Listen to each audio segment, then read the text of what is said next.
Vanakkam, Namaste, and good morning.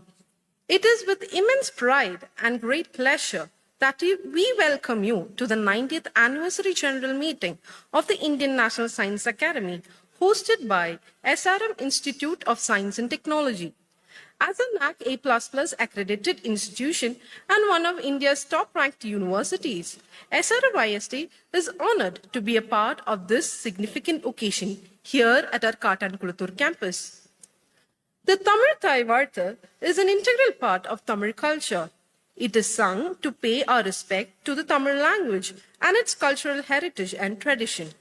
Let us rise for the Tamil Thai Vartha as we invoke blessings for this solemn occasion.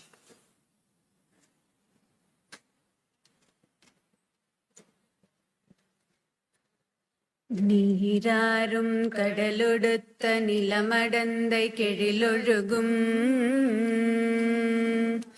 சீராறும் வதனமென திகழ்பரத கண்டமிதில் தெக்கணமும் அது சிறந்த திராவிடனல் திருநாடும் சிறு பிறை நுதலும் தரித்தனரும் திலகமுமே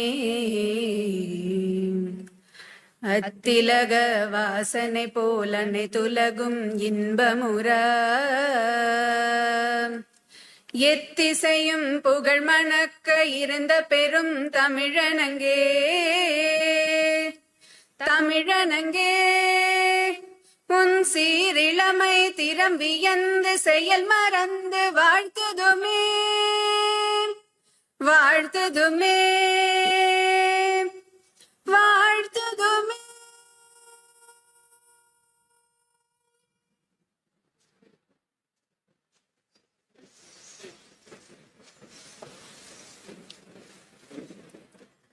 The tradition of lighting the lamp symbolizes the dispelling of darkness, ushering in a new chapter filled with purpose and collective aspirations.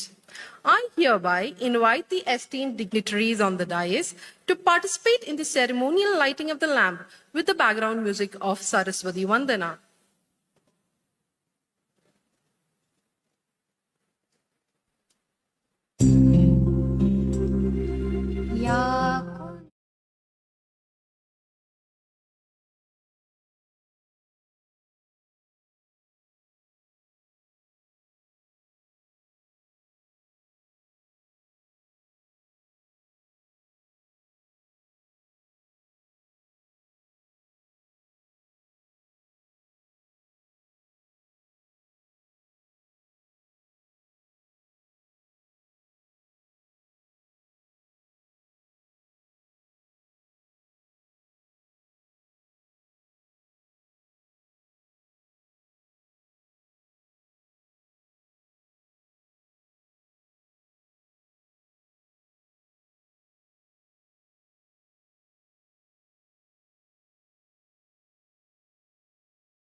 Dr. P. Satyanarayanan, our Honorable Pro-Chancellor Academics, SRMIST, is a dynamic leader under whom SRMIST has grown by leaps and bounds in research and international collaborations. He was instrumental in forming an international student exchange program, the Center of Excellence for Empowerment of Women through IT, the launch of a virtual education program, and several other initiatives.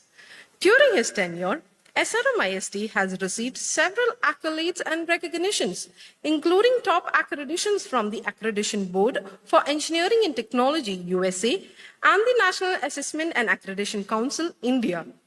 I now request our Honorable Pro-Chancellor Academics, SRMIST, Dr. P. Satyanarayanan, to felicitate Professor Ashutosh Sharma, President, Indian National Science Academy, with a bouquet, shawl, and memento.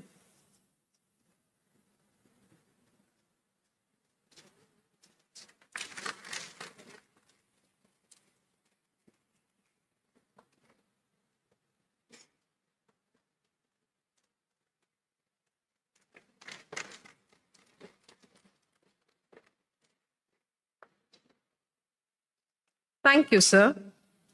Professor C. Muthamil Shelvin, Vice Chancellor, SRMIST, has been associated with the SRM Group since its inception and has served in various academic and administrative roles. His visionary leadership and unwavering support have been a constant source of inspiration for this event to happen here. I now request our esteemed Vice Chancellor, sir, to present a bouquet, shawl, and memento to Professor Indranil Manna, Vice President, Science and Society, Indian National Science Academy.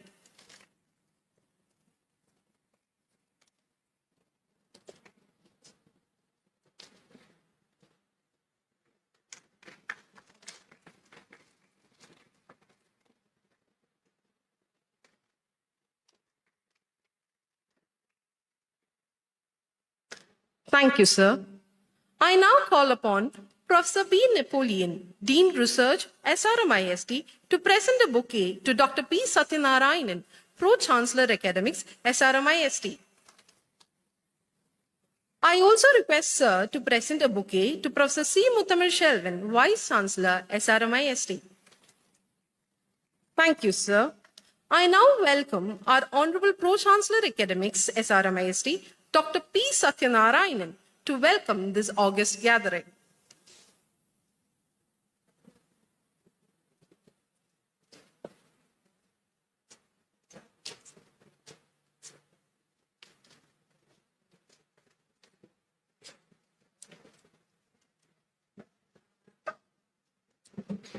Respected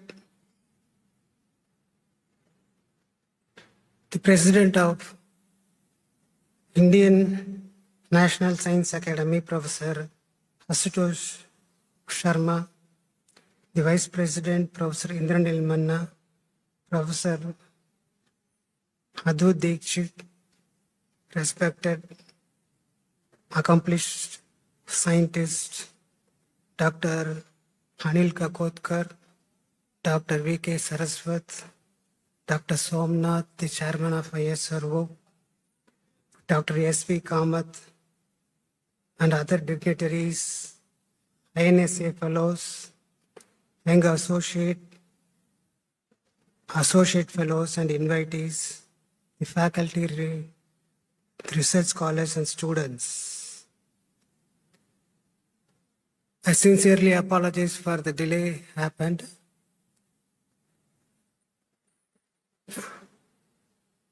I would also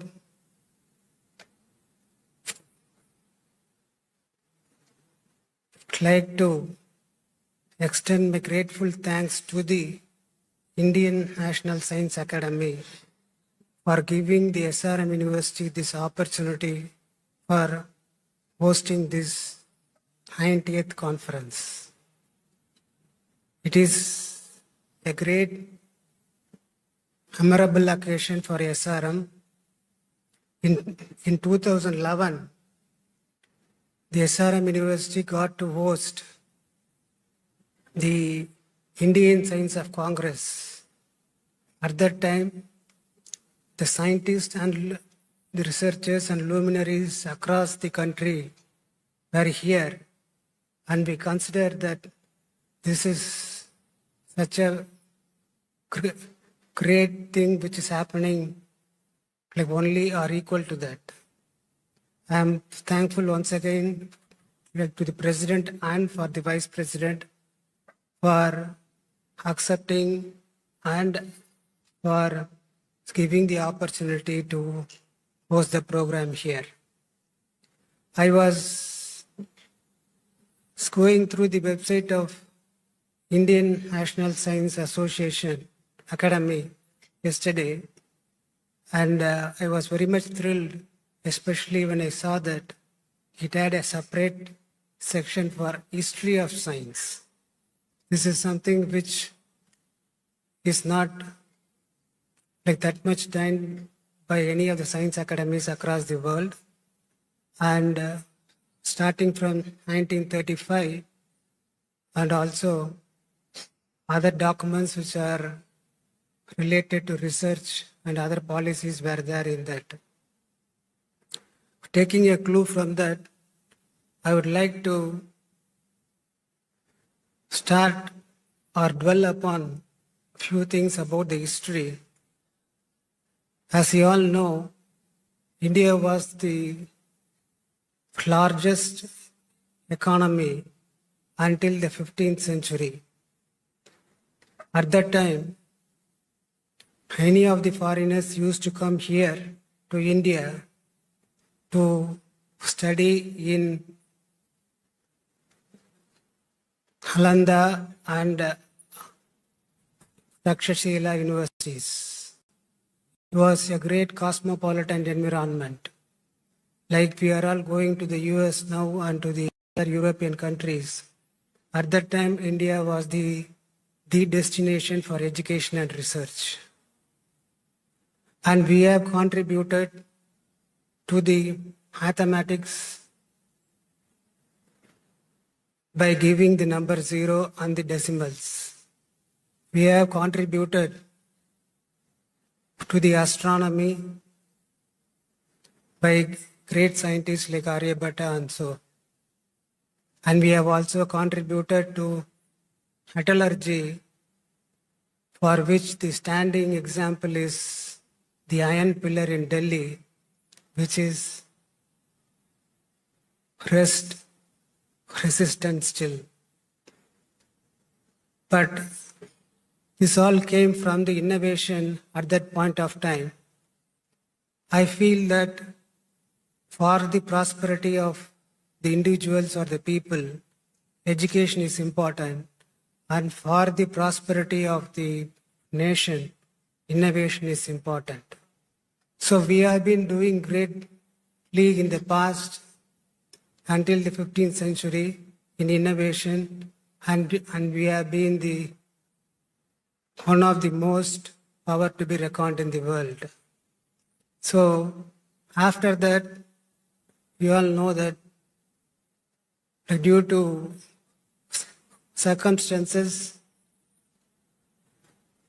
the foreign rule came, and therewith both innovation and research came to a downtrend. But even during the freedom struggle, we were the only country to adopt an innovative methodology. When I say innovative methodology, non-violence, which was taken as a tool by Mahatma Gandhi ji, is an innovative methodology. Normally, only an oppressor or a person of power will choose the non-violence as a grace on the person who is oppressed. But Gandhiji took this clear path where the oppressed was showing the non-violence and non-cooperation towards the oppressor. This was a great innovation and a social revolution which paved way for the other great people like Martin Luther King and Nelson Mandela. Following this, after independence, the ecosystem was built, and one of the important ecosystems which India was building is the Indian University of Science, the ISRO, the chairman of which is here, and other centers of excellences. This ecosystem was almost destroyed because of the foreign rule, but it was rejuvenated after the Indian independence. Right now, we are at a point where we should use this ecosystem by the government policies which are helping us and also giving us many opportunities to do great things. The National Mission for Semiconductors, National Mission for Quantum Computing, National Mission on AI are all great value and assets to us. But here, we would like to understand that when somebody is doing research, it needs to be a original research and also it needs to have a relevant application in the field. For that, especially, we should appreciate the startups which are coming up now because of the new ecosystem which is created.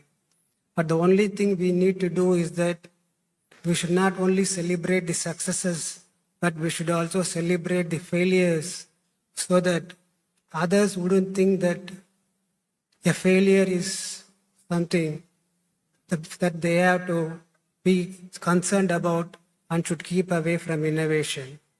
In fact, the success are built on the shoulders of the people who have failed in their mission. Keeping up to this, I feel that INSA has been doing a great job, and I'm sure by the 90th, by the 100th INSA Indian Science Association meeting, India will reach a point where we will all be very happy about, and we feel that we are in the path of the growth and one of the probable superpower. I once again thank you all for this opportunity, and especially Professor Ashutosh Sharma for having the trust in SRM University and giving this a great opportunity. And I wish this summit a great success the next 2 days. Thank you very much.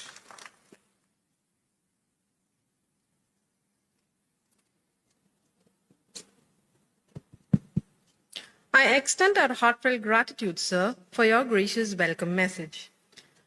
Professor Ashutosh Sharma, the President of the Indian National Science Academy, is also an Institute Chair Professor at IIT Kanpur, Co-Chair of the S20 G20 Summit, Chair of Life Sciences Research Board DRDO, and a former Secretary to the Government of India, where he led the Department of Science and Technology.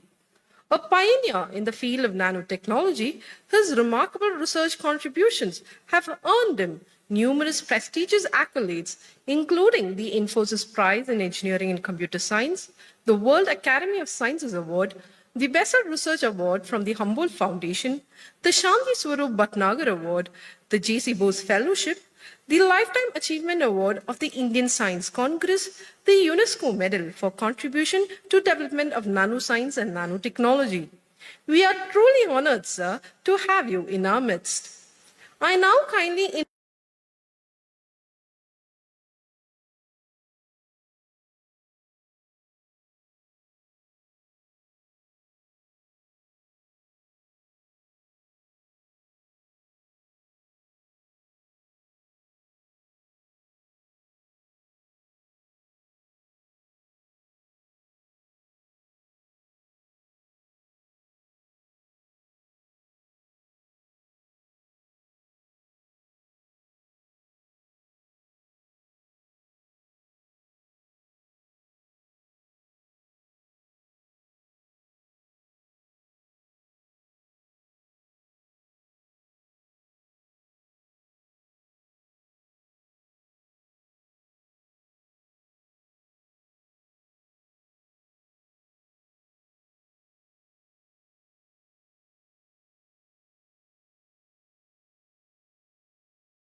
These are the two unique features of this particular AGM of INSA.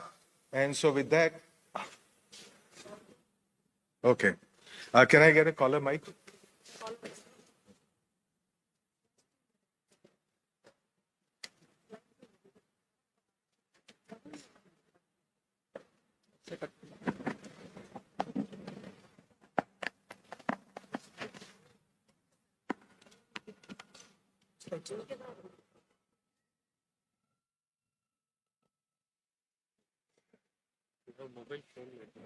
I don't have mobile phone. I don't believe in mobile phone.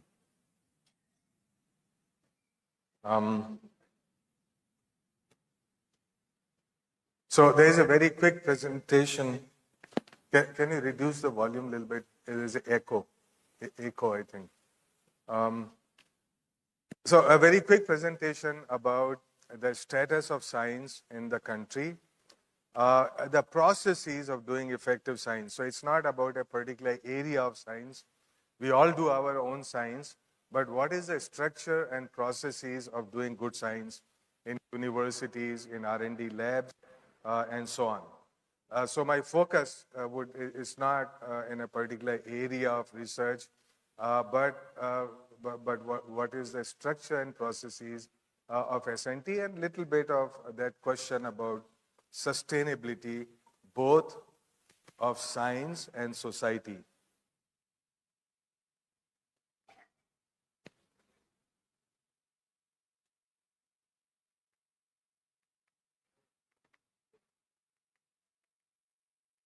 Where it's not changing.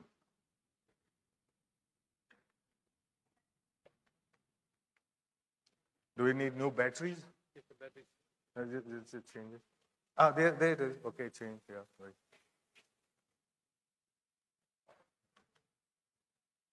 Yeah.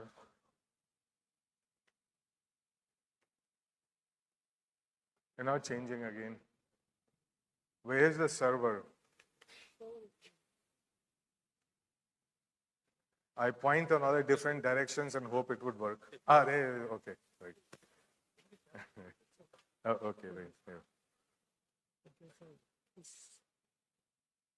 What is that? What is this? It's also makes it. Okay. Right. So what are the overarching challenges of doing science in the future, in all foreseeable future, not only foreseeable future, for all the next centuries that the humans are on this planet Earth? Sustainable development, which as I point out is an oxymoron, so which basically means we'll never get there. Second, the rise of intelligent machines, and so it's going to impact every aspect of our life, and it is impacting. And then going from invention to innovation, and innovation working together. Yesterday I was in IIT Bombay, and they had a Murti of Saraswati. And we know all of these gatherings, we invoke Saraswati. So there is a Murti, there is a photo of Saraswati, and I pointed out that we also need a Murti of Lakshmi next to it. So this is not to show any disrespect to Saraswati, but the fact is that Saraswati and Lakshmi have to work together for each other's good. And so to make that particular transition from academia, so to have that DNA in academia. And the second thing is diversity, inclusion, and equity. What are the strengths and weaknesses of Indian science? What makes SNT work or not? Okay, this is not something that we understand in our labs as to what makes SNT work for us, for our industry, for our economy, for our society. And then finally, what is the kind of mind processes which are required in order to meet the challenges of the new era, which are sustainable development, intelligent machines, invention to innovation, diversity and inclusion. Okay, so we all know the good news that India is number 3 in number of papers, including in cutting edge areas like engineering, AI even, and so on. We are number 3 in number of startups, also number 3 in number of unicorns. In early 2015, when I joined DST, there were 70 registered technology startups. Today, there are 1.4 lakhs. In this 10-year journey, something has happened, which is, of course, fueled by a whole lot of things. It is fueled by the rise of demography. So our strength is demography. The median age of the country is 28.2 years. The median age in China and USA is 38.2 years, which basically means that there is a great window of opportunity, which is all these people who are sitting here. They are the ones who are going to write the future, but this window of opportunity is open for another 30 years, after which the society starts graying just like everybody else, which means that more younger people have to support the graying population, which means it slows down the economy. And so, of course, other people, other societies and countries have found a way out. When you don't have young people, you let machines do the work of people. But our problem is entirely different. So our problem is how do we make use of same technology, same machines, but to create new opportunities, not to destroy jobs, not to substitute for people who are not there. So, of course, we have hugely diversified market and demand and new enabling policies and stuff, but with all that positive comes with the fact that while quantity is good, the quality is lacking. So depending on how we measure quality, there are many different ways to do it, but basically quality is lagging much behind quantity. The relevance and direction of research is not always clear because the inspiration for research in universities comes from somewhere else. It's not our problem. It's not India-centric problem. We understand very little of what the India-centric problems are and what the solutions are for them. The divide today between research is not between applied and basic. No, those things we have been debated for a very long time, and that's not really the point. The real conflict is between profound and incremental. No matter if I do basic research, no matter if I do applied research, do engineering, whatever, are we leaders in that or are we followers? So that is a basic thing. Can we take risk? Are we connected to industry and society and so on? So these are the set of weaknesses in our science. It's not IQ. It is not training. The people in India can crack the toughest exam in the world that nobody, the great universities of the world, they cannot crack it. So it is not a problem of IQ. It's not a problem of training. So what is the problem? I think I would focus on that particular aspect that we do not often discuss. And that issue basically is cultural and behavioral. So what I would like to do is focus on cultural and behavioral aspects, not about, what exams we crack, how great IIT people we produce, and so on. So when I was secretary, I used to hear these kind of questions every day, and I know Professor Saraswat here, everybody. Why one is a follower rather than a leader? Why one is risk averse? Why we are incremental? Why one is not connected to stakeholders of science and technology? Why one is negative and complaining all the time? Look, all of this stuff I'm saying from my experience. I know my colleagues in the top IITs, they sit in tea clubs for 3 hours a day. They bitch about everything. They say only if my head was different, if my dean was different, if my director was different, if the great leader was different, okay, then everything is going to be okay, right? But they are never talking about what is it that they are doing, right? So what is their contribution? And so this negativity actually is killing us. It has killed all the big institutes, or all the great institutes of yesteryears. And so why one negative complaining all the time? Why they low self-esteem? Why they little translation and innovation? And then, of course, finally, I put a smiley there. People ask, they say, why there is no Nobel Prize? Okay. And so if you ask 100 scientists, the only one answer they would provide is, the most frequent answer is funding. Now, I got nothing against funding. I want a lot of funding. And funding is very necessary to do things. And we need infrastructure. But the question I'm asking is that sufficient? While that is necessary, is that sufficient? And so I'm saying there are many areas of science which do not require huge amount of funding. Theoretical sciences, for example. Are we leaders in that in the world?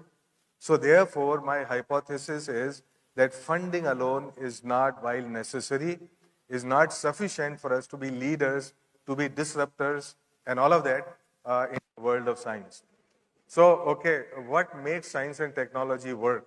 There is an invention ecosystem, invention and discovery ecosystem, which is all universities, R&D labs, and IITs and ISERs are part of that, which means it's a black box in which money and support comes in and knowledge goes out.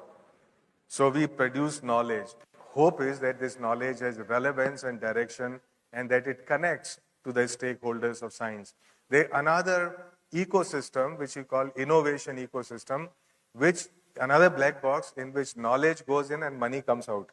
So you see, invention and innovation are totally different ecosystems. The point is, can they work together? Is again back to, Lakshmi Saraswati paradox. And so since our society in knowledge has been very Brahminical, so we say only Saraswati, okay? And we don't respect that particular aspect of them working together. So it is not our invention ecosystem which is weak. Our innovation ecosystem and connect between invention and innovation is weak. And a lot of this is now happening, which is making it stronger. Of course, we need right kind of policies for science and technology to work, and I'll give you an example of that later. That I will focus on cultural and behavioral aspects. So this is basically the roadmap of what I want to discuss quickly. Let us look at the overarching challenges of science. Now, no matter what kind of science I do, I call myself organic chemist, inorganic chemist. By the way, I'm not a chemist, I'm a chemical engineer.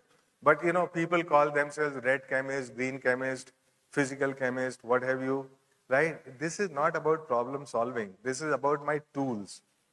So I cannot take my tools too seriously. I have to focus on problem. And so sustainability and climate is one of those problems which is hugely interdisciplinary. And it's not only a problem of science and technology, it is a problem which has much larger dimensions. And so we must understand those larger dimensions. Of course, when we talk about any technology, we talk about nexus, we talk about life cycle. And in fact, finally, you have to ask the question, what is development? Okay, so now you see, while we have had green technologies for a long time, what does a green technology do?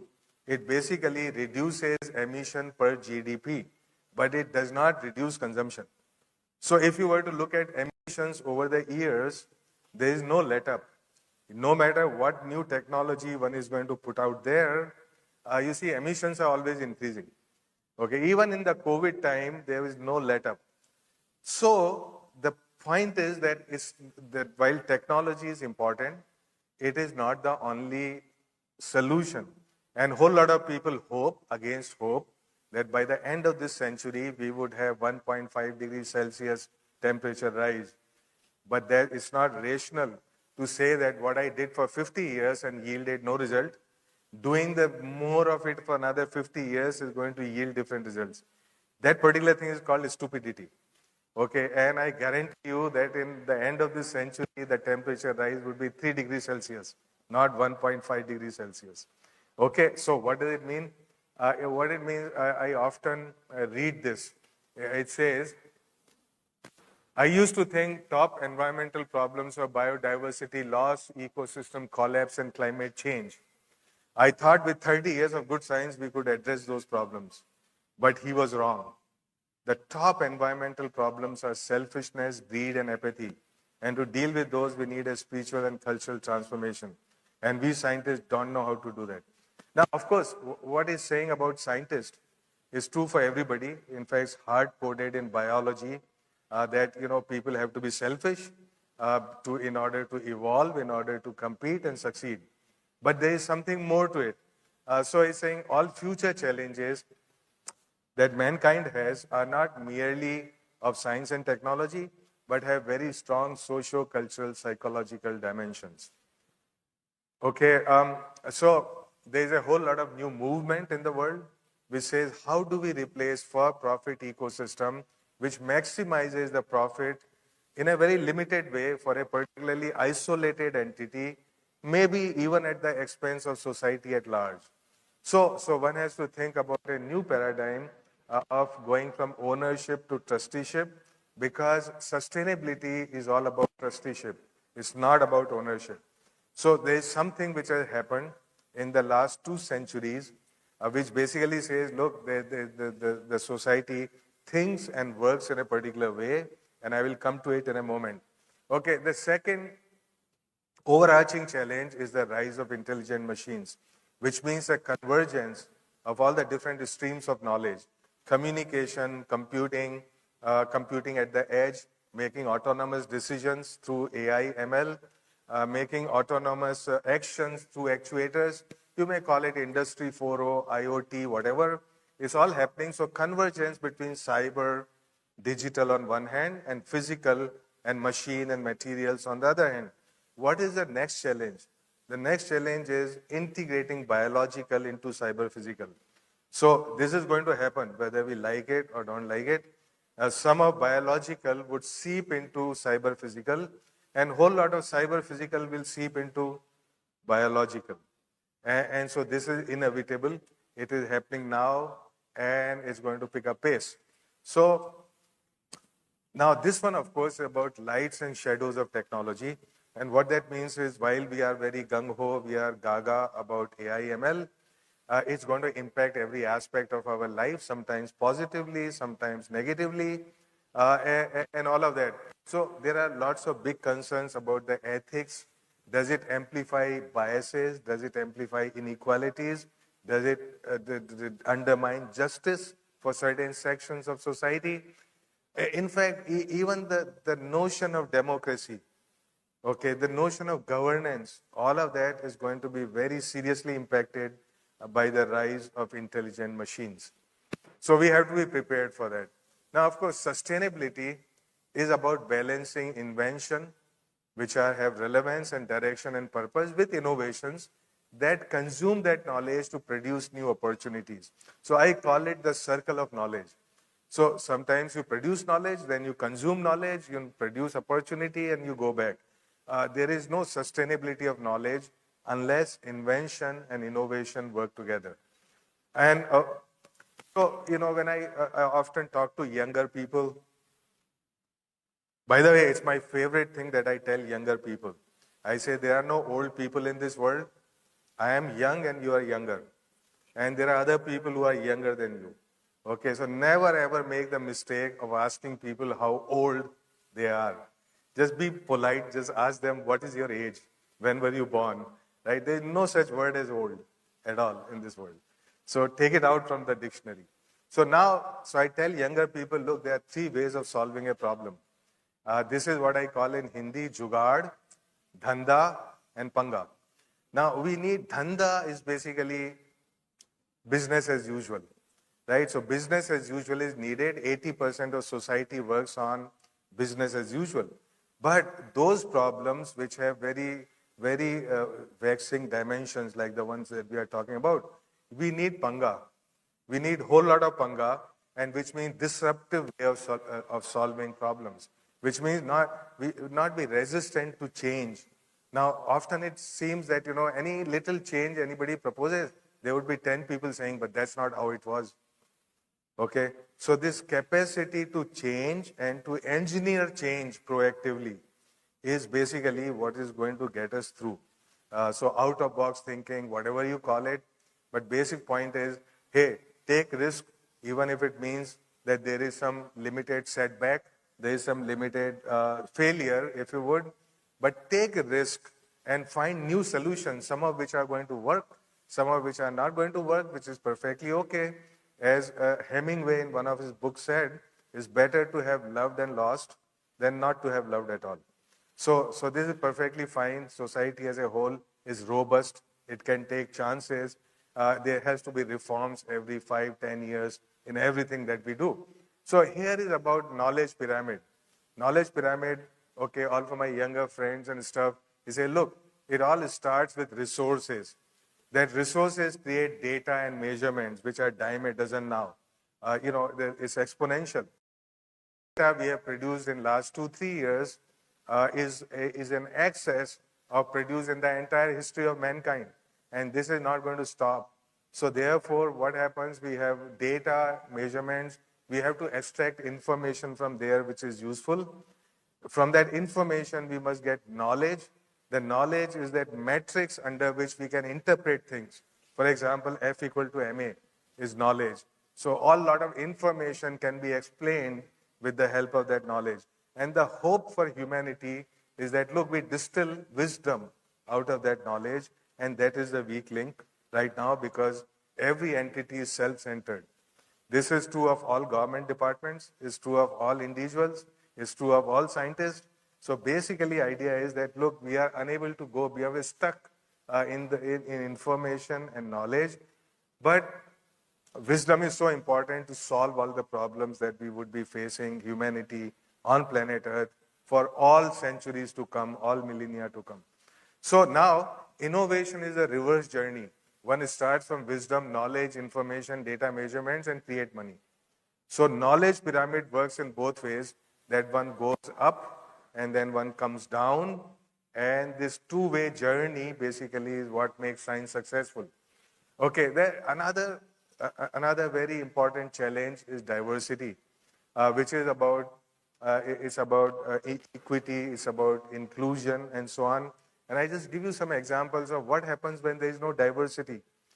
So you see, there was this great company called Kodak, which had 80% of all photography market, and they were the leaders of digital photography. But their top leadership, with a lot of experience, very wise people, they opined that there is no future for digital photography. There was another company which were leaders of personal computing and personal computers, and their top leadership opined that there is no future for personal computing and personal computers. Now, how do you think these people went horribly wrong? And in fact, the first one went down to business, right? It's because they were not looking at the holistic picture of science, which means what is happening in the proximity of their science. To explain it, you see, digital photography will not succeed until you have personal computers and personal software, like Windows. The personal computers will not succeed until you have digital applications you can run in your home. So both of these are codependent on each other. And if we do not see what is happening in the world around me, how my science is impacted by science being done by other people and other sectors, then we are going to fail. So of course, Nokia refused Android, Yahoo rejected Google. So basically, I come up with this idea. When a distinguished but elderly scientist says something is possible, she is always certainly right because it's based on his experience. However, when you go into uncharted domain, if somebody says something is impossible, it's probably wrong. So these are many lessons from the history. This is about being resistant to change. It's about learning new things. So just to give you an idea, I am a chemical engineer by training, but I have attended very few chemical engineering conferences. I have attended them if I'm getting an award. But otherwise, why do I need to go there? Because I know chemical engineering, right? So I rather go to other kind of conferences that I do not know anything about. I borrow ideas from there. I understand what other people are doing and how this can enrich the work that I am doing. So creativity is all about connecting dots of knowledge which have not been connected before. This is very simple. If we want to be creative, we have to learn from outside and bring it in our domain. So here is, so we talk about what are the processes of doing good science. Now this is something, there have been a few the technology missions of the government, the recent ones, supercomputing mission, quantum technology has just come up, cyber physical systems, all of them. So they have a very unique architecture and processes. And Dr. Saraswat has been the co-conspirator in all of these missions, in seeing them through. So what is it that we want? We want flexibility. We want arm's length from ministries. We want empowerment so that, for example, the board of these, and Dr. Chris Gopalkrishnan is sitting here. He is the chairman of the Apex Committee of Cyber Physical Systems, right? So what is it? All the powers are basically delegated to this Apex Committee. They decide what is the vision for mission, what are the deliverables, who is going to do it, how they are going to do it, what is the allocation, and it's dynamic. So if somebody is not performing, do a Blade Runner, cut them. If something new is coming up, seed that, right? So that flexibility and that power has to be there with the scientist in order to do this. So all of these are, for example, Section 8 companies, the hubs. and hubs and spoke model and spike model, as I call it. But basically, idea is, look, we need to have an end-to-end integration of scientific processes. What is that end-to-end integration? It means basic research, it means technology development, it means product development, it means funding startups, it means connecting with the industry, taking money from industry, but more importantly, giving money to industry. Okay, without that, it's not going to happen as a partnership. So all of these missions have that DNA. It means that basically all of this happening end-to-end way, and I think that this would be a template for all the future missions of the government. That flexibility, work with arm's length, make leadership possible in scientific community. Okay, so now about inclusion and diversity and all that. So you see, 50% of society are women. But let me tell you, in INSA, there are 8% women fellows. Half of them are over 75. Age is another diversity. We don't, in Oriental societies, we don't value age. I mean, we just say, look, it just depends on how much hair I have and how much of it is gray. That tells me how wise I am. This is not true. If you look at, US, for example, most of the editors or the big journals would be in their 40s.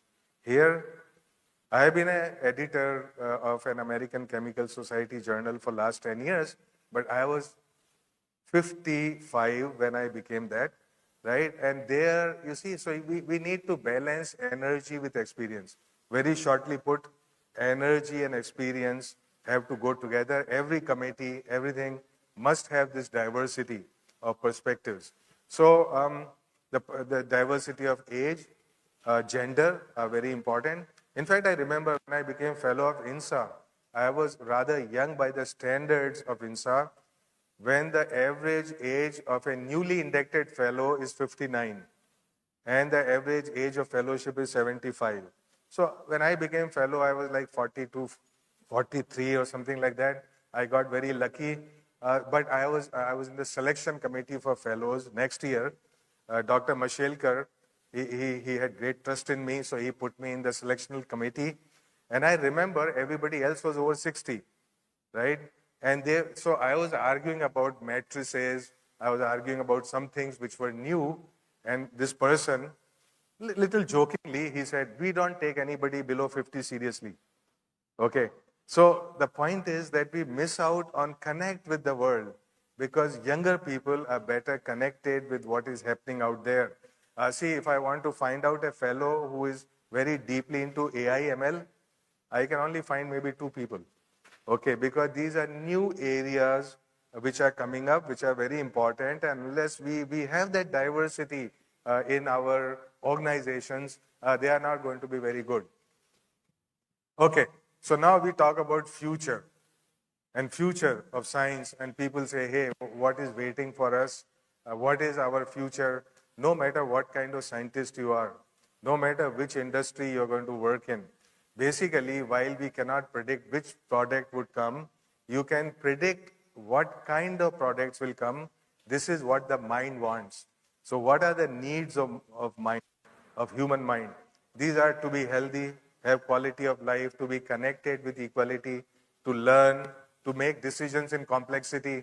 This is about AI, ML, to be entertained, maybe AR, VR.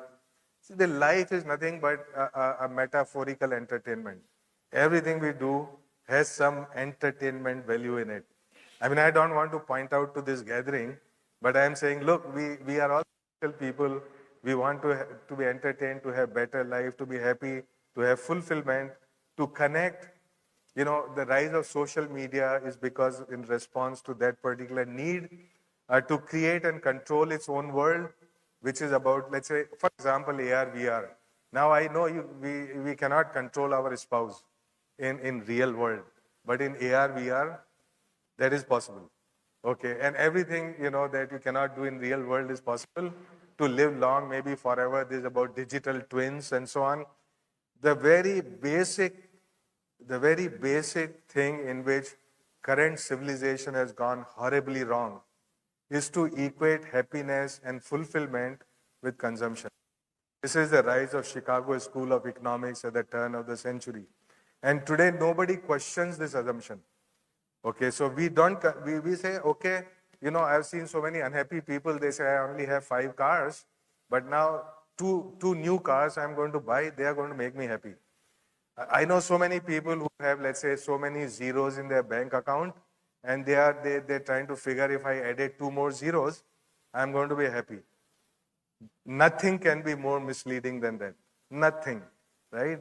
So now, as scientists, we have to understand that there is a thing called Maslow's pyramid of hierarchical needs. And this I did in Psychology 101 back in 1978 in IIT Kanpur. And so there are 2 kinds of needs. These are called deficiency needs, roti, kapda, makan, safety needs, needs for esteem and so on. The deficiency needs can be addressed by science and technology very well. But then once there is a sufficient number of zeros in the bank account, the growth needs actually take over. And those needs are cognitive, aesthetic, actualization, transcendence, whatever that means. But we all know what it means, right? And the fact is that science and technology cannot address effectively these needs. In fact, they may be inversely correlated. So I know that, okay, people say, if only I added 10 more cars, I will be happier, but it's just the contrary. Okay, so I see that they are more miserable the next day than they were before. Okay, so now this is about problem solving. Now, the purpose of science is problem solving. It is not to develop just tools. And so while we have plenty of departments everywhere, the departments are good for undergraduate teaching and giving a sense of identity, but they are not good for problem solving. So to my mind, everything we do in science is according to 4 M's, which are mechanics, understanding, materials, machines, devices, systems, manufacturing. No matter which department I belong to one of these things or several of them. And there are also super M's, markets, management, money, and men. So we often ignore these 4 M's and we are focusing on one of the 4 M's, which are of what we call science. But they are not enough. So there is also a compelling role for humanities and social science. And I wish that the more academies of science actually integrate this, because this is so required for problem solving. The final thing, I want to give an example of policy, saying how policy makes science and technology work or not. Now imagine all of you know that the maps that we use are not Indian maps. They are not made in India maps.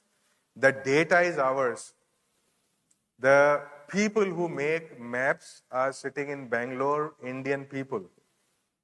But the monetization is not done here. Okay, what do you think is the reason for that? The reason is policy.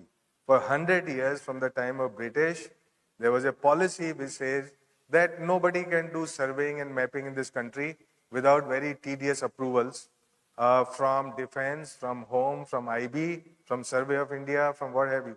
So even for the government projects, it takes 8 months to get these clearances. And you can imagine the impact it has on economy and development.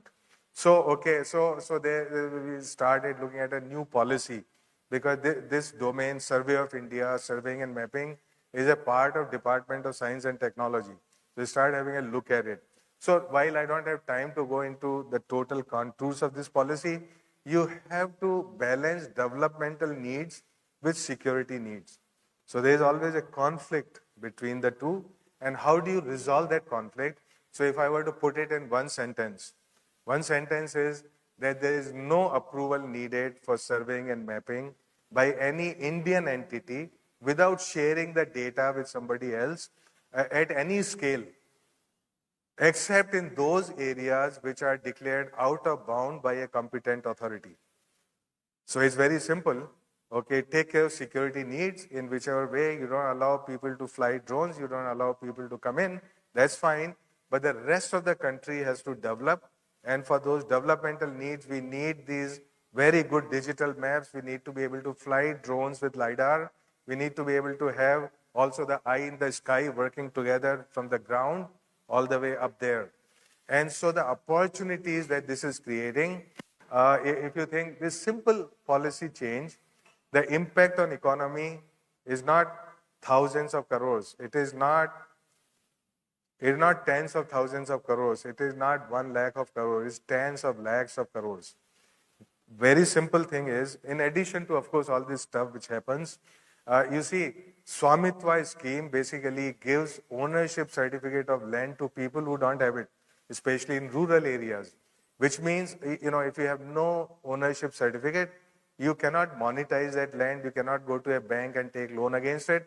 But now that would be possible. Whole country is being mapped with an accuracy, with resolution of 10 centimeters. And this Swamitva scheme basically gives ownership certificate to people who don't have it, which means it's like, all the gold we have sitting in the bank doing nothing for us.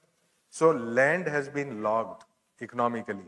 And so once that comes out in the economy, it's going to have huge impact on that. So anyway, I want to conclude by saying that in the last year, India had the presidentship of G20, and Science 20 was being handled by INSA, and we had these major themes: clean energy for greener future, universal and holistic health, and connecting science to society and culture.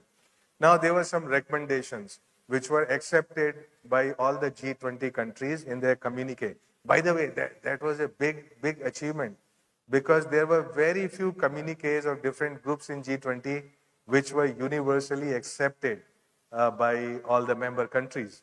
So anyway, science is not that political, so it is possible to do it. So we said, look, there are lights and shadows, exponential technology, but nobody is in control. There is no global platform which is looking at the impact of these technologies. So should we have a global platform which integrates policymakers, government, organizations, academia, everybody on the same platform, to do brainstorming on what is the impact, positive and negative, of these new technologies, which nobody has clear understanding of. Nobody in control. So we need to do that. About the renewable clean energy transition, it has to be done with justice. What it means is, clean energy transition will not succeed unless the last person out there is reached and is able to have access to renewable energy. So this is justice that goes with transition. So transition everybody talks about, but what about the justice? Okay, and then of course you have that. Okay, let me kind of summarize. What are the processes of new mind to meet new challenges of the humanity? Common sense, which is not common. Lateral thinking and connecting the dots, which is creativity. Being interdisciplinary is about problem solving. Tools and concepts that we develop are portable across the silos of knowledge. Synthesis rather than analysis. Now, from my own education is basically going from chapter to chapter, from going from exam to exam, from going from degree to degree, but there is no synthesis. Problem solving requires synthesis, not analysis. And so we are very weak in that, and starting from the school days, that has to be there. Innovation and startups catching on very big, which is very good.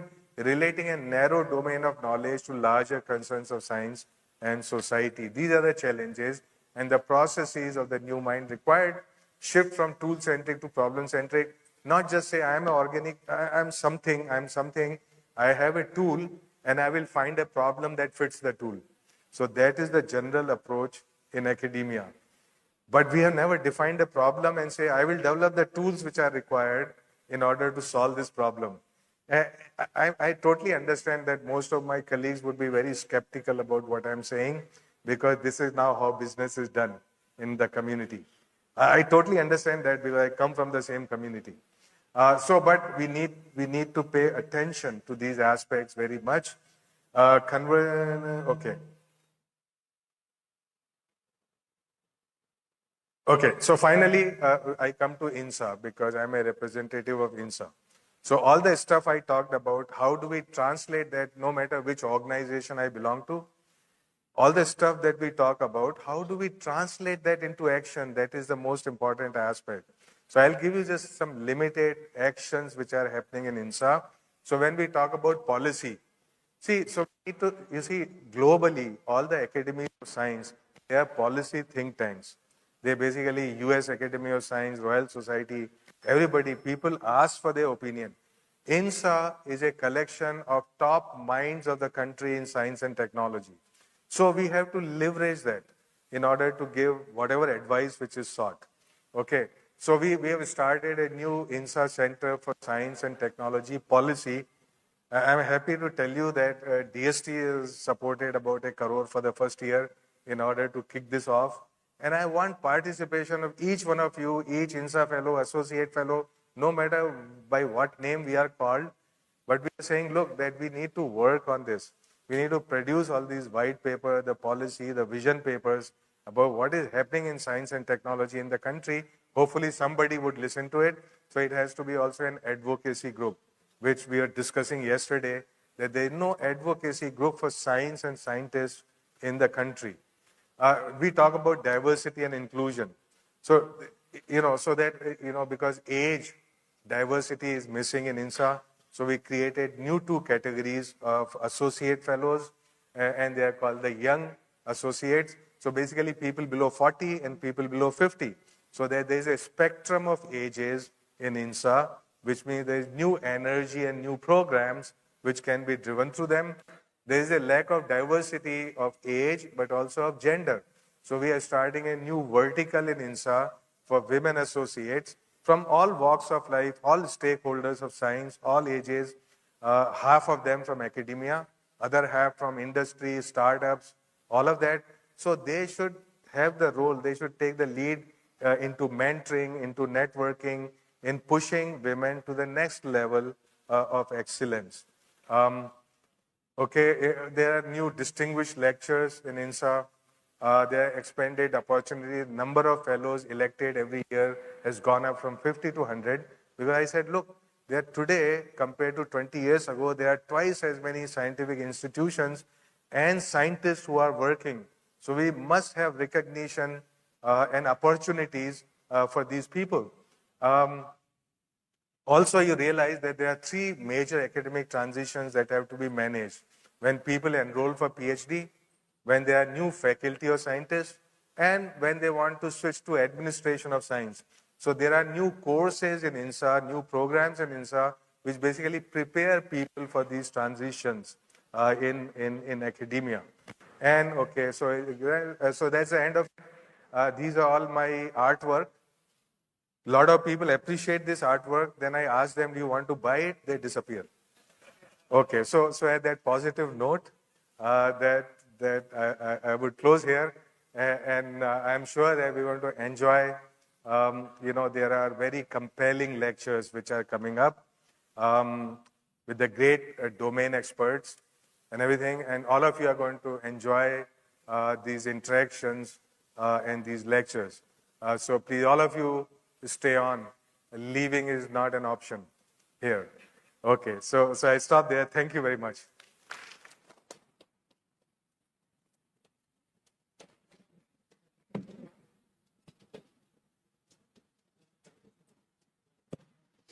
We don't take questions, right? Do we take questions? Are there any questions raised? Questions raised or otherwise. If there are questions, we can take them. Very short. We are running a little bit late.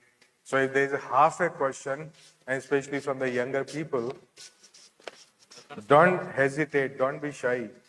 Okay. And that's true for all the sessions that would follow, because it is a very rare opportunity to have all very wise people all together under one roof in one session. Right? Okay. Well, then we conclude here. Thank you, sir. We are very grateful for that wonderful talk. I once again invite the dignitaries onto the stage.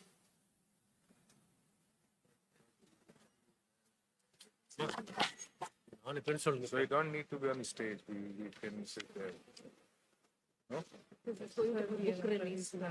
release. Okay, book release.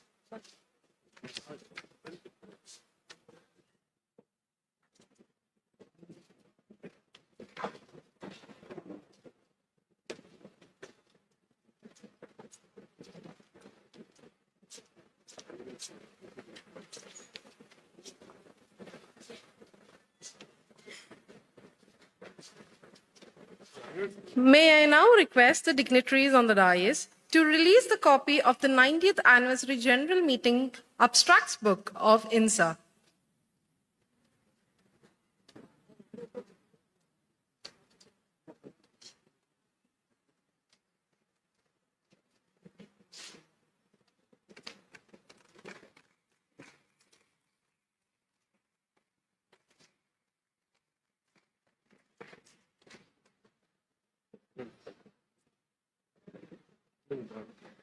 Thank you. I now invite Professor Ashutosh Sharma, President INSA, to felicitate Dr. P. Satyanarayanan, Pro-Chancellor Academics SRMIST, and Professor C. Muthamil Shelvan, Vice-Chancellor SRMIST.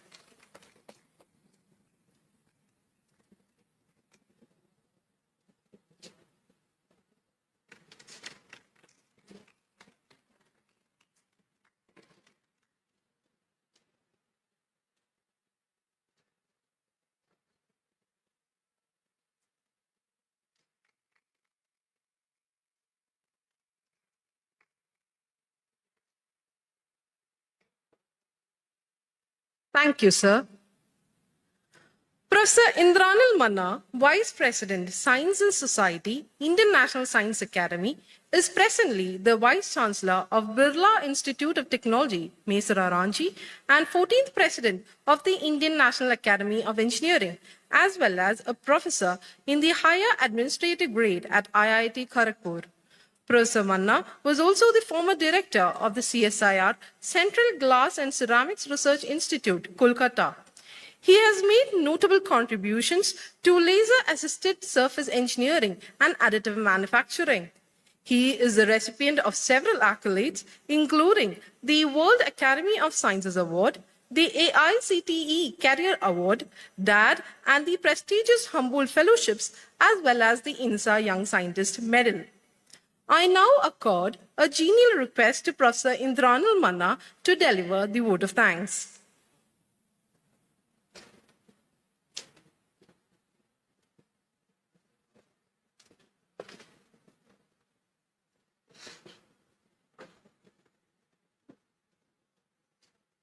President of INSA, Professor Ashutosh Sharma, the Vice Presidents, the Fellows, the awardees of INSA, the newly inducted Fellows, colleagues from the SRM University, leadership, Vice-Chancellor, Chancellor, Vice-Chancellor, Pro-Chancellor, and all other dignitaries of the SRMIST,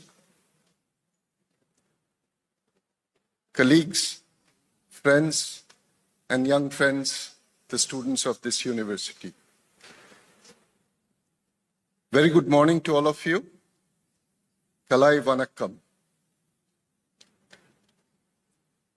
On behalf of the Indian National Science Academy, first and foremost, I extend our deepest gratitude to the Founder Chancellor, Dr. T.R. Parivender, for his unwavering support in hosting this significant event. I don't think there were many occasions in the past where the INSA annual meeting was held in front of 5,000 strong audience like this. I would like to express our heartfelt thanks to Pro Vice Chancellor Academics, Dr. P. Satyanarayanan, the Pro Vice Chancellor Administration, Dr. Ravi Pachamutu, the Vice Chancellor, Professor C. Muthamil Shelvan, for their leadership and exceptional efforts in ensuring that the smooth coordination and success of this meeting is achieved. A special acknowledgement goes to Dr. Nitin Nagarkar, Pro Vice Chancellor Medical, Dr. Vinay Kumar, Pro Vice Chancellor Faculty of Science and Humanities, and Professor S. Punnuswamy, Registrar, for their active support and involvement in organizing this very important event. Our sincere appreciation goes to Professor D. Narayan Rao, Executive Director of Research at SRM. We all know very well that the man behind the scene who is responsible for bringing this very important INSA occasion to this particular venue has been Dr. Narayan Rao. We thank Professor B. Napoleon, Dean of Research at SRM. We are thankful for their valuable contribution and staying with us throughout to make this event a success. I would like to accord a very special thanks to our honored President, Professor Ashutosh Sharma.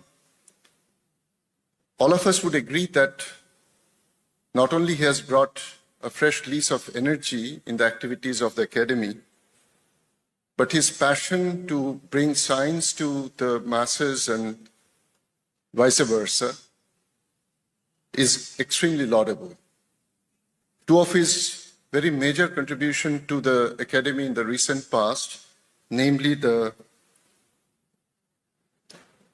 Fellowship under the Science in Translation and Fellowship under the Science for Society. These two are newly introduced categories, and because of which we actually are able to embrace the top leadership of the country, both from science and technology and industry and government departments into our fold. So we are extremely thankful to you, Professor Sharma. But we all knew that he is very passionate about science and society. But today, after hearing his vision, which he articulated in an exemplary manner, I suspect that he's moving towards philosophy. Now, like many of us, Professor Sharma also carries a Doctor of Philosophy, but we didn't know until today that he's so akin to philosophy than many of us. We thank you very much, sir, for your presentation. We are thankful to the council members and fellows of INSA. I see quite a large number of very eminent, very senior fellows of the Academy. We're extremely grateful that you made it possible to come all the way and participate in this two-day event. We always learn and borrow from your very important contributions in your own domain and also for the Academy. I would like to place on record our sincere thanks to Dr. Brajesh Pandey, the Executive Director of INSA, and the dedicated staff of INSA, Bratati and many others, for their tireless effort behind the scene and making this event very well coordinated, well orchestrated, and a successful event. I would like to record our appreciation to the organizing committee, support staff both at SRMIST and INSA for their relentless efforts, dedicated and very meticulous attention paid to every single detail. I'll be failing in our duty if I don't make a special mention to the young friends, and I would like to repeat again that at least I don't recall an occasion where the inauguration of the annual meeting of INSA was attended by a 5,000 strong crowd. And many of them are actually the future of the country, or possibly the most of them. Your presence, enthusiasm, and commitment to scientific progress reinforce the collective strength and purpose of our community. And this is where we feel that Indian National Science Academy is able to bring science to society.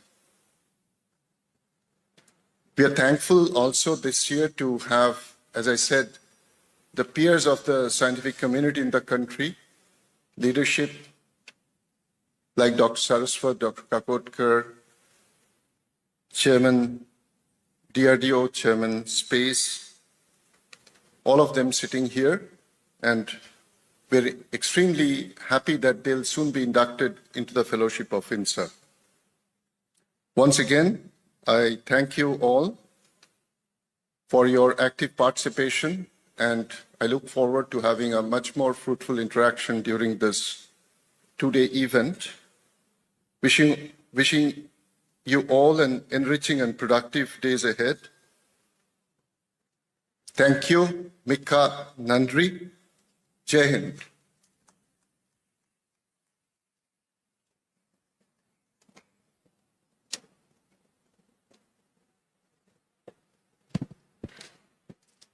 Thank you, sir. As we conclude this inaugural session, we thank you all for your presence and look forward to your continued support. I request the gathering to rise up for the national anthem, following which I invite all the respected INSA fellows, INSA Young Associates, INSA Associate Fellows, INYAS members, History of Science Young Associates, and other dignitaries to the stage for a group photo.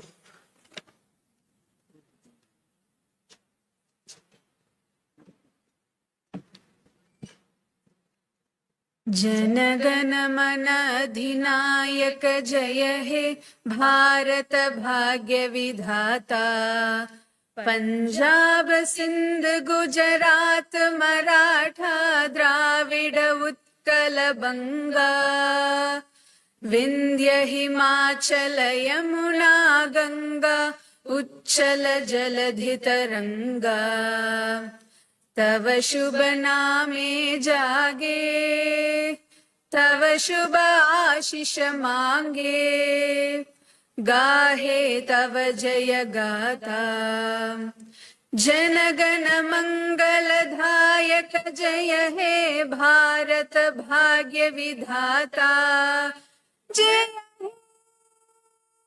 जय जय हे जय जय जय जय हे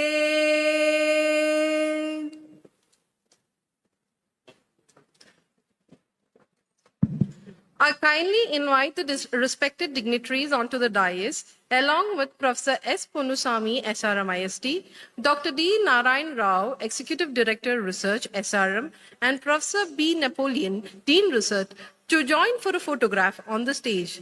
The students are requested to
I request the audience to kindly occupy the seats at the front. I repeat, I kindly request the audience to occupy the seats at the front.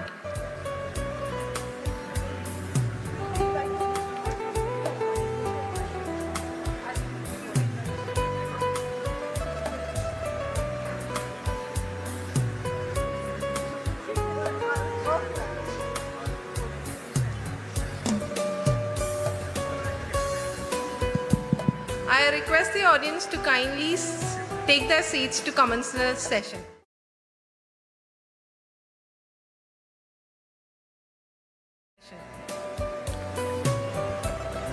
Welcome back. I now invite Professor Ashutosh Sharma, President INSA, to chair the next session titled Science in Translation.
It's loaded.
Sorry.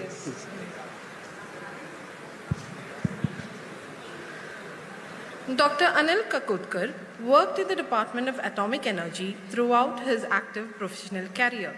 His work is mostly centered around meeting development needs of National Atomic Energy Program.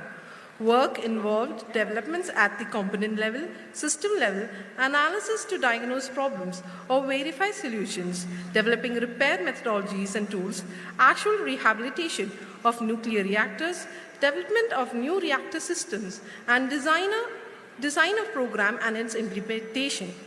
Post-superannuation, Dr. Kakotkar devoted his time to issues related to energy, education, and rural development.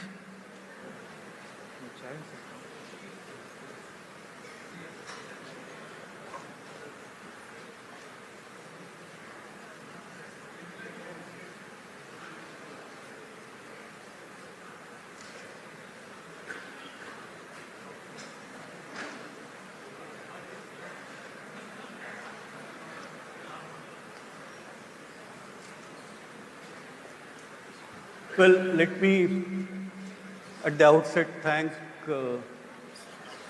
Indian National Science Academy, President Dr. Ashutosh Sharma, and the entire fellowship for this opportunity to be here and to give this lecture. What I'm going to do is something which we all know, we have been talking about it right since the independence of our country. The three-stage program which Dr. Bhabha had articulated right in the beginning. But what I think is the issue has become far more critical in the current national energy security scene. And so I thought it will be appropriate to do a stock taking and place the issue in the present day context. So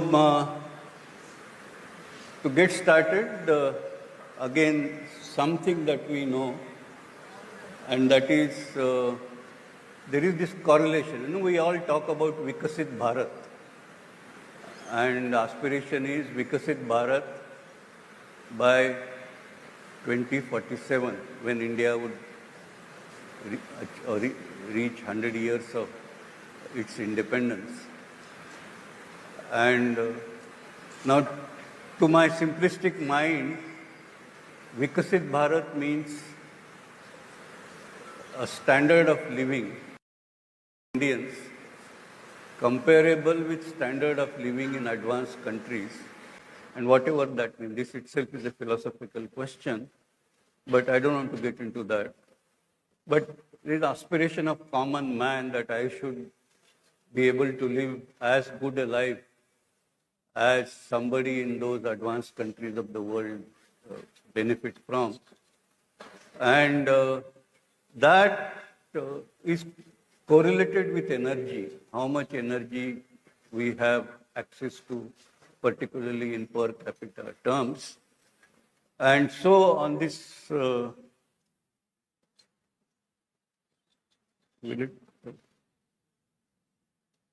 these countries who are that blue triangle at the top, which are on a horizontal line there, these are the advanced countries of the world. They all have reached the Human Development Index, which is a commonly accepted term to describe where we are in terms of development. And they all have Human Development Index of around 0.95. And if we want to be one among them, then our energy requirement or energy access should be at least up to the point where this horizontal line begins. That's the minimum energy that we must have to be Vikasit Bharat. And that corresponds to something like 2,400 kilogram oil equivalent per year per capita. And then, of course, these are all juggleries of numbers, I would call. But you account for efficiency, account for improvement in technology, put some back of envelope numbers, multiply that with population. You will reach a number something like 28,000 terawatt hours per year. That's the energy access you must have after accounting for that efficiency. I'm talking about total energy, not just electricity. So, a simple conclusion from this is, unless you are able to access this quantum of energy, you are not going to be with us. Now, we also have this climate change challenge, which our president mentioned in his speech. And climate change challenge, we have committed to net zero by 2070. And by 2070, it means we should derive this 28,000 terawatt hours of energy by clean energy sources or develop technologies which are the so-called consistent with the, you absorb CO2 without allowing it to escape to atmosphere, the carbon capture, utilization and sequestration technology. Even those are not available at the moment at scale that is required. You have to do one of these two things. Without that, you are not going to be there. Now, as far as in the clean energy, renewable energy, which is a very important component, the total potential in India could be something like 8,000. It will not exceed that the way, at least I look at these numbers. So the next second conclusion is the remaining, the 20,000 terawatt hours per year, you have to get it from nuclear because there is no other energy with that low clean carbon emission, low carbon footprint. And or other alternatives, you have to develop carbon capture and utilization technologies and deploy it over that scale of energy production to get that. So this is the big challenge. The time available for dealing with this challenge is 25 years to 45 years, depending on whether you took a target date as 2047 or 2070. I think both are difficult to meet, in my view. But at least we must work towards that. So I have reached this conclusion that development of India is dependent on how much nuclear energy one would be able to deploy. Lesser the deployment, lesser would be the development. And so we should try to do maximum. And of course, today's number for that is around 6,580. That's where we are. So we have really miles to go. Now, concluding that nuclear energy is required is also not enough because one has to worry about the fuel for nuclear energy, and you can't begin nuclear energy without uranium because that's the only naturally available fissile material. Now, total uranium that's available in the world, and I'm talking about which can be commercially exploitable. Don't get into how much is an Earth's crust and multiply with the whole volume of Earth. But commercially exploitable is around 6 to 8 billion tons. In India, we have around 0.4 million tons, but it is not in the same class as the 6 to 8 million tons of the world because this is much leaner. So commercially, much more expensive, but it's important insurance against disruption of uranium supply. So that's why it is important to keep that and exploit that as and when required. Thorium is another material which you cannot start a program, but once you start a program, we can leverage thorium, convert it to fissile material, And so it can give you as much energy value. And that is where we are rich. 1 million tons or more. In reality, it will be much more. So we are the world's largest reservoir of thorium. And its energy terms, it's so much that India can in fact be the OPEC of the world or the United States of the world or any other rich oil country. So that's the potential. But we have to go through a process to realize that potential. And this is exactly what Dr. Bhabha had said right in the beginning, should be the approach for our atomic energy program. And he was absolutely right, because if we decide that we'll get all this energy from uranium, because we now have civil nuclear cooperation, we can import uranium from outside.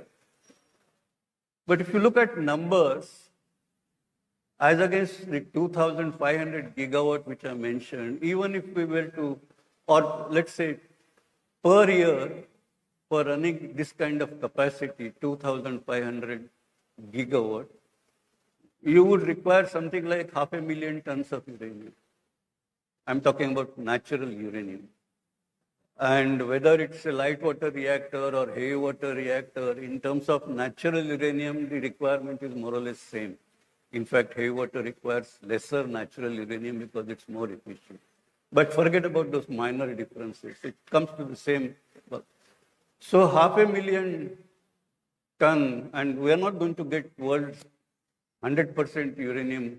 I think getting even 10% of world's uranium is going to be very challenging. We know what challenge is when it comes to buying fossil fuel, crude oil, for example. So even, once your demand becomes a significant fraction of global resource, buying that internationally is always fraught with complexities of geopolitics. So if now recognize that 500,000 ton is roughly 10% of the total commercially exploitable uranium as of now. Tomorrow one may say more uranium will be found, good for us. So the question is, uranium also has limits. So this is where the urgency for thorium exploitation is there. We must start this. So you can't be doing that once we run out of uranium. Or, for example, with the thing with 10% which you can hope to access, instead of 2,500 gigawatts, maybe we will be able to run 50 gigawatt for 50 years. Now, so by the time, and 50 gigawatts will reach in a couple of decades if things go the way planning is. But today, our planning seems to be go up to some, I heard numbers, 100 gigawatts, sometimes I hear around 250 gigawatts. So it's a matter of couple of decades we'll reach there. And we can't be switching on thorium activity after that. So that will be a disaster. So that is where there is this urgency in terms of moving forward. And so there are two tracks that I would strongly recommend that we in India should follow. One is, of course, the three-stage program, which Dr. Bhabha had kind of articulated so well. Now that's a sequential program. You have to go through fast reactors, you have to go through thermal reactors, and there are some technology development to be done. So it's going to take time. But in parallel, we can actually introduce thorium in heavy water reactors right today. And this is technically possible. You can derive several advantages by doing that. One thing is the spent fuel that arises. If you have large quantity with low burn-up in PHWR, then you have so much reprocessing to be done, which is going to be expensive. There are actually concerns of diversion and so on and so forth. You mix it with thorium, you get high burn-up, you shrink spent fuel, and you eliminate diversion concern more or less. So it actually simplifies your problem. So the point that I want to drive is that we already lost a lot of time and we must accelerate this program. This is just to kind of show that there are advantages. There is no additional cost. In fact, there are savings to be realized by doing so in terms of the reprocessing burden, in terms of proliferation resistance, we get advantage. We make systems safer. There is greater accident tolerance, safety. I mean, I'm not going to the detail. It's not possible in the time available. But there are safety advantages, there are proliferation advantages, there are, this resource management advantages. So I think it makes sense to make use of such a solution as a low-hanging fruit. Now then, of course, the question is, we also have this fear, Chernobyl will happen, Fukushima happen. And I must also, since this is a gathering of scientists, I have now come to the conclusion that this is a problem created by us the scientists. It's a news item, but very well-studied news item, which is titled Drama Before Data. The Lies of Chernobyl, the Thorium Network. It is, of course, the Thorium lobby which has put this forward, but well documented. And it has looked at what is happening in Chernobyl, what's happening. I'll quote just one sentence. The Chernobyl story as a catastrophe is a farce by any account of reasonable and rational introspection. And then it goes on to say, much like the well-managed, though media-bashed release of cooling water in Fukushima happening now on the other side of the planet. Because there are also this accident and there is this water which is accumulated and they are releasing in sea. And it's actually, the activity is so low, it doesn't matter. And this is all tied up with this hypothesis, linear no threshold, which have been created by scientists. And there are many stories around how it emerged. I don't want to go into that history. But to say that that's a problem created by scientists. And I think I was very pleased, Mr. President, to hear your lecture that how not being connected with the society or the reality of the world and living in our own laboratory fantasy, how problems could be created. And I would encourage the young people, the internet is full of these stories. Of course, the internet story while reading, you must apply your own correction because there could be biases, very serious biases of that kind. But I think it's interesting to see how the course of history can be moved in the right direction or wrong direction by such narratives. So I come to a closure. So you may ask, what have we been doing so far? We are already so many years, 3/4 of a century has gone. What have we done? So it's not that we're not done. We've done well, I think. First of all, a complex technology with all embargoes and restrictions, countries' self-reliance. It's an achievement in my view. India has ensured its security by weaponizing itself. And that has made a big difference, not only in atomic energy, but in terms of the larger economic development of the country, in terms of access to technology. Many other disruptive and critical technologies that we are talking about. And of course, we do something ourselves, some we get from abroad. It would not have been possible but for a different status that India enjoys today. Maybe we have to make improvement there again, but I think it's an achievement. In the same vein, there are, the triad, so nuclear submarines is an achievement, fully indigenous technology. Most important achievement is the pressurized heavy water reactor, which is a robust technology. There are now a large number of reactors working extremely well and producing electricity cheaper than renewable energy, particularly when you talk about 6 hours or 8 hours storage capacity for renewable. And this is, of course, 24/7. It is now, of course, we have been talking about it, but now I think the powers that we have accepted that this is cheaper option compared to renewable energy. We have access to uranium, which was on embargo so far. The first stage of fuel cycle, the reprocessing, refabrication, has been achieved on an industrial scale, because without that, fast breeder reactor would not have been possible. And then, of course, fast breeder reactor, I hope, is nearly done, and that will begin the second stage, taking us to thorium. But then there are many other things yet to be done. And what are those? And I have listed them there. The share of nuclear power is still abysmally small. And that's the challenge, and we need to overcome that. Shrinking of spent fuel inventories, particularly when heavy water reactor is the mainstay of our program as of now, is very important. The thorium deployment upscale, I talked about it.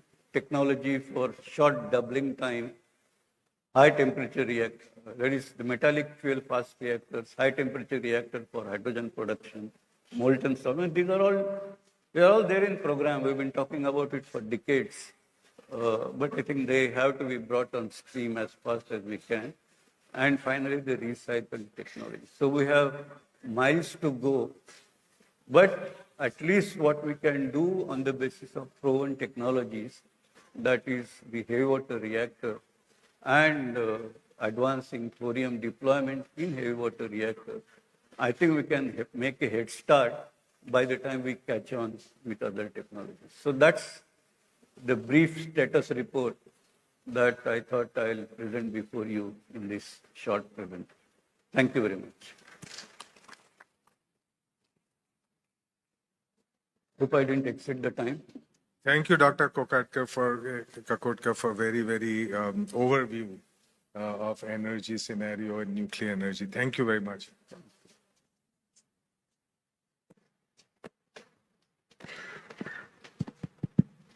I now request Professor Ashutosh Sharma, President of INSA, to formally induct Dr. Anil Kakotkar with a scroll and Angavastra.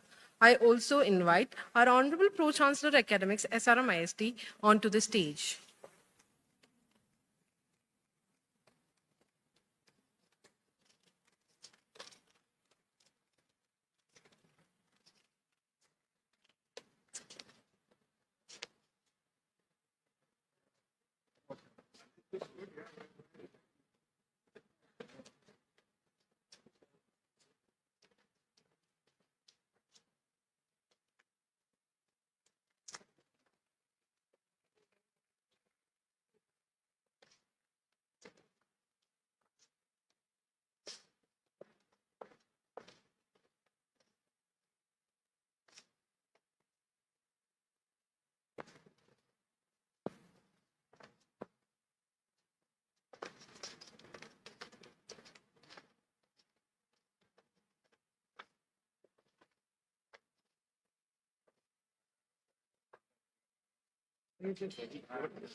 I now kindly invite Dr. V.K. Saraswat to deliver his talk.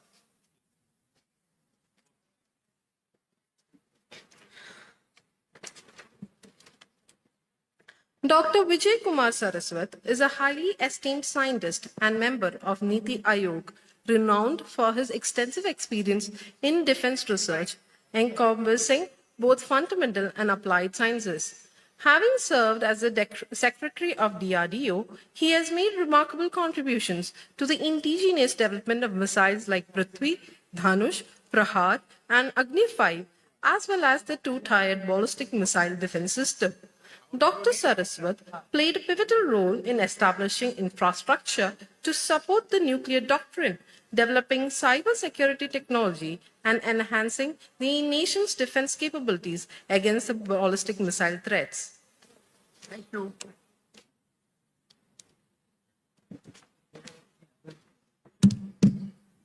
Do you have any?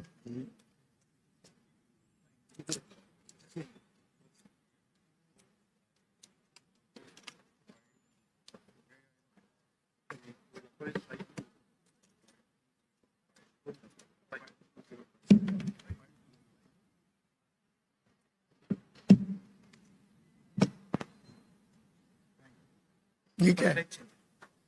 Yeah.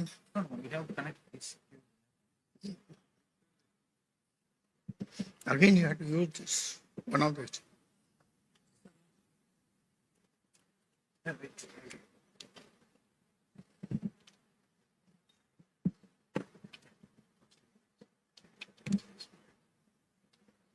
I hope it will work.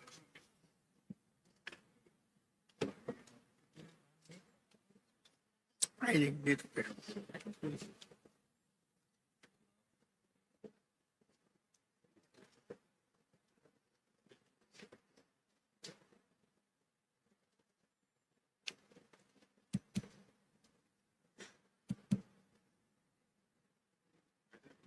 Is it coming yet?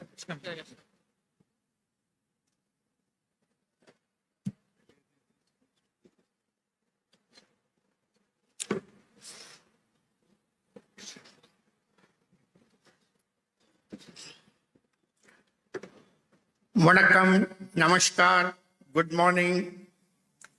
It's indeed a honor and to be inducted as a fellow of National Science Academy after many years of my service as a scientist, technologist in the country. I would certainly like to thank INSA for awarding me this honor. Keeping the time limit of 15 minutes, I'll try to rush through some of my important slides. The topic of technology revolution, driving the sustainable development, partly has been touched by Dr. Ashutosh Sharma in the morning. While he went into the philosophical domains, I'm probably going to be more close to the reality of technology, what we have. So all of us know that the science has done tremendous benefits for the society as a whole. The life has been very comfortable because of the science and technology. And new technologies have emerged which are leaving us with myriad applications. And now it's left to us how to use them effectively, exploit them further for the benefit of the society. So all the minds who are present here, young, not so young, not very young, all of them have to come together for these new innovations which are expected.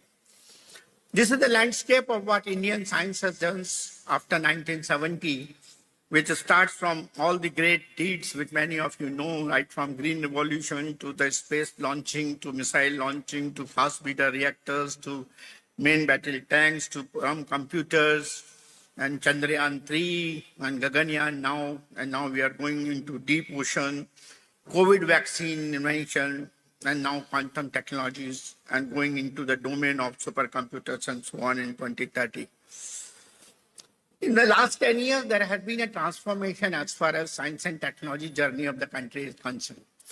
As Dr. Sharma was mentioning, we have gone from what we call as purely a knowledge generator to a translation and also to innovation. And some of these numbers which are indicated here are really speaking highly of what has been the achievements in the last 10 years. What used to be 81 in the Global Innovation Index, we are 39. We have number of startups, we have number of unicorns, we have almost like UPI transactions running into crores and so on. So this is the kind of development of technology that has taken place, the translation, and all of you are responsible for that. But science and technology has left indelible negative impact on the planet Earth. and some of those are known to you. That's why we all talk of sustainable development. We know that we have a huge exposure of toxins. We have rising demand of energy. Dr. Kapotkar just mentioned 28,000 terawatt hours per year. So that is the kind of rising demand for different sectors. Non-renewable resources depletion will take place, and also we don't want them because of the polluting effect. There will be excessive demand for water, there is excessive demand for land, and we have large number of landfills, and there is global warming. This list is very small what we have given here, but it is very large. So there is a need for sustainable development, and that is because over-exploitation of the natural resources is taking place. Many of you who have been listening to the economists say that consumption and demand that drive the economy. Whereas if you look at our old Shastras, which never emphasized on consumption. In fact, today we say consumerism is good, but consumerism has got problems. So over-exploitation of natural resources leading to 1 million species on track of extinction, decline of more than 60% of the world marine fisheries. Then climate change, all of us know about it, rising sea levels, increase in temperatures, and scarcity of resources. The food production needs to double over the next 40 years at a time when almost 23% of the world's agricultural land is degraded. Nearly 2/3 of the world's population will be living in water-scarce, water-stressed area by 2025. And India is going to be in deep trouble because we have only 4% of the globe's freshwater resources with 17% of the population. So importance of S&T for sustainability is very important. And there are 3 major points. We have to connect everyone. You know there are 17 sustainability development goals. So 8, 9, 10 are connected by connecting everyone so that people can have access to communication and the digital world. Protecting the planet in order to face the environmental challenges with climate action, biodiversity, and circular economy, which covers 7, 12, and 13, and developing sustainable societies responding to the social economical challenges, and that means sustainable cities, governments and institutions which are inclusive, and so on. So transformation for achieving sustainable development goals are listed here. I won't go into too many details, but all of us know that digital revolution is one very important part. Going to smart cities, another one. Food, biosphere, and water for sustainable intensification, biodiversity, afforestation, taking care of your oceans and healthy diets and nutrients. Human capacity improvement, Dr. Kapoor was talking about the HDI he was talking about. That will be basically focusing on education, health, aging, labor markets, and so on. And consumption and production, which is a circular economy, what we are talking about today, for getting sufficiency of all resources and reducing pollution. Decarbonization in energy, you just heard him about nuclear energy. And so energy access, energy efficiency, electrification, and good services. These are some of the requirements. The human capacity enhancement through the new age technologies, like we are talking of fusion of 5G, artificial intelligence, Internet of Things, they will play a major role. And that's why we are talking today of intelligent transportation and logistics systems, which will have AI-based driver assistance and traffic management, diverse deliveries for unmanned vehicles, and so on. Industrial operations, which will be leading to automated operations with remote control. Healthcare, with remote health monitoring and illness. Public safety and security, where intelligent video surveillance and systems will be there. Emergency services and border controls, which are part of this public safety and security. Digital revolution is actually making a major difference because as convergence accelerates, innovation advances. $5 trillion innovation platforms is a combination of blockchain, genome sequencing, robotics, energy storage, and artificial intelligence. Each platform will create multiple trillions in the market capitalization over the next decade, enabling further innovation. Quantum technologies, all of you know we are working on them, quantum computing, quantum communication, quantum sensing, and key applications which are awaiting the application of them are like cyber, drug development, financial modeling, better batteries, cleaner fertilization, and traffic optimization. And of course, you need large size quantum computers for difficult problems. Materials are really making a difference today. In fact, if we have to take advantage of what is happening in the renewable energy sector, in all sectors, that there are almost about 35 identified critical minerals and materials. If we are not able to get them, then all these technologies will not be able to meet. And some of these advanced materials are making a tremendous impact in medicine, automotive, construction, agriculture, like nanotubes and nanofibers, graphene and 2D materials, quantum dots, metamaterials, aerogels, and biomaterials. Energy is one segment which Dr. Kakodkar mentioned, but I would say the technologies which are required for the energy security are clean coal technologies, carbon capture, utilization, and storage. Hydrogen is the low carbon fuel, and natural gas. Alternate fuels uses like methanol, ethanol, and ammonia. And I found that, I don't know whether it was deliberate or otherwise, Dr. Kakodkar did not mention anything about small modular reactor as one of the pathways for nuclear. But I think what is emerging today is that the gap which he highlighted requires a certain amount of application of small modular reactors, particularly in the difficult to abate sectors, and also for standalone power. Mobility, which requires vehicle electrification, charging stations, hybrids, fuel cell, and alternative fuels. And renewable energy systems, which you all know, wind, solar, ocean, biomass, and so on.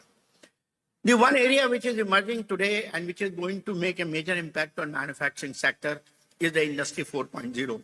And there are 9 pillars of technology which are important for this, like autonomous robots, simulation and augmented reality, big data analytics, supply chain, additive manufacturing, cloud computing, cyber security, industrial Internet of Things, and horizontal and vertical integration of the various processes.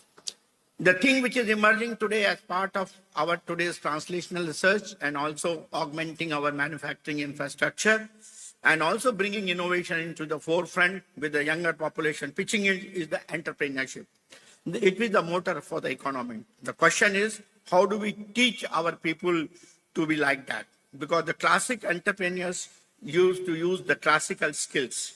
But is that enough to prepare for the Industry 4.0? I feel that new entrepreneurial skills like accepting uncertainty, ability of taking risk, innovation, change-oriented and persistent. These are some of the skills which are required. Technical skills, of course, we have to have broad technical skills, high speed of adaptability, environmental observation, design and individualization, and of course, good management skills, particularly with the decision-making, fast based on knowledge as well as on instinct, and leadership skills and great motivation. For these skills required for new age era, digital knowledge, ability to work with data, which is ability to use automate systems, knowledge of new age technologies like IoT, AR, VR, knowledge of cyber, and cross-functional expertise and soft skills like focus on client needs and industry trends, expertise in working under ambiguous and changing environment, honing soft skills such as collaboration, emotional intelligence, decision-making, and upskilling mindsets. All of you know that these 25 technologies are going to change the complete landscape as far as the future decades are concerned. And many of you are practicing these technologies. The economic impact of these technologies is very, very vigorous. This is the global number. If you can see right from mobile internet to renewable energy, anything between 0.2 trillion to 10.8 trillion is the kind of impact. And this impact is expected to be on the global landscape by about 2025 and 2026 in terms of $1 trillion. In terms of India, we did some sums in Niti Aayog. Economic growth due to disruptive technology, if we work for convergence, I would like to highlight them, achieve about 550 to 1,000 billion annual economic impact, which is 20 to 30% of India's incremental GDP. Provide 400 million additional people with access to healthcare. have about 300 million financially included people, provide about 14 to 24 million workers more years of education, achieve 15 to 60% yield improvement for 22 million farmers, save about 50 to 95 billion from energy technologies, and gain 17 to 25 billion from intelligent transportation, and create jobs for 10 million tech-enabled workers. Our country, looking at all this, has launched these missions. Dr. Ashutosh Sharma mentioned about them, but each of these missions are thousands of crores, and certainly they are going to make a difference as far as India's industrialization is concerned, energy needs are concerned, computing needs are concerned, and also knowledge and innovation is concerned. These are major programs, and I want all the young and old, not so young population to certainly contribute to these programs in a very effective manner. These are some of the priorities which we have identified, starting from Industry 4.0 to defense and aerospace, which should be our focus to achieving the 5 trillion economy. There with respect to Industry 4.0, digital economy, precision agriculture, service sector, alternate fuels, cyber security, and so on. But what is the pathway? The most important thing is, if we have to really make economic impact through S&T and improve our position in global innovation index, which is 39 out of 143 today, we have to alter our S&T innovation ecosystem. This would require global leadership and excellence in R&D-led technology development and innovation. Excellence is needed in basic research, particularly directed basic research, and in applied research, including pre-competitive applied research, particularly in critical technologies. I see a lot of innovation in service sector. However, wealth can be created only if we excel in engineering innovation, deep tech innovation. This should be our area of focus. For this, we should develop high-quality design and manufacturing skills. I'm going to overemphasize on this word design, because India lacks the design skills, and that's the reason we are not a product nation yet. To meet the challenges of the 21st century innovation, which is a sixth wave of innovation, we have to build expertise in fundamental science like maths, physics, green chemistry, biological sciences, to establish base and foundation to support the development of future advanced technologies like nanotechnologies. We have a various syndrome. We actually now go to simulation, see the output on screen and stop there. We have to create a culture and mindset of design, simulate, build, test, evaluate, and validate. Present approach to give up after the design is seen on the computer screen using imported design and simulation tools is not good for innovation. Engineers have to go from drawing boards to test and evaluation and iterate the process till an efficient and optimum solution is evolved and ready to go to the market. We should reinforce the concept. If you cannot build it, you cannot use it or sell it.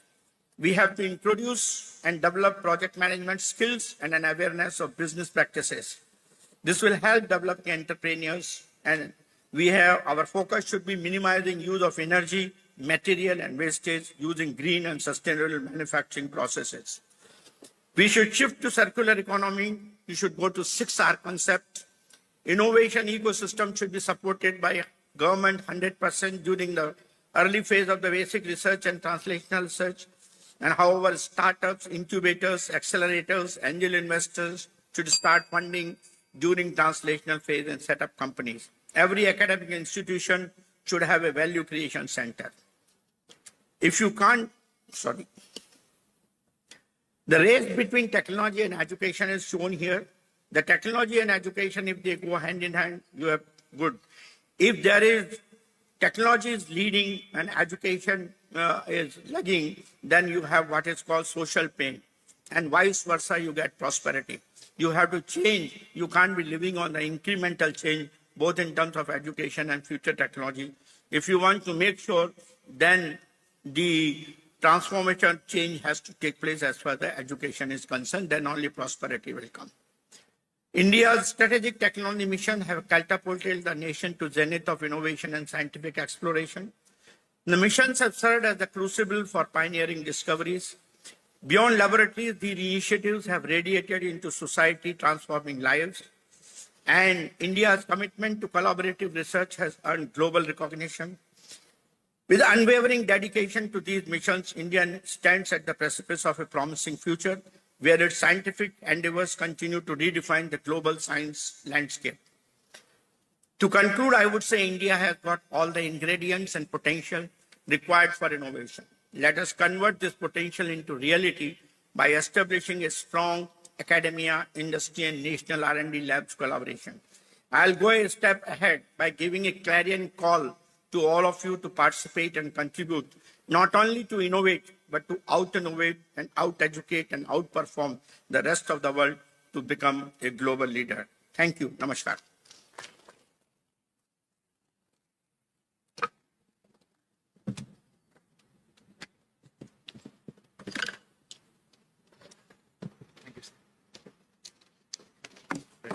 I hope It covered a very vast ground, very practical. Sir, that connector also with you.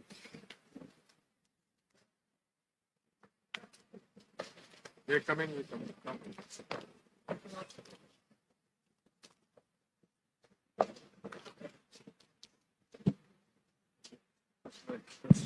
Thank you, sir.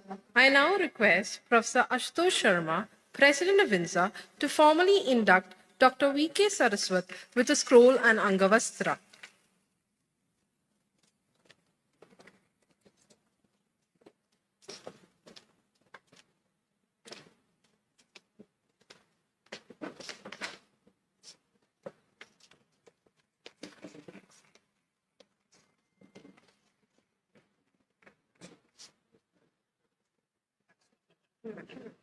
Thank you so much.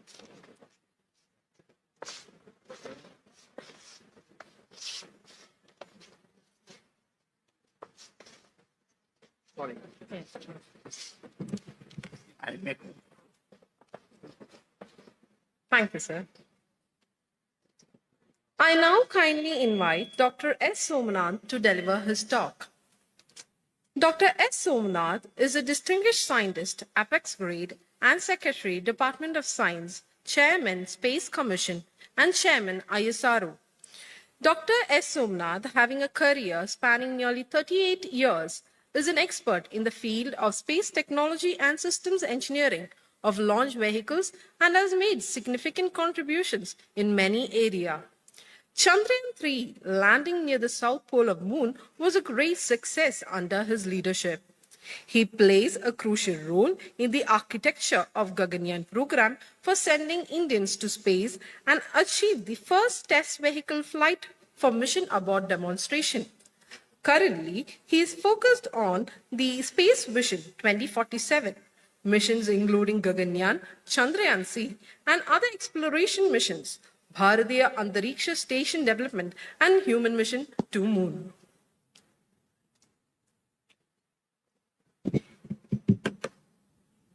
Good morning. Thank you so much for this opportunity to come here and address you on the occasion of the INSA's 90th meeting.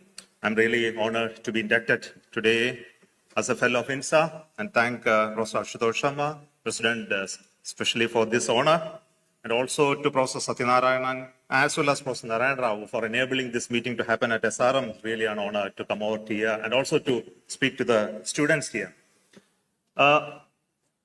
Many a times, I think all of you know that when the space program started in the early 60s, the nations who were interested in working in space were all looking at traveling beyond the gravity of Earth and explore the universe and even take human beings to space.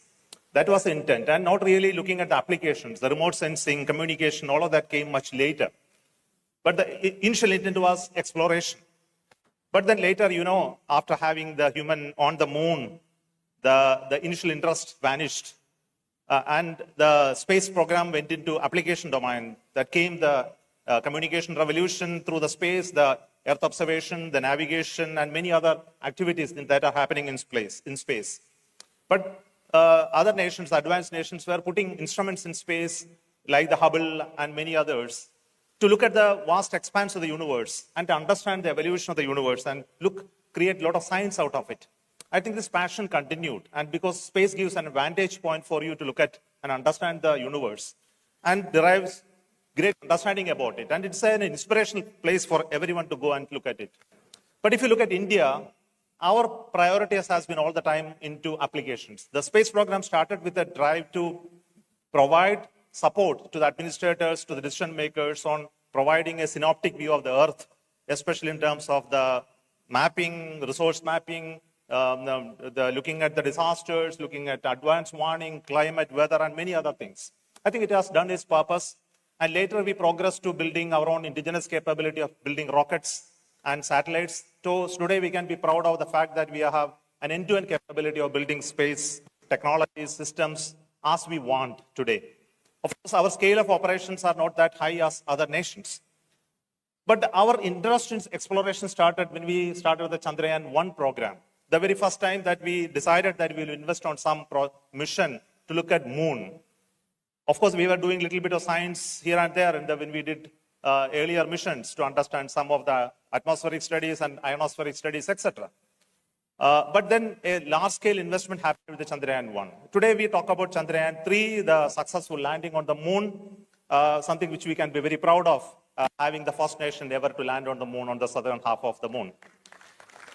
But then I would like to look at how exploration is important for us, in contrast to the other work of space, which is the communication, Earth observation, navigation, strategic observation, and many other applications that we are doing. Because it has the potential to spur new developments, new technologies, an inspiration element, and possibly an economic activity at a later point in time, because it adds value of knowledge, space technology and science to the young people. Because we want you to come and work in this space technology. Without that inspiration element, I think it is not going to be, a scaling of activity is not going to take place. And this is well understood. And I would like to speak a bit about that aspect of it. Of course, last year we had 3 important missions, the Chandrayaan-3, not last year, last few years. Chandrayaan-3, the landing on the moon happened. The Aditya L1, the mission of studying sun and launching it to the Lagrangian point happened. And also the XPOSAT, the study of black holes and its various processes. So these 3 missions indicate the renewed interest and work that we are doing in space to look at exploration as a new agenda. But then very important point for all of you is to understand what are the outcome out of it. I think this is very important. Toward the end, I will stress on that aspect and how we can increase the outcome from these missions. The Chandrayaan-1 gave a lot of understanding, which is not existing at that point in time, even for those nations who have done earlier missions to moon. For example, moon is bone dry, moon is geologically dead millions ago, moon regolith completely absorbs impinging solar wind portions, lunar wake is devoid of solar influence, and many others. And we have answers to that from Chandrayaan-1 mission. And this is a global understanding that has come out of Chandrayaan-1. We also made a first impact on the moon. The moon impact probe impacted on the moon and made initial signatures of presence of water on the moon, though it was not confirmed at that point in time. But then Chandrayaan-2 brought new understanding that moon is not that dry, it still has got water on the moon. And today we have mapping of the moon, which shows that there is a lot of water on the moon. And this is a great study, and later missions of Chandrayaan-2 also indicated the presence of water on the moon by instruments of India as well as US, other nations also. So there is a greater and renewed interest on the moon primarily because of this finding that came out of our moon missions. Again, there are many other findings that came out of moon missions, like the sodium distribution on moon, which was a theory and a scientific discussion which happened. And today we have great evidence of this, which shows the origin of the moon, whether it is from Earth or from any other planetary activities. And some of these findings come out of such critical understanding. I'm not going into the details of each of them. The best of the maps that we have today came out of the moon mission that we did. The Chandrayaan-2 has the best ever maps that we have for moon, the highest resolution map that we ever produced. So sharpest images of Chandrayaan-2 are being used by other nations today to plan their missions to the moon. It's something that we should all be proud of. Of course, we did a lot of studies on the boulder distribution on the moon. For example, the right landing site identification is a very important issue. So when you take a 2-dimensional map of any surface, you can identify a valley versus a boulder. So we need to understand this through 3-dimensional imaging and multiple images. So we have one of the best maps today, which identifies the boulder distribution. And this map is so important for identifying landing sites, possibly when you want to colonize and land on the moon, this information becomes very important. One of the important findings that came out of Chandrayaan-2 is a subsurface is features on craters. So when you look at the images, you will not understand the real crater. And this can be found only by radar imaging of the moon. Today, we have even that quality of images of the moon, which identifies the potential craters, which are later covered by deposits and other impacts that spent soil on that and then covered in a manner. So it's a loose sand, not a real rigid surface, which will appear to be. So this type of even findings, which are very critical for landing sites, also we have today about the moon. Another real observation about moon is the exospheric argon distribution. Now, you know, moon is not having an atmosphere like many other planets. Possibly it has a gravity to keep little bit of atmosphere, but it didn't stay there. We also know about Mars, which has got a very thin atmosphere, though it has a gravity sufficiently high enough to retain an atmosphere. So what processes are happening there which makes this atmosphere to vanish? It's a geological process, or it's an extra geological process that makes this atmosphere vanish. And this understanding and scientific research happen to look at some of the trace elements are being mapped to find out what are the transport phenomena happening in the atmosphere, and looking at the magnetic activity, etc., to understand this. And this is very important finding from that context. Similarly, Chandrayaan-2 did even research on sun. For example, solar eruptions were observed by the instrument on board Chandrayaan-2. So this is again really an interesting observation that came out of the moon mission. We also did, in Chandrayaan-3, there were 5 instruments and all of them worked very well, and many of the publications have slowly started coming, very impactful publications. And one of them, some of the information that came out of Chandrayaan-3 I would like to share with you. The surface elemental composition, we had a spectroscopic 2 instruments on board, one based on alpha particle impingement, another based on laser ablation, and both gave very good output in terms of the surface elemental composition of moon. And this is again a great finding. Similarly, buried craters on the moon. This is again a finding from Chandrayaan-3, which shows that the surface, though appeared as the crater, you won't be able to find out from normal optical camera. We need to look at it from a different set of camera systems which identified the presence of buried craters. It also goes with the evolution of the moon and its surface. Again, elemental composition from another instrument. It's a laser ablating instrument which showed the distribution of elements. And you will ask me why this information is important. And this information correlates with respect to the origin of the moon and how the surface of the moon is changing over time. So there is another interesting finding. The top surface of the moon is continuously being replenished by the material that is coming from underneath and then going on top of it using different processes. Another interesting finding that we got is the moon quakes, that we dropped an instrument on the surface of the moon, actually measured the moon quakes, and we have data from that. And some of them are natural, some of them are events that are like something comes and hits, that you have a shock which can be measured. So people are analyzing it, and possibly good publications will come out of it. This is another measurement of the lunar regolith thermal characteristics. So we drilled a probe into the surface and measured conductivity of the surface, which showed that the surface has a very high thermal resistivity. It doesn't actually, heat transfer doesn't take place as much as we thought earlier. So this is something which will be useful to model the thermal behavior of moon later. Similarly, there are other measurements on the surface and ionization, which is done by one of the, I think it's automatically shifting. Huh? Okay, by the atmospheric Langmuir probe.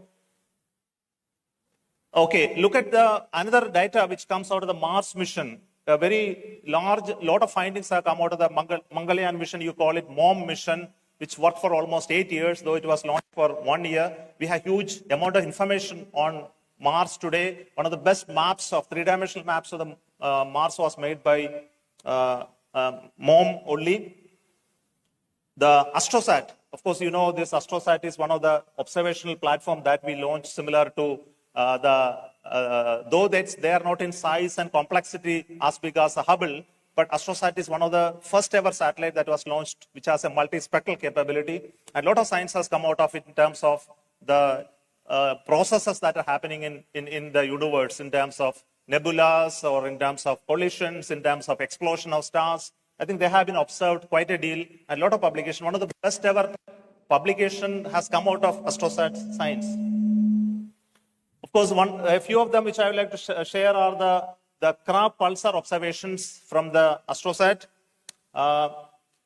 Then some of the gamma ray bursts that it has detected in the universe, especially in the quiet zones. The name is mentioned as. Sorry, I'm not able to come to this mic. It echoes. Of Stephen's points showing features of which were never seen in the past. Let me quickly shift to another satellite, which is the Aditya L1, which was launched recently, and it captured one of the best ever solar eruptions. I think this was a solar maxima period, and the highest ever eruptions happened is this year, and we have huge amount of observations and data collected on the processes that are happening in coronal mass ejections, its impact on the space weather. And Aditya L1 is equipped with 7 instruments, some of them measuring the particles, some of them measuring the X-rays in low energy and high energy, some of them looking at the magnetic effects. I think all of these combined observations are going to give you a huge amount of data on the process and linking the CME to the space weather effects, especially dealing with the, you know that it has an impact on the communication, the external magnetic field, the particle distribution around it, and also how it disrupts the communication networks as well as power distribution networks. So this information are gathered today. Of course, some of the publications are slowly coming. All of these observations happened just this year. This is another observation from yet another instrument on board the Aditya L1 called the solar coronagraph, which looks at create an artificial solar eclipse and look at the corona. And yet another instrument is the ultraviolet instrument, which looks at the sun in an ultraviolet spectra. So I'm just showing some of the data. This is a full disk image of the sun observed in various spectra by the suit instrument on board Aditya L1. Now why I said all of this is, though we did all these science missions in the recent times, it has produced significant science outcome. And I would like to speak about that part a little later and how you can increase the impact of what our missions that we have done in the recent times and in the future. Before I go further, I would like to tell you that recently that a space vision has been announced by government with a goal of expanding the exploration and other related activities in the Amritkal, leading up to a landing of a human being on moon by 2040. So this involves expanding our Chandrayaan program, looking at other planetary missions, building up a Bharati Antariksha station, creating heavier launcher capability, and all of these are part of this. And for that, there is a huge amount of investment also identified at this point in time. So basically, the goal of this announcement is to expand the Indian space program. Though we have been operating at a certain scale in space, primarily looking at the communication, remote sensing, navigation, and other areas in lower scale. So our current number of satellites are hardly 50, 55 numbers. For a nation like us, I think we need to have hundreds of satellites, possibly in maybe much more, to handle tasks related to frequency of imaging, looking at disaster warning, resource mapping, giving communication directed devices. I think all of this demands huge amount of investment and infrastructure. To scale up this space activity to a next level, possibly a 10-order increase in the economics, I think we need to do a lot of things, especially bringing private entrepreneurs into space ecosystem, providing a conducive environment from them to do all of that. And also we need inspirational programs like the one which I am talking about, the human space flight program and science program, where we want scientists to come and participate and create a very innovative ecosystem. So this is precisely the goal of the Space Vision 2047. And we have looked at this Space Vision 2047 in 3 segments. What we can do in the near time, something like 5 to 10 years, and then long time by 2040. The first part of it has already been approved by the government and funded already in building the newer launcher capability, the first module of the space station building, at least 2 missions to moon, 1 mission to Venus, building the first part of the Bharati Antariksha station, and also expanding our human space flight program. The space station is one of the important elements in this exploration. We would like to look at a permanent station where Indians can go and work in microgravity environment and conduct research. I think the first part of it is going to be built and launched by 2028. And fully completed by 2035, where human beings can go regularly and operate. And we look at many activities around the space station. And currently we are in discussion with many stakeholders, especially national laboratories, research institutions who are interested in science research, etc. One of the important topics which I would like to discuss is engagement with the stakeholders. In a time where we are discussing this topic with INSA, I think a lot of researchers are also here. We are looking at many of the science programs yielding a lot of research, but the publications that are coming out takes long time. It's primarily because our pool of researchers available to do this, converting the knowledge, information that we are getting into research outcome is actually low. We conduct these programs regularly in terms of data utilization programs, combined research, etc. But still, this is not growing. If you really look at, many institutions are part of our work. It's not done by ISRO alone. The science data that comes out of these missions are actually available in a public place, and all of you can download and use this data and create value out of it. So basically, we would like to look at how we can expand this science data utilization and create more astronomers and space researchers out of this. So we would like to work on this engagement and also look at a long-term plan of exploration in a manner which will be suitable to you, suitable to the interest, and suitable to the knowledge that is required. So this is the primary goal, and we have a lot of programs, and some of them are the institutional programs. We deal with the other ministries and department, like Department of Atomic Energy, the IAG. We signed with MOUs, the NGRI, and many other institutions, primarily to look at how we can collaborate and work on future exploration missions. Similarly, is the interest with the student community. We have a program coming up called START program, bringing students to work with us in terms of future exploration science research. And these statements and announcements soon come, and I invite all of you to be part of it. And we also have national space science meetings, symposium meetings, where we look at brainstorming and workshops to identify what all new science programs are required for the country.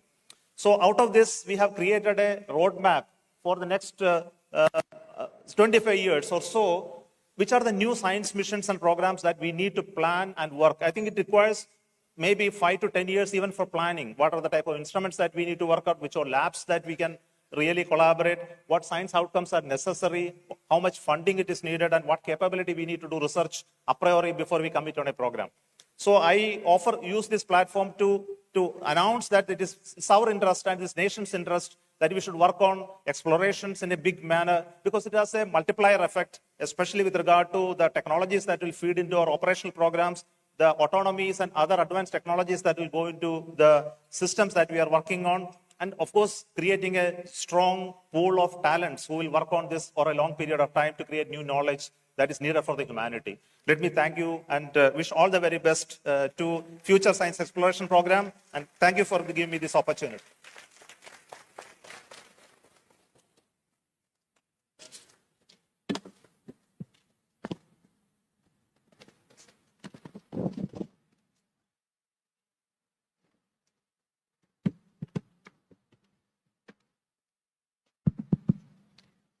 Thank you, sir. I now request Professor Ashutosh Sharma, President of INSA, to formally induct Dr. S. Somnath with the scroll and Angavastra.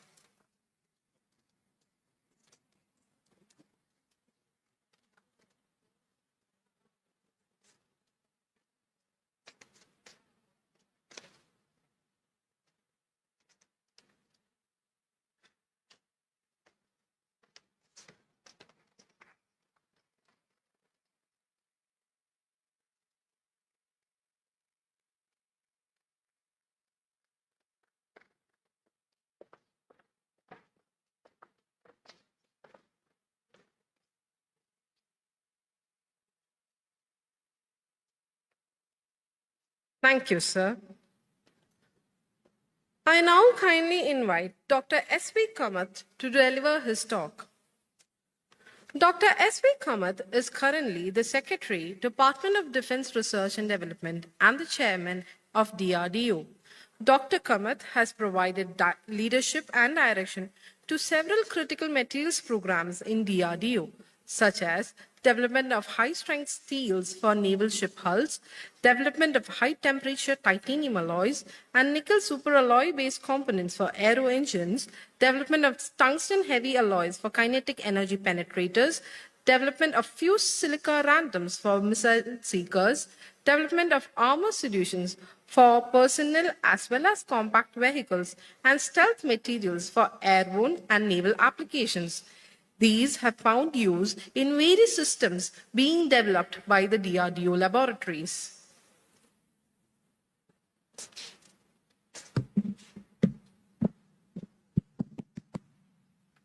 Good afternoon, everyone. Am I audible at the back?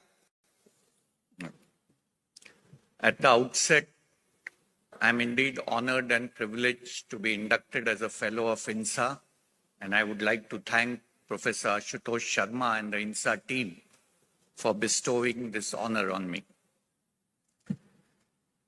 So in this brief 15 minutes, I'm going to give you an overview of what is the road ahead for defense R&D.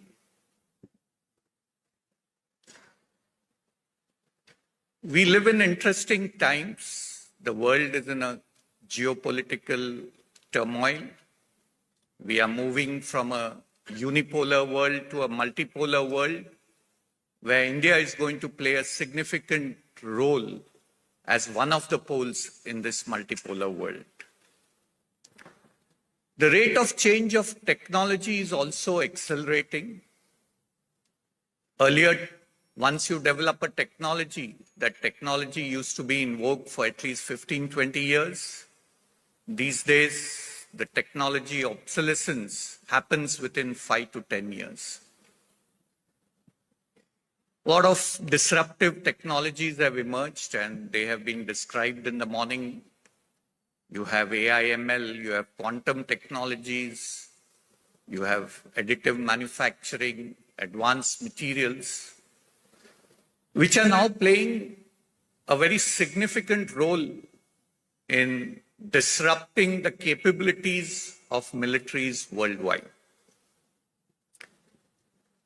The nature of warfare is also changing dramatically. Earlier, wars were fought on land, sea, and air, but now you have new domains such as space, cyber, information, and the wars in these domains, especially cyber and information, are ongoing.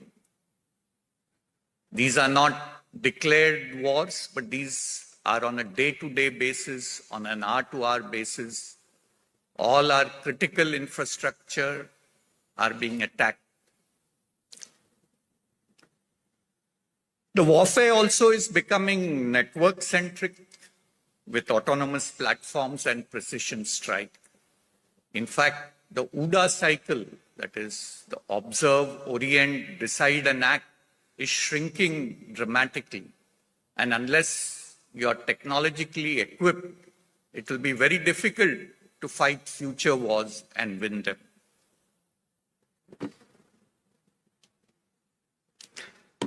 In addition to these changes which are happening globally, within the country, we now have a clear vision and mission of Atmanirbhar Bharat and Make in India. Our Prime Minister also has set us a goal that we have to become Viksit Bharat by 2047. And he has also set us a goal that we have to become a leader in defense technologies. So let's look at the present defense ecosystem and whether that is suitable to meet these challenges ahead. If you look at today's defense ecosystem, defense R&D is mostly done by DRDO, supported by academia and MSMEs. The design and development of systems also happens mostly in DRDO, whereas the production happens in PSUs and private industries based on TOTs either from DRDO or from abroad.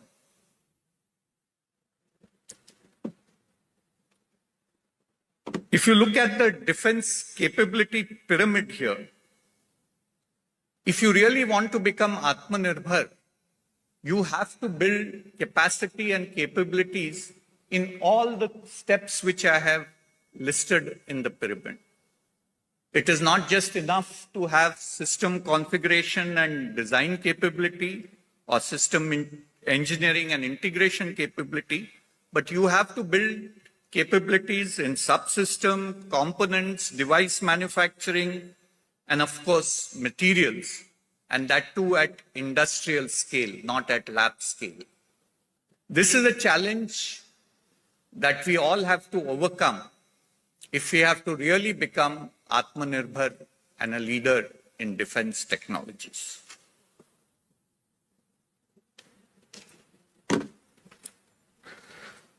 So if you look at our current ecosystem, it is pretty much linear with people working in silos. The basic research happens in academia. We then translate it to applied R&D in DRDO labs, and eventually then further translate it into production in industry. To meet the emerging challenges, this kind of ecosystem is not optimal. We will need to increase the interaction between the academia, the industry, and the R&D organizations. And a linear scale or a linear development cycle has to become an integrated approach where you look at the manufacturability, the producibility at the beginning of the development cycle itself.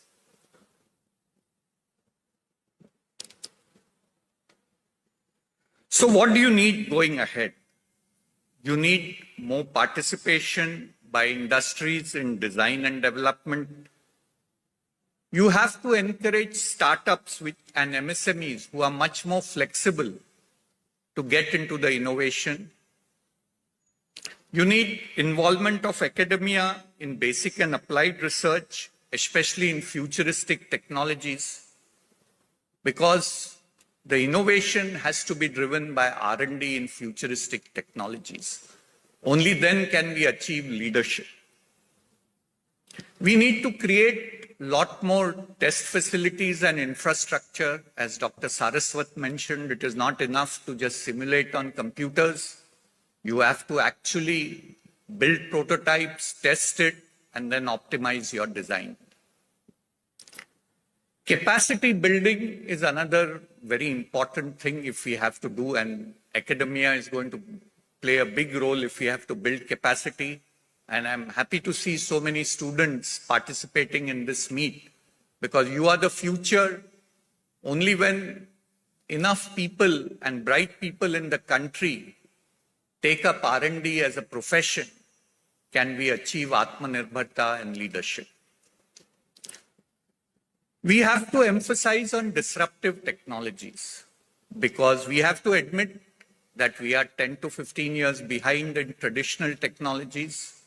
So if we have to catch up and leapfrog, we have to emphasize on these new emerging technologies. Only then can we hope to achieve leadership. And civil-military fusion is very important. In the past, it was the military technologies which led to their final utilization in civilian applications, whether it is the internet, whether it is telecommunication. But now, in several technologies, especially AI, ML, quantum technologies, the civilian sector is far ahead of the military. And unless we leverage the expertise that is available in the civilian sector in the country, we will not find it easy to achieve leadership. So what do we need to build? Because it has been shown that countries which don't invest in defense R&D cannot prosper. Only when you are secure and you have enough deterrence can you grow economically, and your society can grow in other aspects. Because history has shown that though defense R&D is costly, not investing in defense R&D is even costlier. So we have to build, invest, in building next generation capabilities, whether it is in underwater domain awareness, space situational awareness, ISR capabilities, robotics and unmanned technologies, manned and unmanned teaming.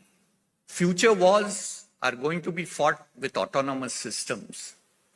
But you need the ability for these autonomous systems to work synergistically with manned systems. So this manned, unmanned teaming technologies are going to play a key role in any future battlefield. Cyber defense, as I mentioned in my introduction, not only cyber defense, but cyber deterrence, like we have nuclear deterrence. You have to build capabilities in the cyber domain if you have to win any future war. Secure communication and network-centric warfare, as I mentioned earlier, are other areas where we have to build significant capabilities.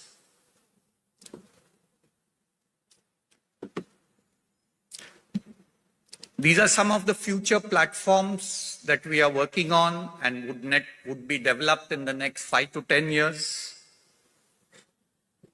The 5th generation stealth advanced medium combat aircraft, the twin engine deck-based fighter for our aircraft carriers, remotely piloted strike aircraft, high altitude long endurance UAVs or HALEs, stratospheric airship or high altitude platforms which can give you persistent surveillance in a battlefield,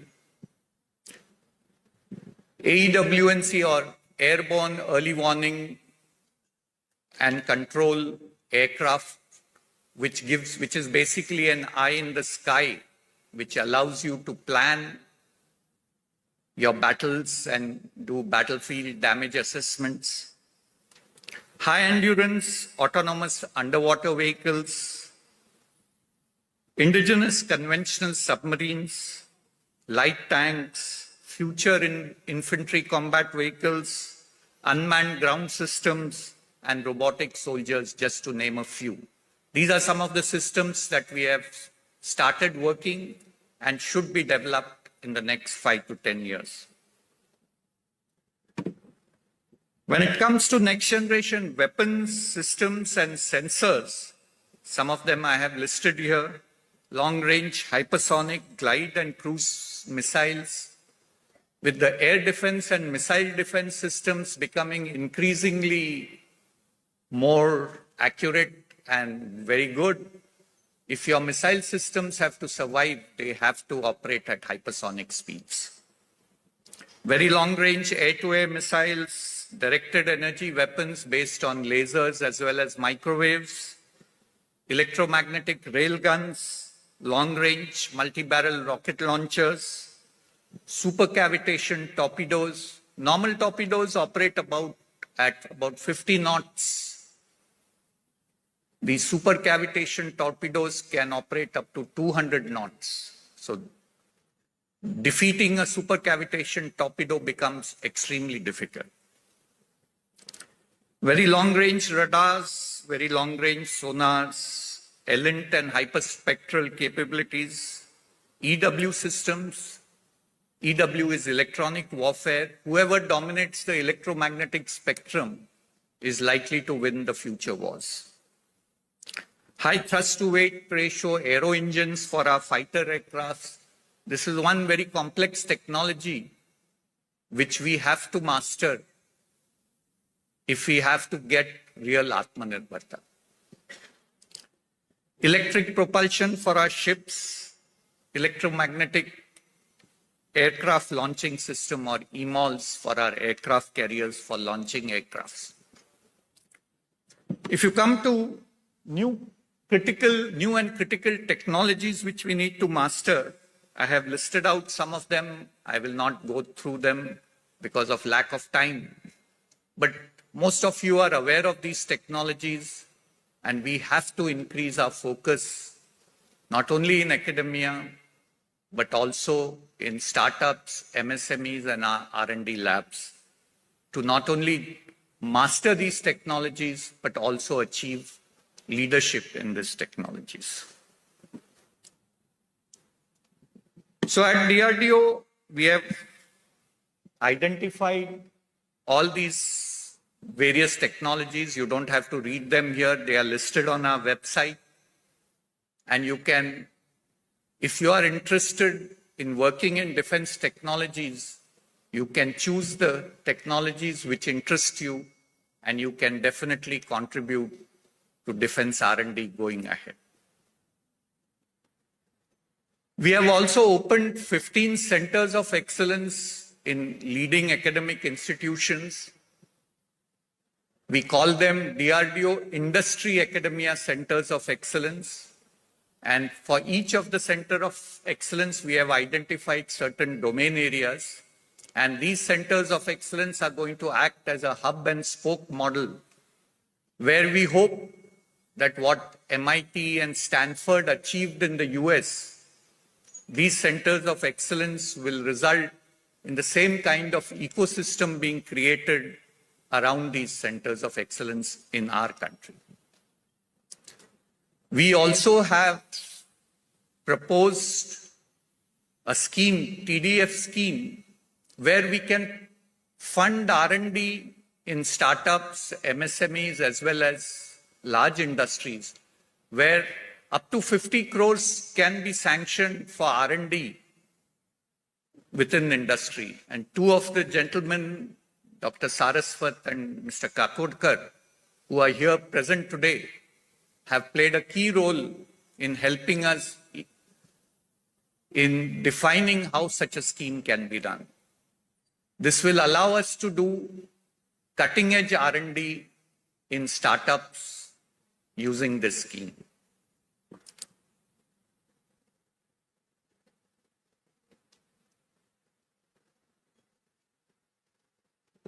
But one thing which we need to address as a country, if you look at how much we spend on R&D as a nation, we spend about 0.65% of our GDP.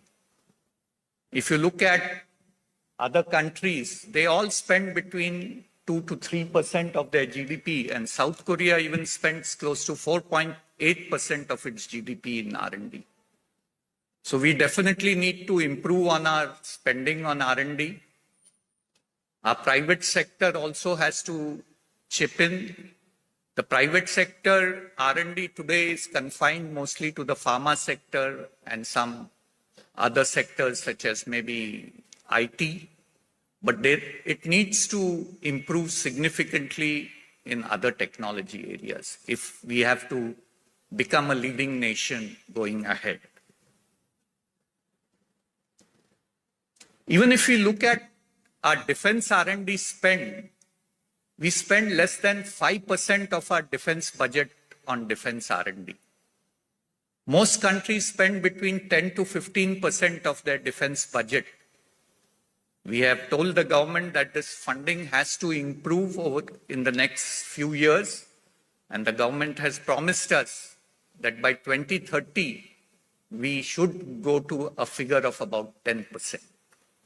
Hopefully, this will result in a significant fillip to funding R&D, not only within DRDO, but within our academic and industrial ecosystem.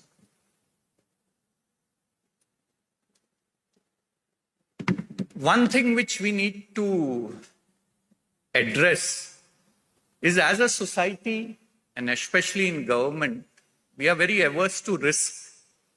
And we are very intolerant to failure. If we take up a project, it has to succeed. Otherwise, we get audited. We have to answer in Parliament why this infructuous expenditure has happened. I think if you want to do cutting-edge R&D, you have to learn to fail. Failure is not bad. Failure teaches you a lot of things, and it can be a stepping stone to your next success. You have to fail, but you have to fail fast, and you have to learn from your failures and move ahead. This is a cultural change which needs to happen within the country and especially in the government sector.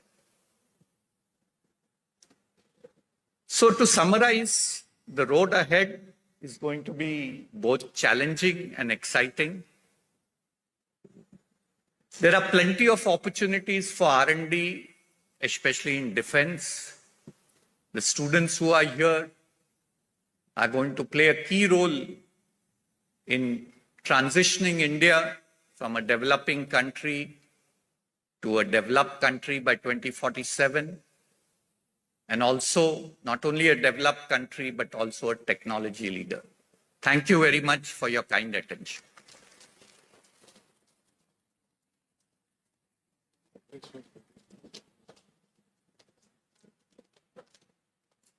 Thank you, sir. I now request Professor Ashutosh Sharma, President of INSA, to formally induct Dr. S.V. Kamath with a scroll and Angavastra.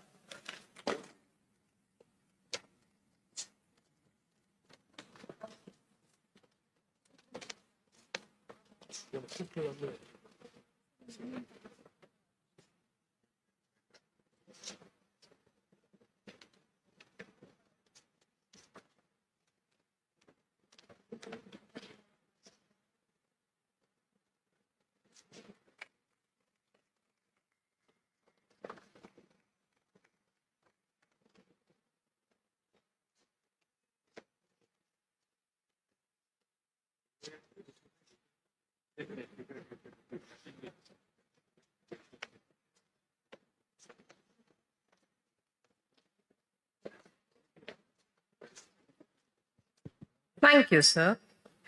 I now kindly invite Dr. Krishna M. Illa to deliver his talk. Dr. Krishna Illa is a leading scientist and entrepreneur in the field of vaccines and food. Dr. Illa's work spans three main verticals: human vaccines, veterinary vaccines, and food. He is currently focused on establishing one of India's largest vaccine manufacturing facilities in Bhubaneswar, Odisha. Dr. Ella spearheaded the development of several innovative vaccines, including Rotovac for rotavirus, Type R TCV, the world's first typhoid conjugate vaccine, and India's first new molecule, Covaxin, India's first indigenous COVID-19 vaccine. Dr. Illa is the first one to develop Zika and chikungunya vaccines in the world, which are currently in clinical trial phase.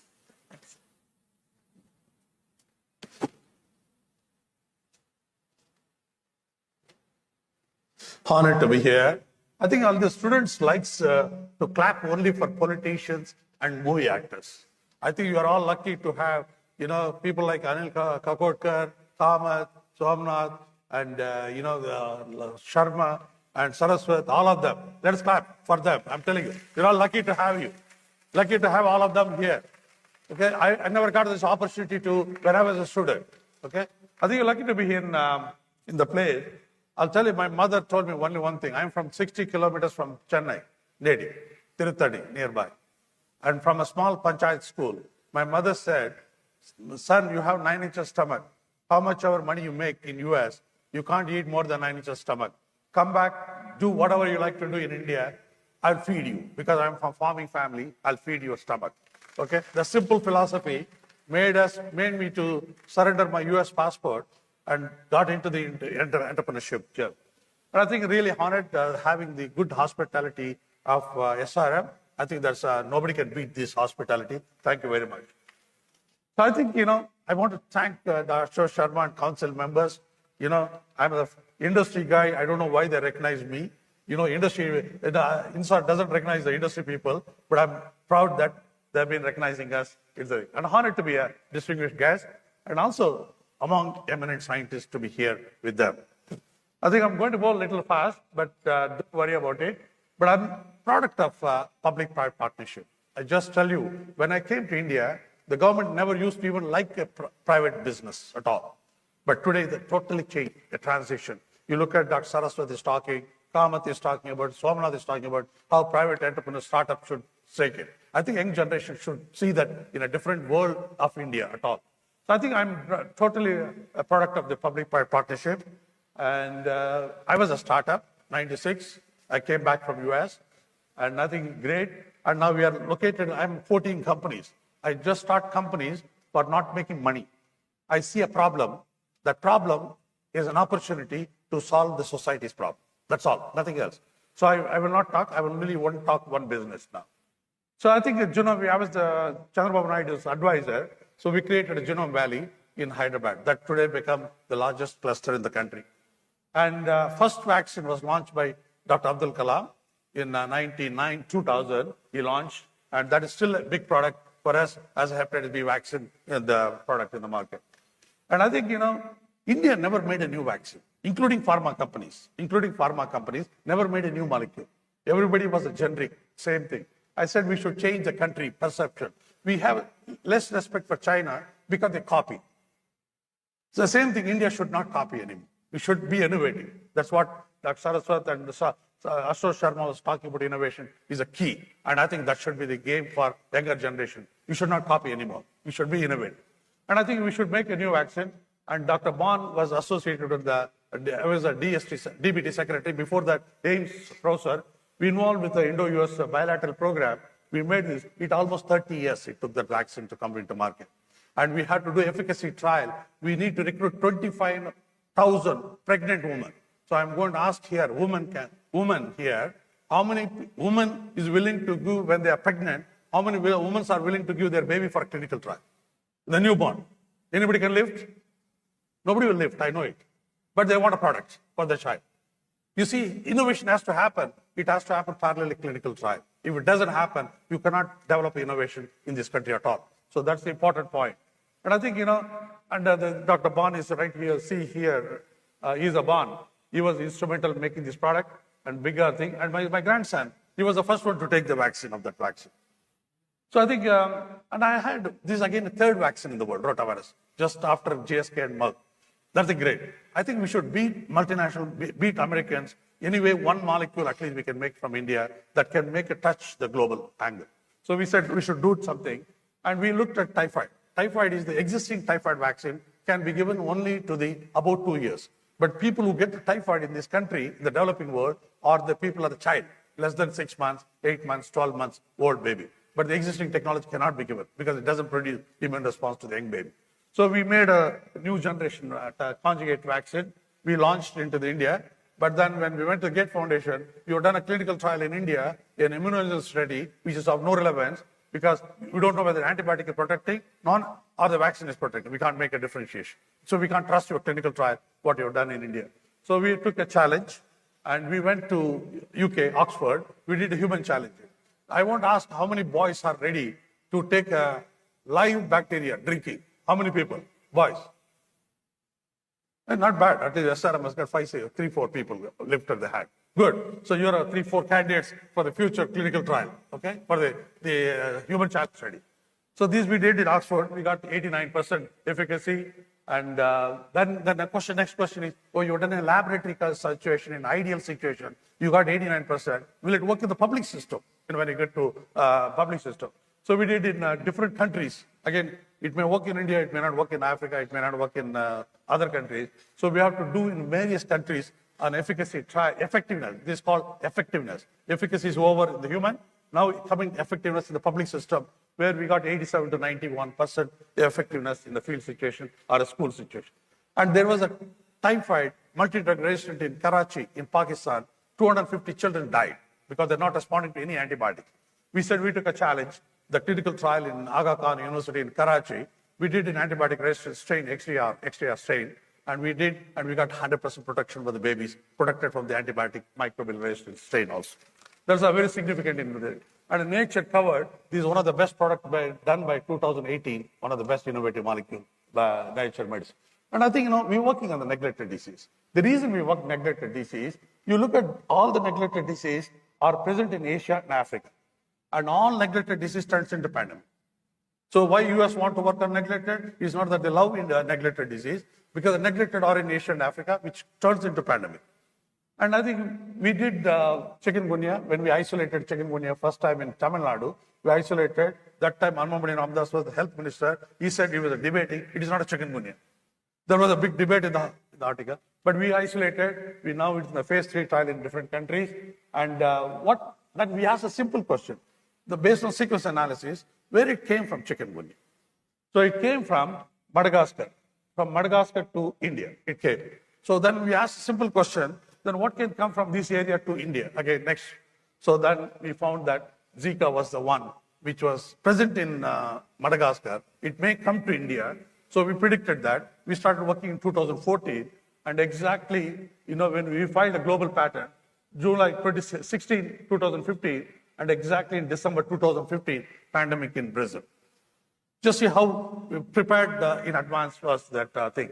So, and Thabo Mbeki, South African president, came. He said, we don't like Indian companies because you always want to exploit the African market, but you don't want to help the African situation. I asked him, Excellency, why should I do for Africa? I'm Indian. I want to help India, not this Africa. He said one statement. He said, you would not have got the freedom if we have not exported Mahatma Gandhi to India. So it is a very interesting connotation that we exported Gandhi, that's why we got a freedom. You should owe gratitude to us. So I said I took up one of the projects as a favorite for Africa to help. It's one of the non-typhoid salmonella, poultry bacteria, going to humans. And we partnered with the University of Maryland and Wellcome Trust funded. We finished a phase 1 in Baltimore in less than 8 months in a phase. The same trial, if we want to do it in India, it will take 4 years. I just want Dr. Saraswat to help us how the regulatory system, he was there in one of the regulatory system meeting, and I was so critical about it, how startups will get killed in this country and the life sciences. We don't change some of the platforms issues in the country. And I think we did, again, the highest clinical trial. Probably we are in the developing world, including China and Korea, and all combined with us, we are probably the only company has highest clinical trial companies in various countries doing it. And I think we have strong patent and IPA protection. And we published not only a commercial company, we have more than 150 publications, including Covaxin alone, 9 Lancet publications, 2 Nature publications. And we also supplied more than 10 billion doses vaccine as a startup company. Remember that, as a startup from nothing, from zero. So that's what you should remember that. And I think, what is with SARS-CoV vaccine? So I told you in my preamble that neglected disease will turn into pandemic. And that was my idea right from the beginning. We created a BSL-3 production facility. BSL-3 labs are there all over. Wuhan lab in China is a BSL-4 laboratory, not the production facility. So we have the BSL-3 production. We created that in advance and preparing anything comes for the future, anything for India. So we made a COVID vaccine. That's how we made the BSL-3 production facility. We made with ICMR partnership. We did animal challenge studies. And what we did is, small trick we did, my friend Amit and Avasti and all here, we just, one small molecule we added to aluminum hydroxide gel. We shifted the immune response, instead of this, we shifted the immune response to this side so that it protects against variant and also long-term immunity and T-cell response. That's a trick we played with the Covaxin. That's all the game is. And I think we did the human trial. Probably this is the second largest clinical trial in the world on efficacy trial. Third country in the world after US and UK. And the third one in India was the one who did the highest clinical trial on this. And SRM is one of the places for phase 1, phase 2, phase 3 was involved, SRM also. So it shows clearly how safety of the Covaxin was. That time everybody was looking at efficacy, now everybody looks at safety. Now. After the vaccination over, pandemic is over, everybody looks at safety issues.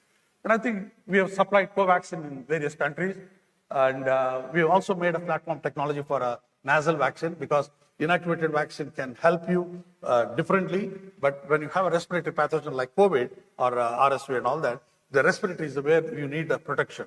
So we made a nasal platform technology, we launched it, and we also highest containment production facility. Probably we have a veterinary side, we have BSL-4 production facility.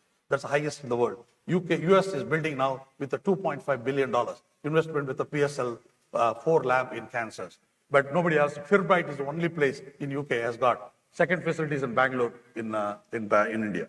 So we have provision, and we also with the malaria. GSK is now shutting down the malaria in Belgium. They shifted everything to Bhubaneswar, to our new plant. Bhubaneswar will be manufacturing the malaria vaccine. This is the TB vaccine. TB is 25% of Indians. 25% of Indians are infected adults. The highest infection in the world is Indians. And again, the problem is multi-drug resistance and antibiotic resistance. So what we need is, we don't need help. And I think Dr. Saraswat should note down this one. We don't need help. Please help Niti Aayog facilitate the clinical trial centers. If we do the clinical trial tuberculosis, we beat the Americans and Europeans. because they can't do the tuberculosis vaccine trial in US and Europe. They can't do it because they don't have much TB incidence. We are the only country we can do. We can take a leadership in that position. That's the strategy we require. And that is where little politics gets into the country also. The scientific politics is also very good in this country. So I think, we will be taking a global shape. And I think geopolitics was a problem in the COVID time, Covaxin time. Competing with you. So when you compete with US and Europe, UK, they want to belittle India. That's a game they play. They played, no problem. Anti-India, anti-government, defame Indian product, discredit Indian science and technology. Media and scientists does not believe Indian science and technology still. But in the COVID time, it changed with the Covaxin. It changed the game a little bit. Thank you very much, sir. Thank you for this.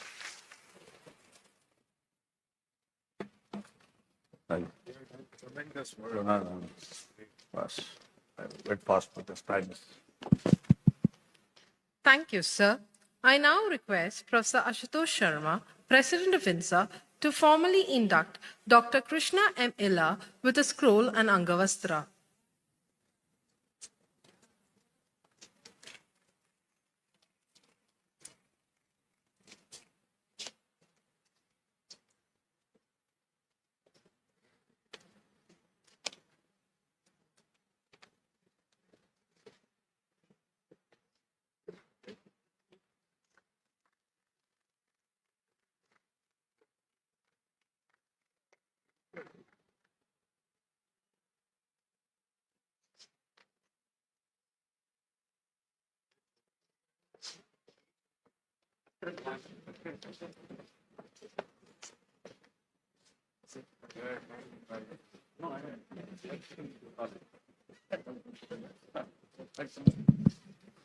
Thank you, sir. I now kindly invite Dr. K. N. Shivarajan to deliver his talk. Dr. Kumar Shivarajan received his B.Tech degree in Electrical Engineering from IIT Madras in 1987 and the MS and PhD degree from Caltech in 1988 and 1990. He worked at IBM T.J. Watson Research Center, New York, and was on the faculty of the Indian Institute of Science, Bangalore, before co-founding Tejas Networks in 2000 as its Chief Technology Officer. Dr. Kumar co-authored the best-selling book, Optical Networks, A Practical Perspective, which is currently in its 3rd edition.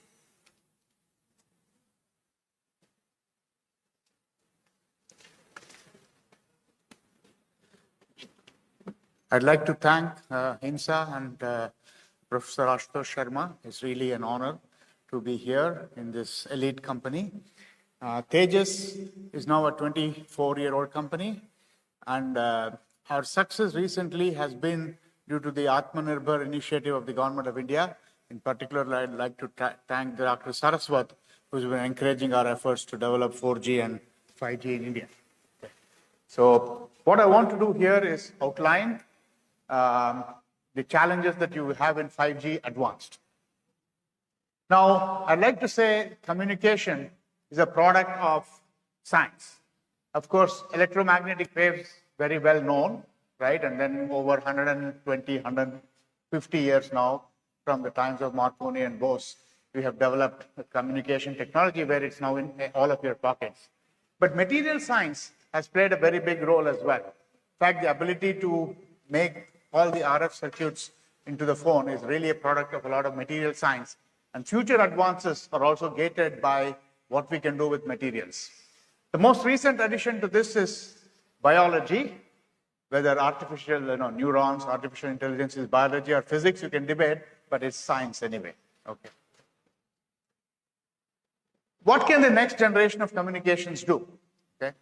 So it's just, imagination is the limit.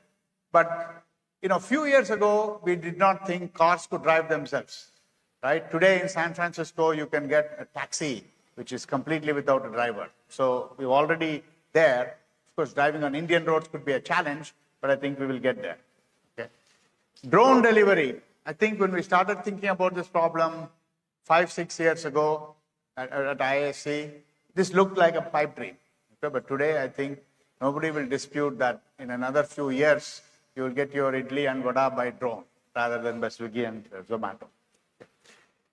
Remote farming, it's already quite possible.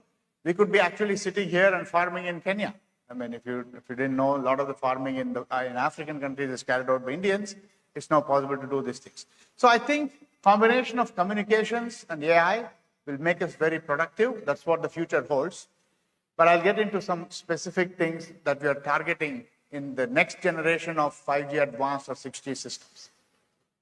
One of the key things is to go beyond communication. So I think we all have enough technology, even in 4G and definitely in the 5G we have today, to watch movies and YouTube streaming and all that, right? So what next? So I'll talk about that in the rest of this talk. There's a lot of acronyms here, which I'll skip because I'll be covering most of this. But in our world, there's a next G every 10 years. So we had 5G in 2020, and so 6G we'll have in 2030. So we're targeting a number of developments in the industry for 6G. Some of them will work, some of them may not work, but let's see what we're doing. Okay. One is, you may have, if you follow technology, you would see that, if you want to transmit and receive, you can do that at different frequencies or different times. But one of the key challenges for the next generation of systems is to be able to transmit and receive at the same time at the same frequency. Okay, this is called full duplex.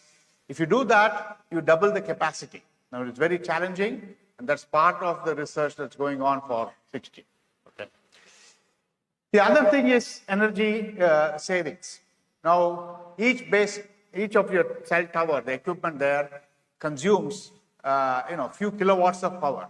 And you also know that anytime charging your phone is a problem. You always look for charging points in the car, at home, everywhere, right?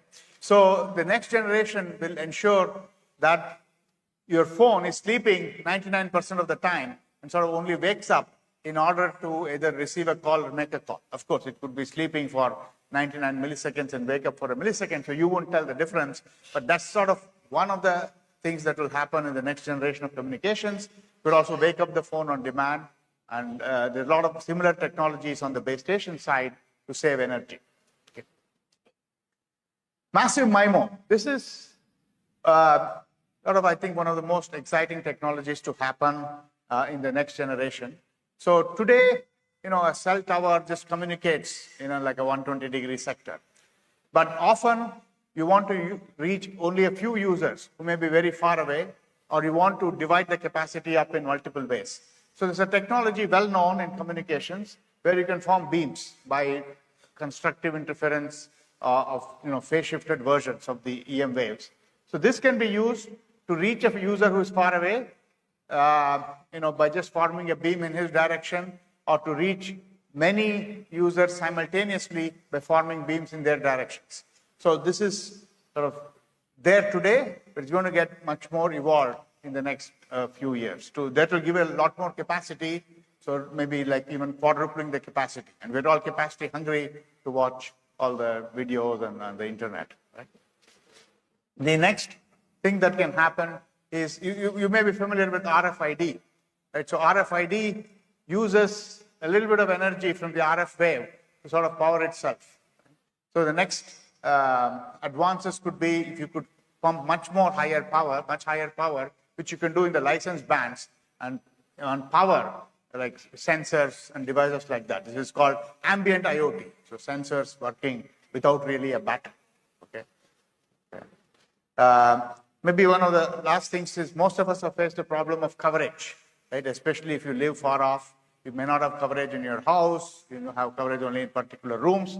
There's a new technology called reconfigurable intelligent surfaces, which you can put anywhere to tailor the coverage. So if you don't have coverage somewhere, you put up one of these things, it's almost like a poster, and then it will allow coverage to happen at that particular area. And it's a passive surface as far as the EM wave is concerned. Okay. So I won't go through this for lack of time. Last couple of things. The other problem with coverage, and India has championed getting ubiquitous coverage. That means we want coverage everywhere in 6G. So that will happen by a combination of airborne technologies. So you would have drones, then some high altitude vehicles at about 20-50 kilometers, as well as satellites. And today it's possible to get coverage on your mobile phone anywhere in the US. Elon Musk just launched a bunch of satellites that do this, and other satellite providers are going to follow, and I hope ISRO will follow too, so that nationwide we have coverage from satellite on ordinary cell phones. This happens with satellite phones, but that's not useful because how are you going to get satellite phone to every one of the billion people, right? It should happen on regular cell phones, and that's the trust in non-terrestrial networks. Okay. Positioning, right? GPS and Google knows your position, but the mobile operators don't do, and they can't locate your position inside your apartment, for example, in a medical emergency. So positioning accurately in 3D with the help of all the cell towers is another thrust area in 6G, which can have far-reaching implications. The ambulance, medical assistance can come directly to your room, which really can't happen today. Okay. Then the last one, we have so many towers. Other speakers talked about radar. They're only used for communications, but they can also be used for sensing. So for example, you could just, when there's no communication, you could use radar technology to map the environment, to find if there's a drone coming, or to even find out the traffic, right? So there's integration of sensing and communications is the next step. And I think that can have applications that are more far-reaching and that we can't think about today. So I'd like to conclude my talk today to say sciences have played a big role in the next generation of communications technologies, and sort of our goal is to sort of implement these and leave it to the youngsters in the social media companies or wherever they are to find out new applications which can change our lives. So thank you.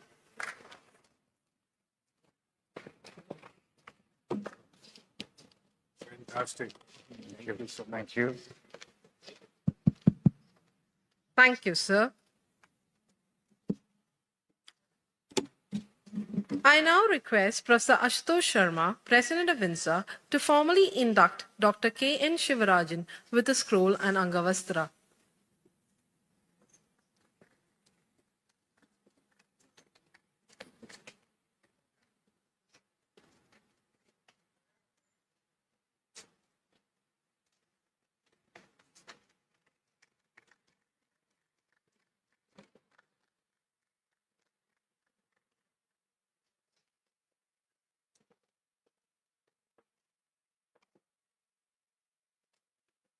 Thank you, sir.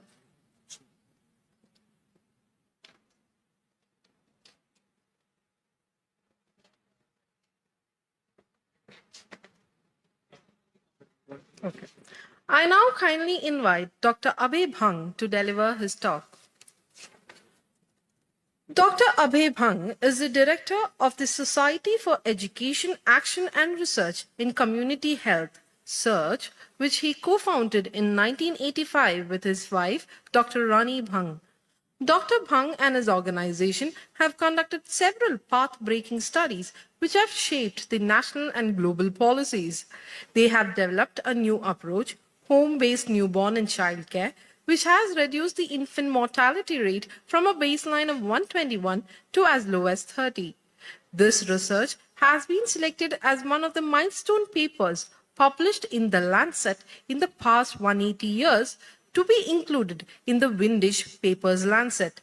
This approach has been replicated in 10 countries and is being scaled up nationally by the Government of India.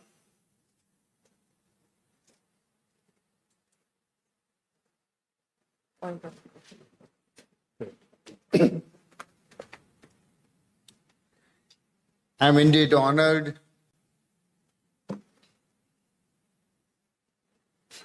by INSA for selecting for this fellowship honor.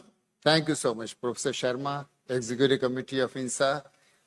And also I'm honored because I'm being inducted as a fellow in the company of so many eminent other co-fellows. Thank you. In this section, which is labeled as Science for Society, so very naturally, I'm going to switch gear and from the policy or basic sciences research, I'll talk about something else. We all know that research is so important for new technologies, inventions, solutions. Not only that, research is the main source of wealth. all global wealth will go where research will happen. So several questions about national policy, national priorities have been earlier discussed. But the one question is, where research is conducted, who conducts research, how is research conducted, and finally, who owns the research is extremely important. So today, I have titled my presentation as Research with the People. And I'll try to share with you two stories and then reflect on this issue, research with the people. Now, all these two stories happened in the theater of Gadchiroli. Gadchiroli, as you can see there, is this place. So at the eastern end of Maharashtra, bordering with the Chhattisgarh area of Bastar area of Chhattisgarh is Gadchiroli. Very remote, very backward, Naxalite affected, malaria, tiger affected. So it's called Kala Pani of Maharashtra.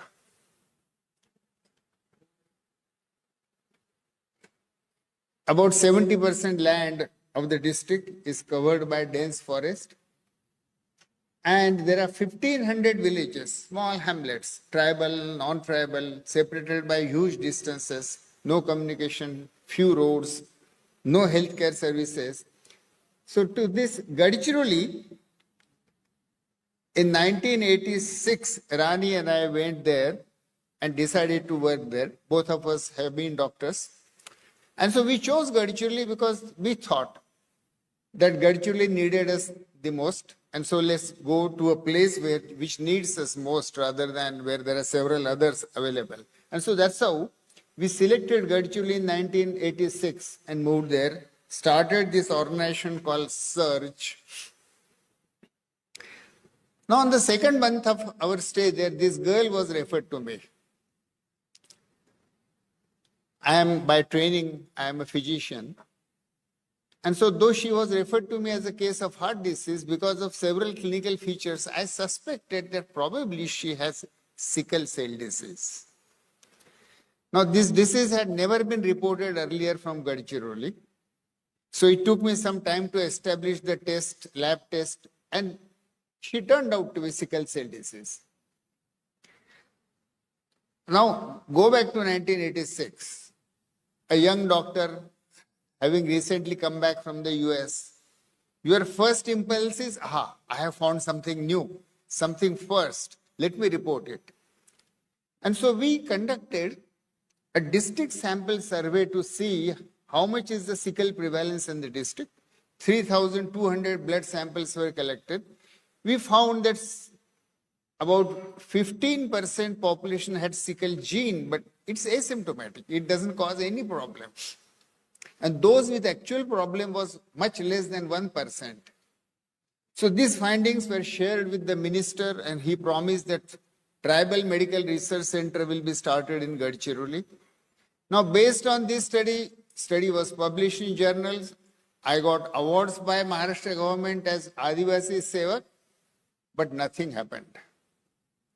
No Tribal Medical Research Center was started in Gadchiroli. It was started in Pune because scientists wanted to live in Pune.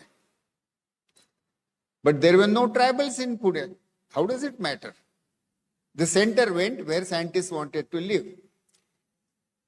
So we went back to tribal leaders and tribal villages and said, look, we found sickle in you. So if government is not bringing that center, raise your voice, ask, make some demand for it. Tribals looked at us very blankly. And they said, sickle is not our problem. It is your problem. You solve it. They said, did we ever come to you and tell you that sickle is our problem and do something for it? You came, asked for a drop of blood. We thought a young doctor couple has come. Why disappoint them? So we gave you a drop of blood. That's the only thing. We have nothing more to do with this problem that you call sickle. You found it out. You solve it. Now, we had the first rude lesson of research in the community. And that lesson was that when we do research, all of us are usually thinking about conferences like this and PowerPoint presentations and colleagues and the claps and the publications. But actually, research should address the needs of the community I work with and not the research community I report to. But knowingly, unknowingly, all of us who do research start thinking in terms of the research community, which is remote, which is somewhere else, but it gives me rewards, it gives me publications, it gives me grants. And so, for search, our organization, Rani and I decided that hereafter, we'll never conduct a research on the people which doesn't directly benefit them. So while I shared the story of sickle cell research with you, I'm a little ashamed about that research that we conducted because it didn't benefit people of Gadchuli at all. But then, if it didn't benefit, and if research should be conducted what people need, so what do people need? We started going to tribal villages, sitting with them around night fire, asking them as to what their health priorities were. And then we even conducted a People's Health Assembly in which representatives from 50 villages were called. And we asked them that you tell us on what health problem of yours you want us to do research. And literally through a process of voting, you can see the ballot boxes and women are voting as to which disease they want to be solved. They gave us these 6 problems. You can yourself read. Some of the problems are well known, malaria, etc. But then some of the problems are absolutely new. Low backache, white vaginal discharge among women, alcoholism amongst men. In the field of public health, this is 30 years ago. Nobody even talked about this as a public health priority. You will be surprised. Now the Global Burden of Disease Study 2017 identifies all these as global health priorities, which people told us 30 years ago, we solve these problems because we have these problems. Now out of this, actually for the next 30 years, we have been doing nothing but trying to solve these 6 problems. I'll share only with the story of child death. We started measuring child mortality in nearly 102 villages. And usually the one measure of child mortality is infant mortality rate. 1,000 babies born alive, how many die within 1 year? That is called infant mortality rate. And we all know infant mortality rate is a very important health and development indicator. Gadchuli had infant mortality rate of 121. And 70% of that was actually in the first 1 month of life, which is called neonatal mortality, NMR. So newborn mortality was a very major issue. The child death that they asked us to solve the problem, we realized that newborn mortality and pneumonia in children were the major issues. Now, where are these babies born? And this is year 1993, photograph that you are seeing from a village called Murza. This is a home delivery room. And a woman has just recently delivered few days ago. She is lying on the charpai, emaciated, thin, wasted. And the old woman is taking care of the baby which is preterm, low birth weight, naked. And look at the cow dung plastered flooring. Billions of bacteria are teeming there. So no wonder that these newborn babies would become cold, hypothermic, infected, and would die. And at that time, 95% deliveries in Gadchuli used to occur in home. And almost 60% of India's deliveries used to occur in home. So 60% of India was born in this kind of home delivery room and these conditions. If those babies became sick, the standard WHO, UNICEF guidelines were sick newborn is a very difficult condition. Immediately take baby to hospital. Nearest hospital was 200 kilometers away. And the traditions didn't allow a newly delivered woman and the baby to step out of the house. And so out of desperation, we decided that if babies cannot go to a hospital, medical science must go where the babies are. And we decided to turn science of neonatology upside down. and to make every home and hut as a base for newborn care when the baby is born. With that, we designed a new model of newborn care called home-based newborn care to deliver primary neonatal care at home in villages of India, but most important, using the human potential available in the village. No dependence on doctors, hospitals, drug industry, and this human potential, I should have really said woman potential. So to provide this home-based newborn care, we selected women from villages. She's Kajubai. Kajubai is 8th standard fail Dalit woman from a village called Ambeshivni. We selected her to become a neonatologist of her village. Similarly, 39 women were selected from 39 villages. These 39 villages became our intervention laboratory of new model of newborn care. Adjacent 47 villages where the government program regularly continued, they became our control area. And a 3-year control trial, field trial was conducted in Gadchiroli. Now these women were trained through a training program of 36 days, how to make home visit, how to attend home delivery, how to weigh the newborn baby, how to measure temperature, how to ask mother, how to give health education to mother. If babies were low birth weight preterm, how to manage at home without electricity and incubators.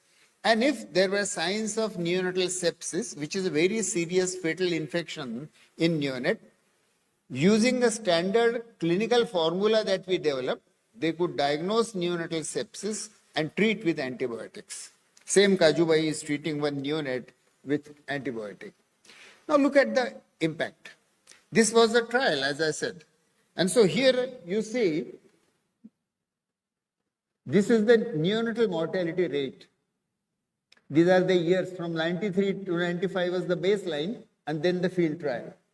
The yellow line is the control area where the government programs continued. So they represent really rest of the India, what went on in rest of the India for 10 years. You can see that except for this one random fluctuation, the neonatal mortality rate in this area remained at 60 or above 60 for nearly 10 years. This is the intervention area, 39 villages. The baseline NMR was 62. Within 3 years, it dropped down to 26. 62% reduction in the neonatal mortality. Here the research trial was over, but then as an ethical responsibility, we continued as a service program and the neonatal mortality remained low, 70% low as compared to control area. And even today, in 2024, the program is still continued as a social responsibility.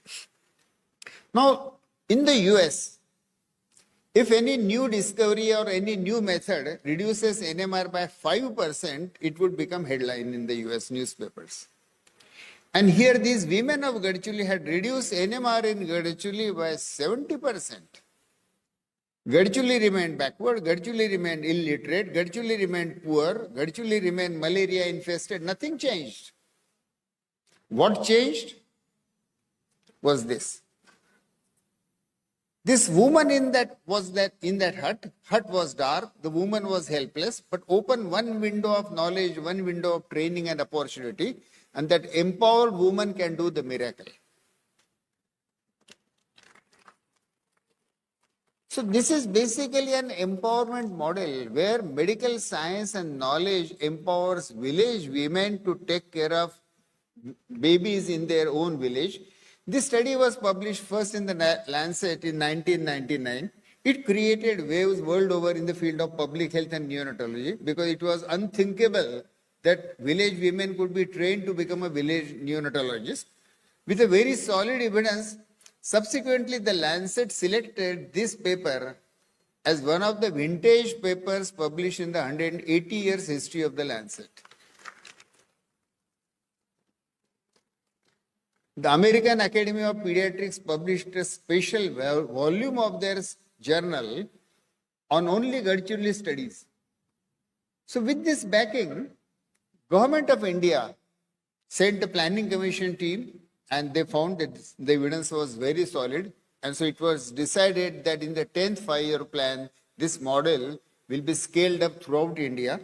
We were asked to train ASHAs. So ASHA model is partly based on our Gadchilli model. We designed a training system by which we trained 8 lakh ASHAs in the next 3 years. And now you can see, except for Tamil Nadu and Kerala, where IMR was already very low, so these 2 states didn't need home-based newborn care. Rest all states in India, 8 lakh ASHAs are every year now providing home-based newborn care. Last year, 1.5 crore neonates in rural India received home-based newborn care. So more than half of India received, newborn India received home-based newborn care through these ASHAs. And finally, the UNICEF, WHO, USAID and Save the Children, they studied this model and finally brought out a statement that where hospital is not available, home-based newborn care is the solution for the developing countries. Today, it is being home-based newborn care in toto or partly is being implemented in 80 countries world over. So as a researcher, whenever especially because there are several young people here, when we want to do research or we start our research career, our first question is, where should I do research? Which national institute? Which laboratory? Based on our experience, my advice is, go where the problems are and not where you become a problem. Places like Gadchiroli, places like rural Tamil Nadu or Andhra Pradesh or Chhattisgarh, everywhere there are problems waiting to be solved. If you go there, you become the pioneer because nobody else went. If you apply to a National Institute for Research Associate, okay, keep on waiting. There is a long queue. You wait, and then finally there is no problem to be solved except for what to do with you. That is the only problem. So better go where the problems are and where nobody wants to go. Second question is, how should I identify research problem? I just now shared with you. Listen to the people. Don't begin with your own intellectual priority or what is published in Britain or America journals and follow those leads. Instead, get your own new leads from the people. They know what they are suffering from. What they do not know is how to solve it. So ask the people, collect data. How should I conduct research? Now, there is an ethical problem with research, especially in my field, community health research. This photograph was taken somewhere around 1980s in Somalia. There was a huge famine. This child, malnourished, sickly, about to die, it has given up any hope of survival. And before the child is died, the vulture is waiting there. Now this photograph became it became the cover story of the Newsweek, and it received the Photograph of the Year award. But the photographer committed suicide after 6 months. Reason? What happened to that child? The photographer could not really appease his conscience as to what happened to that child. I took photograph, I got award, but what happened to that child? Similarly, for the researchers, there is an ethical problem. In the present approach of research, especially in the field of public health, community health in which I work, that researcher gets publications, grant, career growth, claps. What about the people? What do they get? And so today, we often indulge in what can be called research on the people. And let me go back and say, our research on sickle cell disease was a shameful piece of research on the people. I'm ashamed of it. But yes, we learned from it. So research on the people, that's what usually done. Can there be a research approach in which people are also enriched? They are empowered. They take part in the research. That I would like to call research with the people. How that would be? People should need it. People should need that research. Not they are being used as guinea pig for research. They should need it. What happened? People should understand what research is being done. People should participate in doing it. People should use that research. And finally, people should own it. The way home-based newborn care approach was developed in response to child deaths problem expressed by the community, and then the home-based newborn care was delivered through women in the villages. People of Gadchiroli received benefit, and even today people from all over the world come to see the home-based newborn care being practiced in Gadchiroli. Now this research with the people, will it produce impact? We just now saw Gadchiroli is a remote place where nobody wants to go. Gadchiroli is known only for Naxalites, bomb blast. But a research piece done in Gadchiroli, it changed the policies in Geneva, London, New York, and in Delhi. And so finally, I would suggest that this is a four-stage approach to research. Research on the people. We ought to move from first stage to fourth stage. Research on the people, research for the people, better.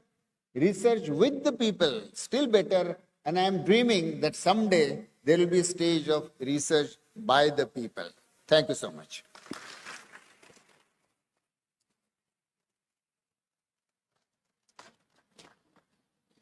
Very enlightening. Thank you so much. I know this topic deserves more time, but we have 40, 50 people. Thank you, Dr. Abhibhang.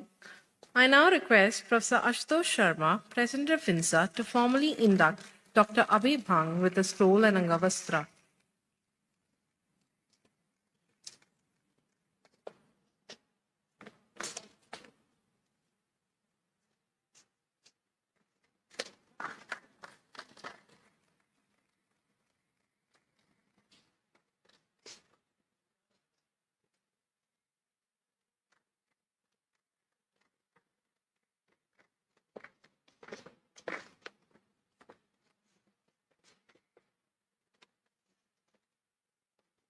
I now kindly invite Mr. S. Chris Gopalakrishnan to deliver his talk. Mr. Senapati Chris Gopalakrishnan is the chairman of Acceler Ventures, an accelerator that helps startups during the early stage of their business journey. Mr. Gopalakrishnan is one of the co-founders of Infosys. Recognized as a global business and technology thought leader, he was voted the top CEO IT services category in the Institutional Investors Inaugural ranking of Asia's top executives. This will be the last talk for this session.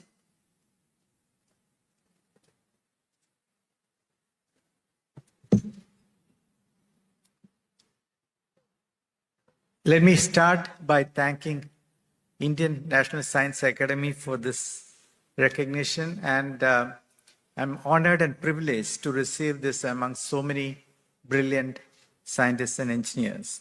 Distinguished guests, esteemed colleagues and friends, throughout human history, our species has been defined by an extraordinary ability for innovation, a relentless drive to transform the impossible into the possible, to push beyond known boundaries, and to reimagine what we once thought were limitations. In my talk, I will focus on what opportunities emerging technologies and innovations provide to India. We have an opportunity to transform India into a developed nation over the next 20-30 years. We have been a cradle of innovation and invention in the past, and we can achieve this position again. In the first part of my talk, I'll pick one area to analyze, the evolution of artificial intelligence. Of course, it's a hot topic, right? This is a focus on what? From simple computational systems in the 1950s to today's advanced technologies, we have witnessed an astounding 24 order of magnitude leap in computational power. In India, institutions like the Indian Institute of Technologies and research centers have been pivotal in adding to the research capabilities. Now, let me illustrate the transformative potential of AI with groundbreaking research examples. Globally, in biological sciences, DeepMind's AlphaFold has revolutionized protein folding. In India, researchers and institutions like the TIFR have been doing excellent work in computational biology and AI-driven medical research.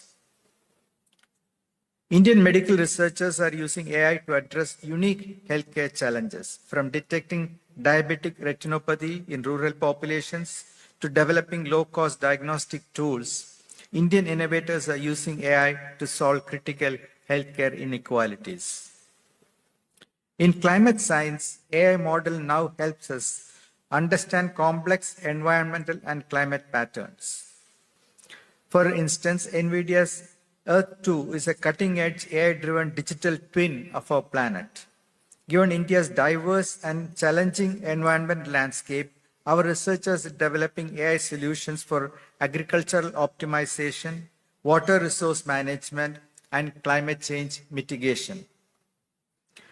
On AI research and innovation, our IT services companies like TCS, Wipro, Infosys are global leaders in developing applications in AI, solutions that are transforming industries worldwide.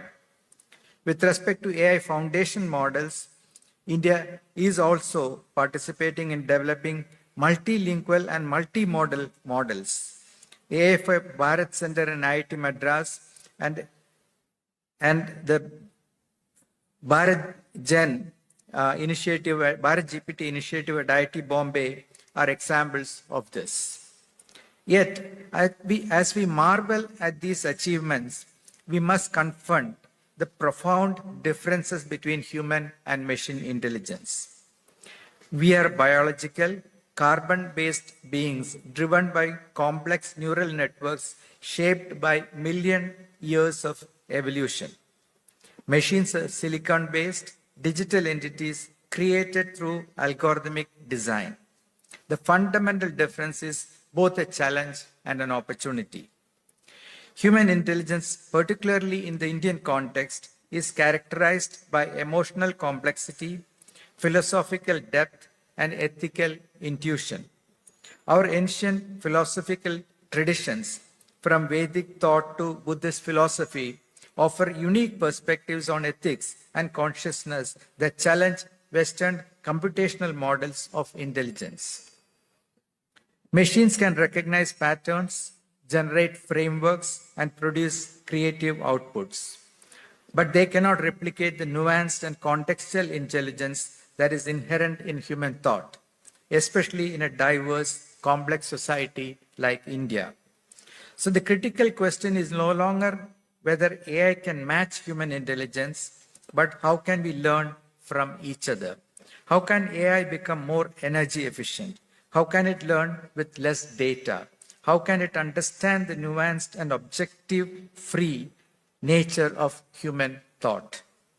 Our challenge is not about AI replacing human capabilities, but about creating a symbiotic relationship that transcends our current understanding of intelligence. The most exciting frontier may not be replicating human intelligence, but developing a fundamental, different form of intelligence that complements our own. This has inspired my philanthropic funding for brain research in India in institutions like IISc and IIT Madras.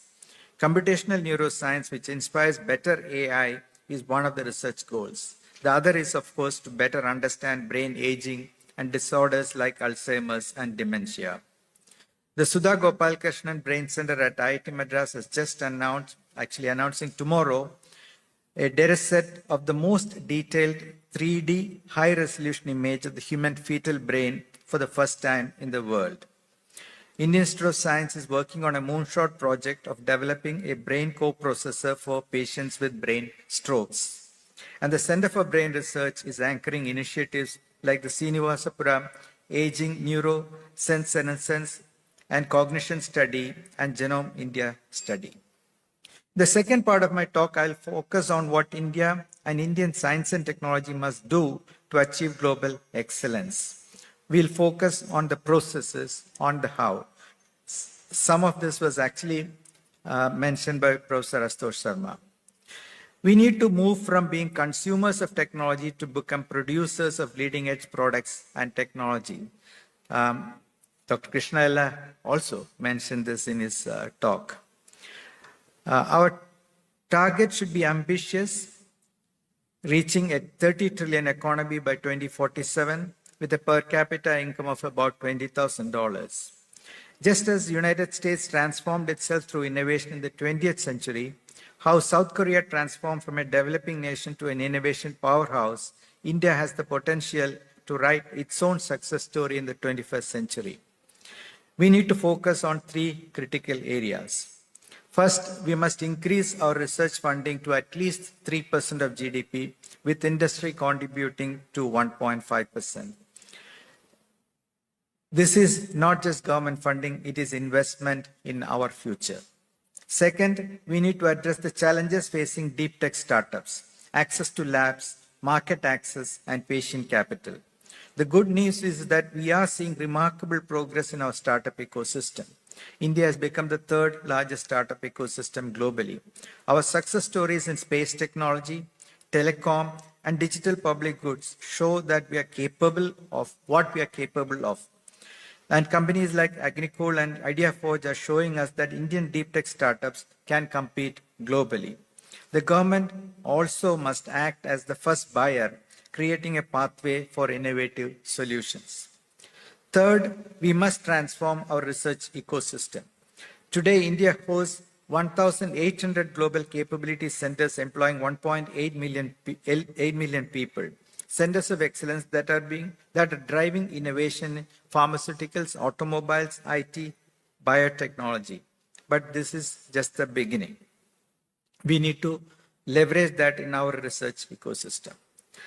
Let us dig deeper into this aspect of research. To truly unleash our research potential, we need to systematically reform in three critical areas.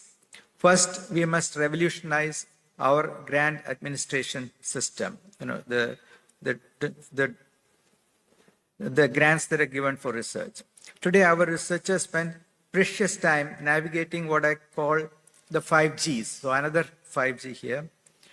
The government e-marketplace, general financial rules, GST, global tender inquiry, and governance.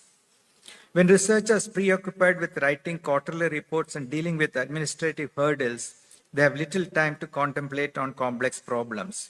We need to digitize our administrative systems, make fund disbursement prompt, and provide flexibility in budget allocation.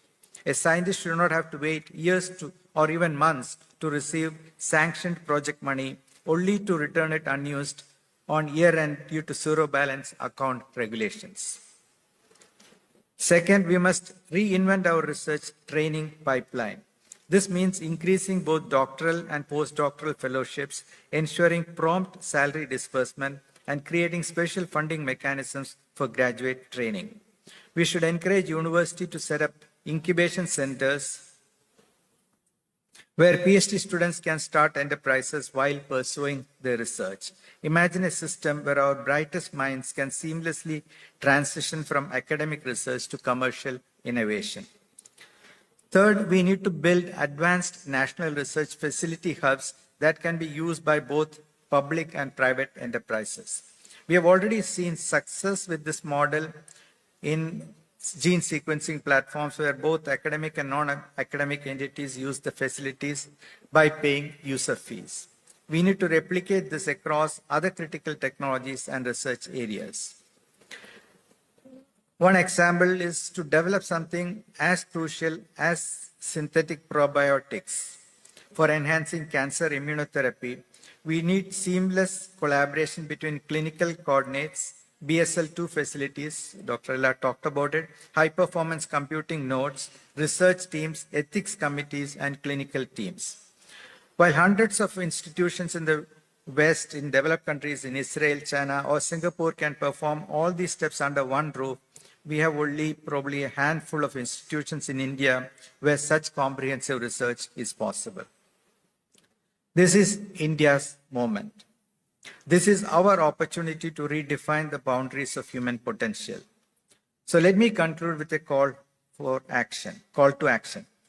Whether you are a researcher, student, entrepreneur, investor, or policymaker, you are part of an opportunity to transform India.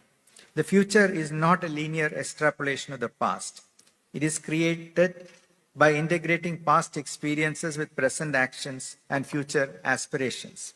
Let us work together to create an India that leads through innovation, an India that solves not just its own challenges, but becomes a solution provider to the world. Thank you very much.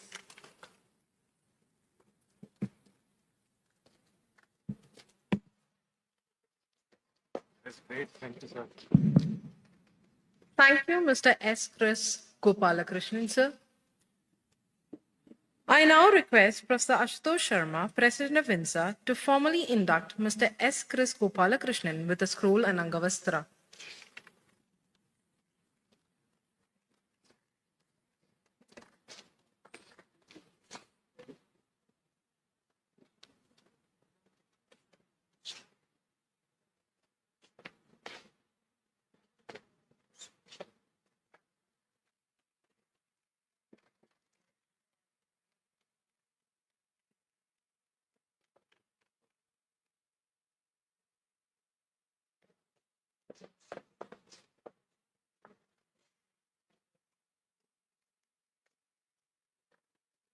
Thank you, sir.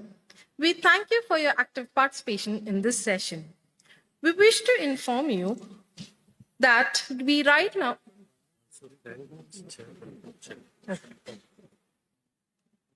I would also like to thank Professor Ashutosh Sharma, President of INSA, and Professor Indranil Manna, Vice President of INSA, for chairing this session. We wish to inform all respected dignitaries of INSA that the lunch has been arranged at SRM Medical College. Kindly avail the best facility arranged outside. The lunch break will be for 30 minutes and the next sessions displayed on the screen will commence at 2:30 p.m. at SRM Medical College. I repeat, we wish to inform that all respected dignitaries of INSA that lunch has been arranged at SRM Medical College. Kindly avail the bus facility arranged outside. The lunch break will be for 30 minutes and the next sessions will commence at 2:30 p.m. at SRM Medical College. Thank you, Institute of Science and Technology. Professor Ashutosh Sharma, President, Indian National Science Academy. Professor Indranil Manna, Vice President, Science and Society, Indian National Science Academy. Professor C. Muthamil Shelvan, Vice Chancellor, SRMInstitute of Science and Technology.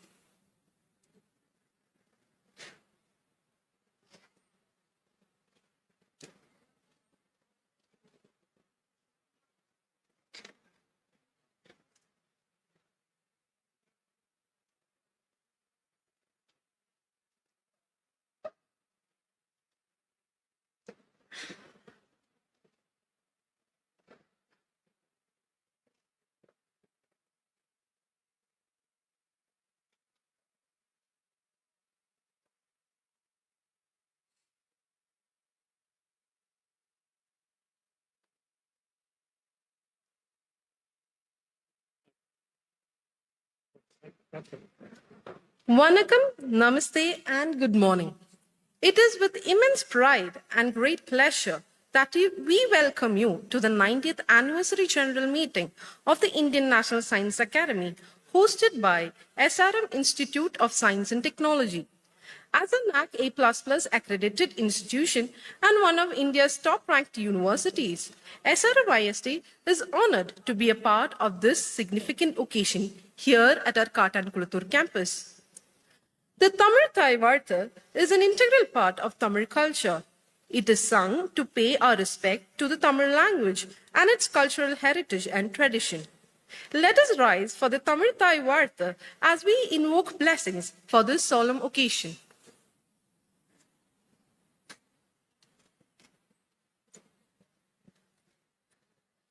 நீராறும் கடலொடுத்த நிலமடந்தை கெழிலொழுகும் சீராரும் வதனமென திகழ்பரத கண்டமிதில் தெக்கணமும் அது சிறந்த திராவிடனல் திருநாடும் தக்க சிறு பிறை நுதலும் தரித்தனரும் திலகமுமே அத்திலக வாசனை போலனை துலகும் இன்பமுற எத்திசையும் புகழ் மணக்க இருந்த பெரும் தமிழனங்கே தமிழனங்கே உன் சீரிளமை திறம் வியந்து செயல் மறந்து வாழ்த்துதுமே வாழ்த்துதுமே வாழ்த்துதுமே.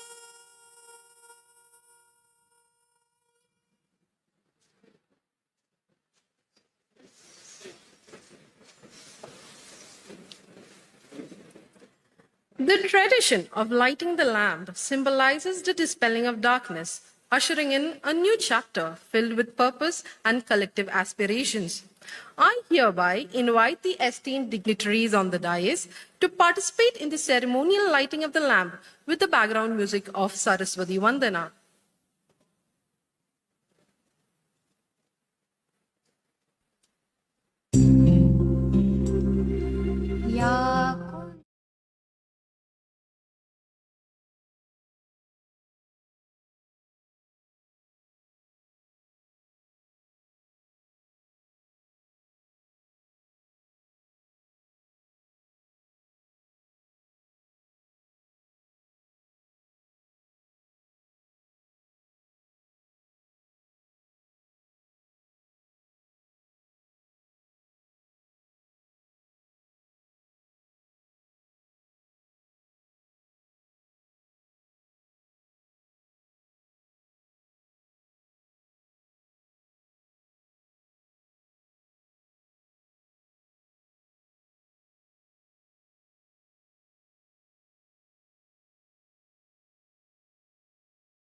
Dr. P. Satyanarayanan, our Honorable Pro-Chancellor Academics, SRMIST, is a dynamic leader under whom SRMIST has grown by leaps and bounds in research and international collaborations.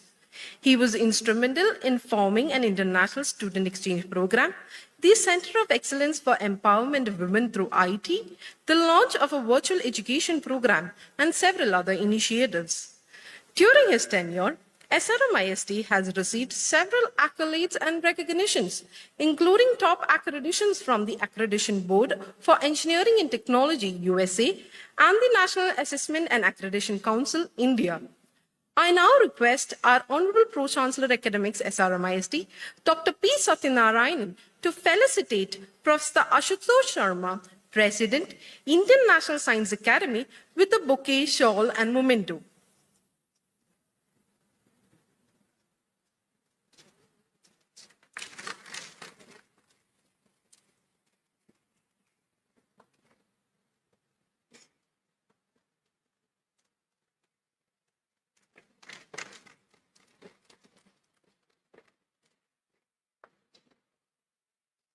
Thank you, sir. Professor C. Muthamil Shelvan, Vice Chancellor, SRMIST, has been associated with the SRM Group since its inception and has served in various academic and administrative roles. His visionary leadership and unwavering support have been a constant source of inspiration for this event to happen here. I now request our esteemed Vice Chancellor, Sir, to present a bouquet, shawl and memento to Professor Indranil Manna, Vice President, Science and Society, Indian National Science Academy.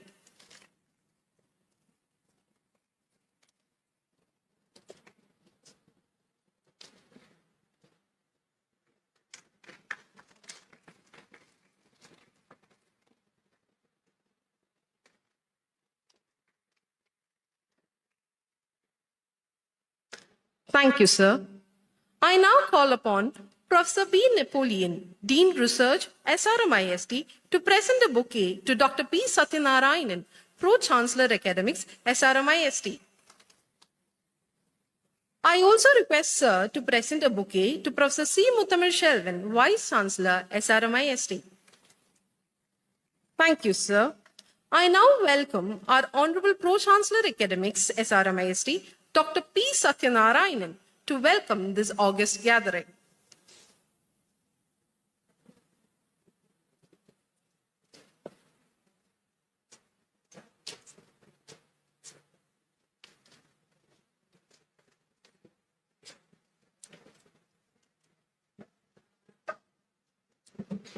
Respected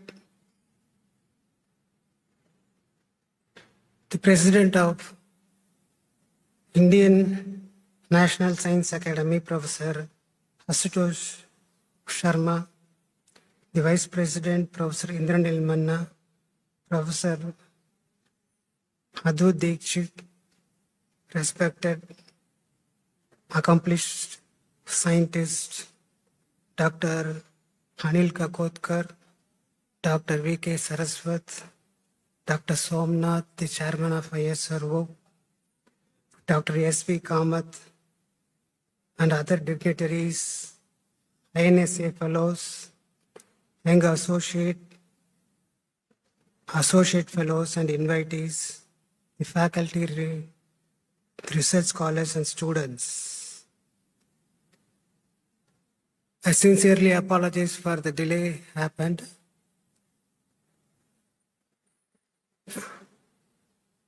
I would also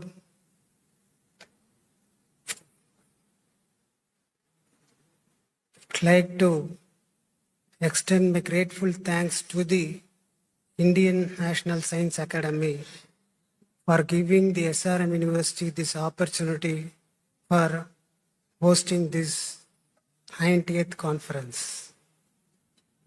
It is a great memorable occasion for SRM. In 2011, the SRM University got to host the Indian Science of Congress. At that time, the scientists and the researchers and luminaries across the country were here, and we consider that this is such a great thing which is happening, like only or equal to that. I am thankful once again to the President and for the Vice President for accepting and for giving the opportunity to host the program here. I was going through the website of Indian National Science Association Academy yesterday, and I was very much thrilled, especially when I saw that it had a separate section for history of science.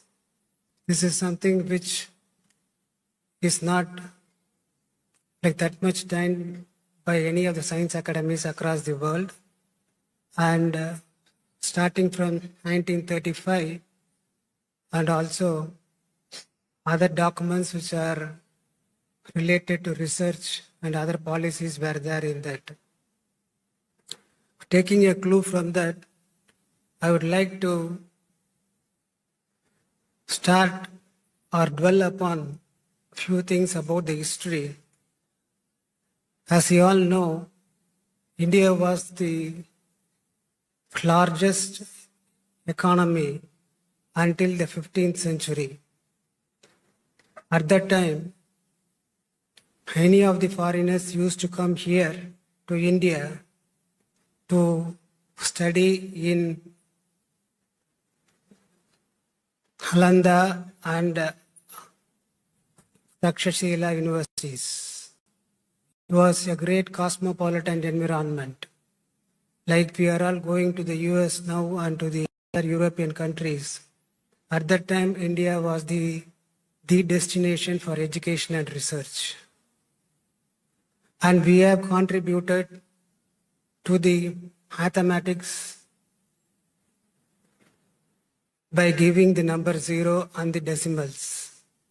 We have contributed to the astronomy by great scientists like Aryabhatta and so.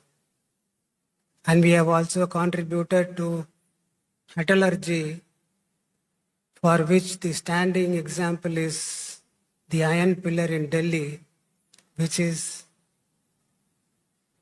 rust resistant still. But this all came from the innovation at that point of time. I feel that for the prosperity of the individuals or the people, education is important. And for the prosperity of the nation, innovation is important. So we have been doing greatly in the past until the 15th century in innovation, and we have been one of the most power to be reckoned in the world. So after that, we all know that due to circumstances, the foreign rule came, and therewith both innovation and research came to a downtrend. But even during the freedom struggle, we were the only country to adopt an innovative methodology. When I say innovative methodology, non-violence, which was taken as a tool by Mahatma Gandhi ji, is an innovative methodology. Normally, only an oppressor or a person of power will choose the non-violence as a grace on the person who is oppressed. But Gandhiji took this clear path where the oppressed was showing the non-violence and non-cooperation towards the oppressor. This was a great innovation and a social revolution which paved way for the other great people like Martin Luther King and Nelson Mandela. Following this, after independence, the ecosystem was built, and one of the important ecosystems which India was building is the Indian University of Science, the ISRO, the chairman of which is here, and other centers of excellences. This ecosystem was almost destroyed because of the foreign rule, but it was rejuvenated after the Indian independence. Right now, we are at a point where we should use this ecosystem by the government policies which are helping us and also giving us many opportunities to do great things. The National Mission for Semiconductors, National Mission for Quantum Computing, National Mission on AI are all great value and assets to us. But here, we would like to understand that when somebody is doing research, it needs to be a original research and also it needs to have a relevant application in the field. For that, especially, we should appreciate the startups which are coming up now because of the new ecosystem which is created. But the only thing we need to do is that we should not only celebrate the successes, but we should also celebrate the failures so that others wouldn't think that a failure is something that they have to be concerned about and should keep away from innovation. In fact, the success are built on the shoulders of the people who have failed in their mission. Keeping up to this, I feel that INSA has been doing a great job, and I'm sure by the 90th, by the 100th INSA Indian Science Association meeting, India will reach a point where we will all be very happy about, and we feel that we are in the path of the growth and one of the probable superpower. I once again thank you all for this opportunity, and especially Professor Ashutosh Sharma for having the trust in SRM University and giving this a great opportunity. And I wish this summit a great success the next 2 days. Thank you very much.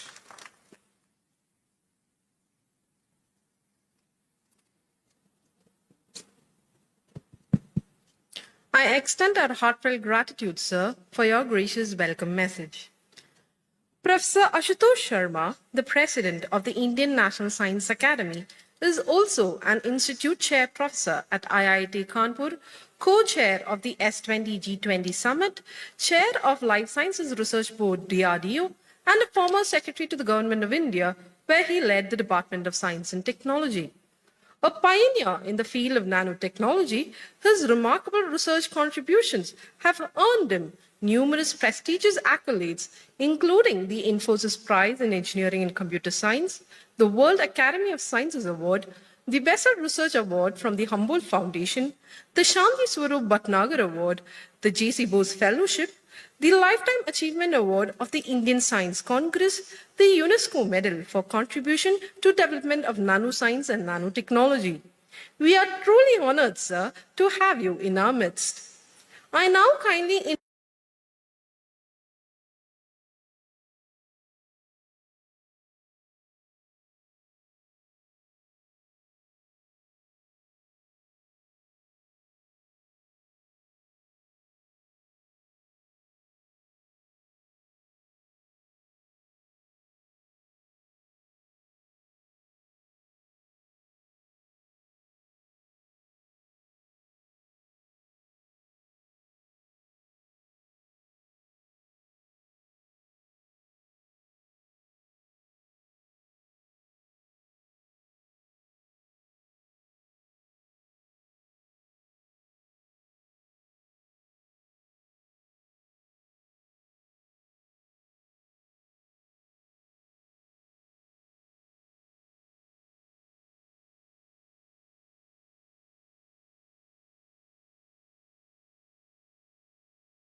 These are the two unique features of this particular AGM of INSA.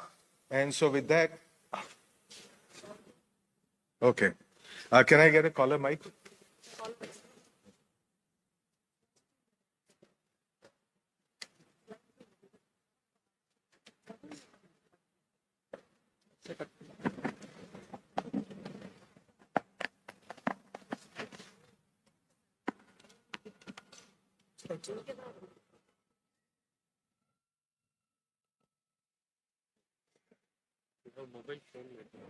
I don't have mobile phone.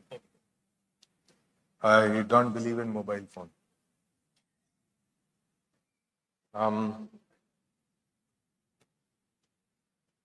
So there is a very quick presentation.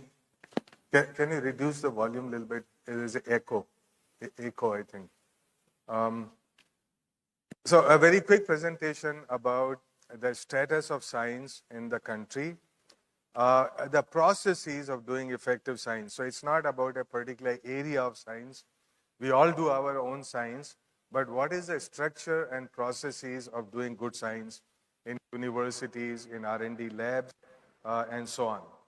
So my focus is not in a particular area of research, but what is the structure and processes of SNT, and little bit of that question about sustainability, both of science and society.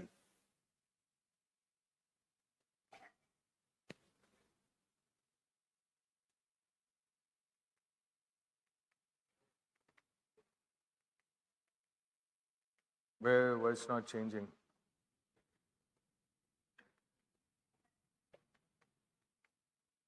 Do we need new batteries? Yes, the batteries. Is it changing? Ah, there it is. Okay, change. Yeah, right.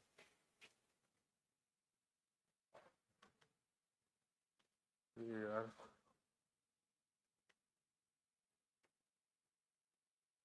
You're now changing again. Where is the server? I point on all the different directions and hope it would work. Ah, there. Okay, right. Oh, okay, right. Yeah. What is that? What is this? It's also makes it. Okay. Right. So what are the overarching challenges of doing science in the future, in all foreseeable future, not only foreseeable future, for all the next centuries that the humans are on this planet Earth? Sustainable development, which as I point out is an oxymoron, so which basically means we'll never get there. Second, the rise of intelligent machines, and so it's going to impact every aspect of our life, and it is impacting. And then going from invention to innovation, and innovation working together. Yesterday I was in IIT Bombay, and they had a Murti of Saraswati. And we know all of these gatherings, we invoke Saraswati. So there is a Murti, there is a photo of Saraswati, and I pointed out that we also need a Murti of Lakshmi next to it. So this is not to show any disrespect to Saraswati, but the fact is that Saraswati and Lakshmi have to work together for each other's good. And so to make that particular transition from academia, so to have that DNA in academia. And the second thing is diversity, inclusion, and equity. What are the strengths and weaknesses of Indian science? What makes SNT work or not? Okay, this is not something that we understand in our labs as to what makes SNT work for us, for our industry, for our economy, for our society. And then finally, what is the kind of mind processes which are required in order to meet the challenges of the new era, which are sustainable development, intelligent machines, invention to innovation, diversity and inclusion. Okay, so we all know the good news that India is number 3 in number of papers, including in cutting edge areas like engineering, AI even, and so on. We are number 3 in number of startups, also number 3 in number of unicorns. In early 2015, when I joined DST, there were 70 registered technology startups. Today, there are 1.4 lakhs. In this 10-year journey, something has happened, which is, of course, fueled by a whole lot of things. It is fueled by the rise of demography. So our strength is demography. The median age of the country is 28.2 years. The median age in China and USA is 38.2 years, which basically means that there is a great window of opportunity, which is all these people who are sitting here. They are the ones who are going to write the future, but this window of opportunity is open for another 30 years, after which the society starts graying just like everybody else, which means that more younger people have to support the graying population, which means it slows down the economy. And so, of course, other people, other societies and countries have found a way out. When you don't have young people, you let machines do the work of people. But our problem is entirely different. So our problem is, how do we make use of same technology, same machines, but to create new opportunities, not to destroy jobs, not to substitute for people who are not there. So, of course, we have hugely diversified market and demand and new enabling policies and stuff, but with all that positive comes with the fact that while quantity is good, the quality is lacking. So depending on how we measure quality, there are many different ways to do it, but basically quality is lagging much behind quantity. The relevance and direction of research is not always clear, because the inspiration for research in universities comes from somewhere else. It's not our problem. It's not India-centric problem. We understand very little of what the India-centric problems are and what the solutions are for them. The divide today between research is not between applied and basic. No, those things we have been debated for a very long time, and that's not really the point. The real conflict is between profound and incremental. No matter if I do basic research, no matter if I do applied research, do engineering, whatever, are we leaders in that or are we followers? So that is a basic thing. Can we take risk? Are we connected to industry and society, and so on? So these are the set of weaknesses in our science. It's not IQ. It is not training. The people in India can crack the toughest exam in the world that nobody, the great universities of the world, they cannot crack it. So it is not a problem of IQ, it's not a problem of training. So what is the problem? I think I would focus on that particular aspect that we do not often discuss. And that issue basically is cultural and behavioral. So what I would like to do is focus on cultural and behavioral aspects, not about, what exams we crack, how great IIT people we produce, and so on. So when I was secretary, I used to hear these kind of questions every day, and I know Professor Saraswat here, everybody. Why one is a follower rather than a leader? Why one is risk averse? Why we are incremental? Why one is not connected to stakeholders of science and technology? Why one is negative and complaining all the time? Look, all of this stuff I'm saying from my experience. I know my colleagues in the top IITs, they sit in tea clubs for 3 hours a day. They bitch about everything. They say, only if my head was different, if my dean was different, if my director was different, if the great leader was different, okay, then everything is going to be okay, right? But they are never talking about what is it that they are doing, right? So what is their contribution? And so this negativity actually is killing us. It has killed all the big institutes, or all the great institutes of yesteryears. And so why one negative complaining all the time? Why they low self-esteem? Why they little translation and innovation? And then, of course, finally, I put a smiley there. People ask, they say, why there is no Nobel Prize? Okay. And so if you ask 100 scientists, the only one answer they would provide is, the most frequent answer is funding. Now, I got nothing against funding. I want a lot of funding, and funding is very necessary to do things, and we need infrastructure. But the question I'm asking is that sufficient? While that is necessary, is that sufficient? And so I'm saying there are many areas of science which do not require huge amount of funding.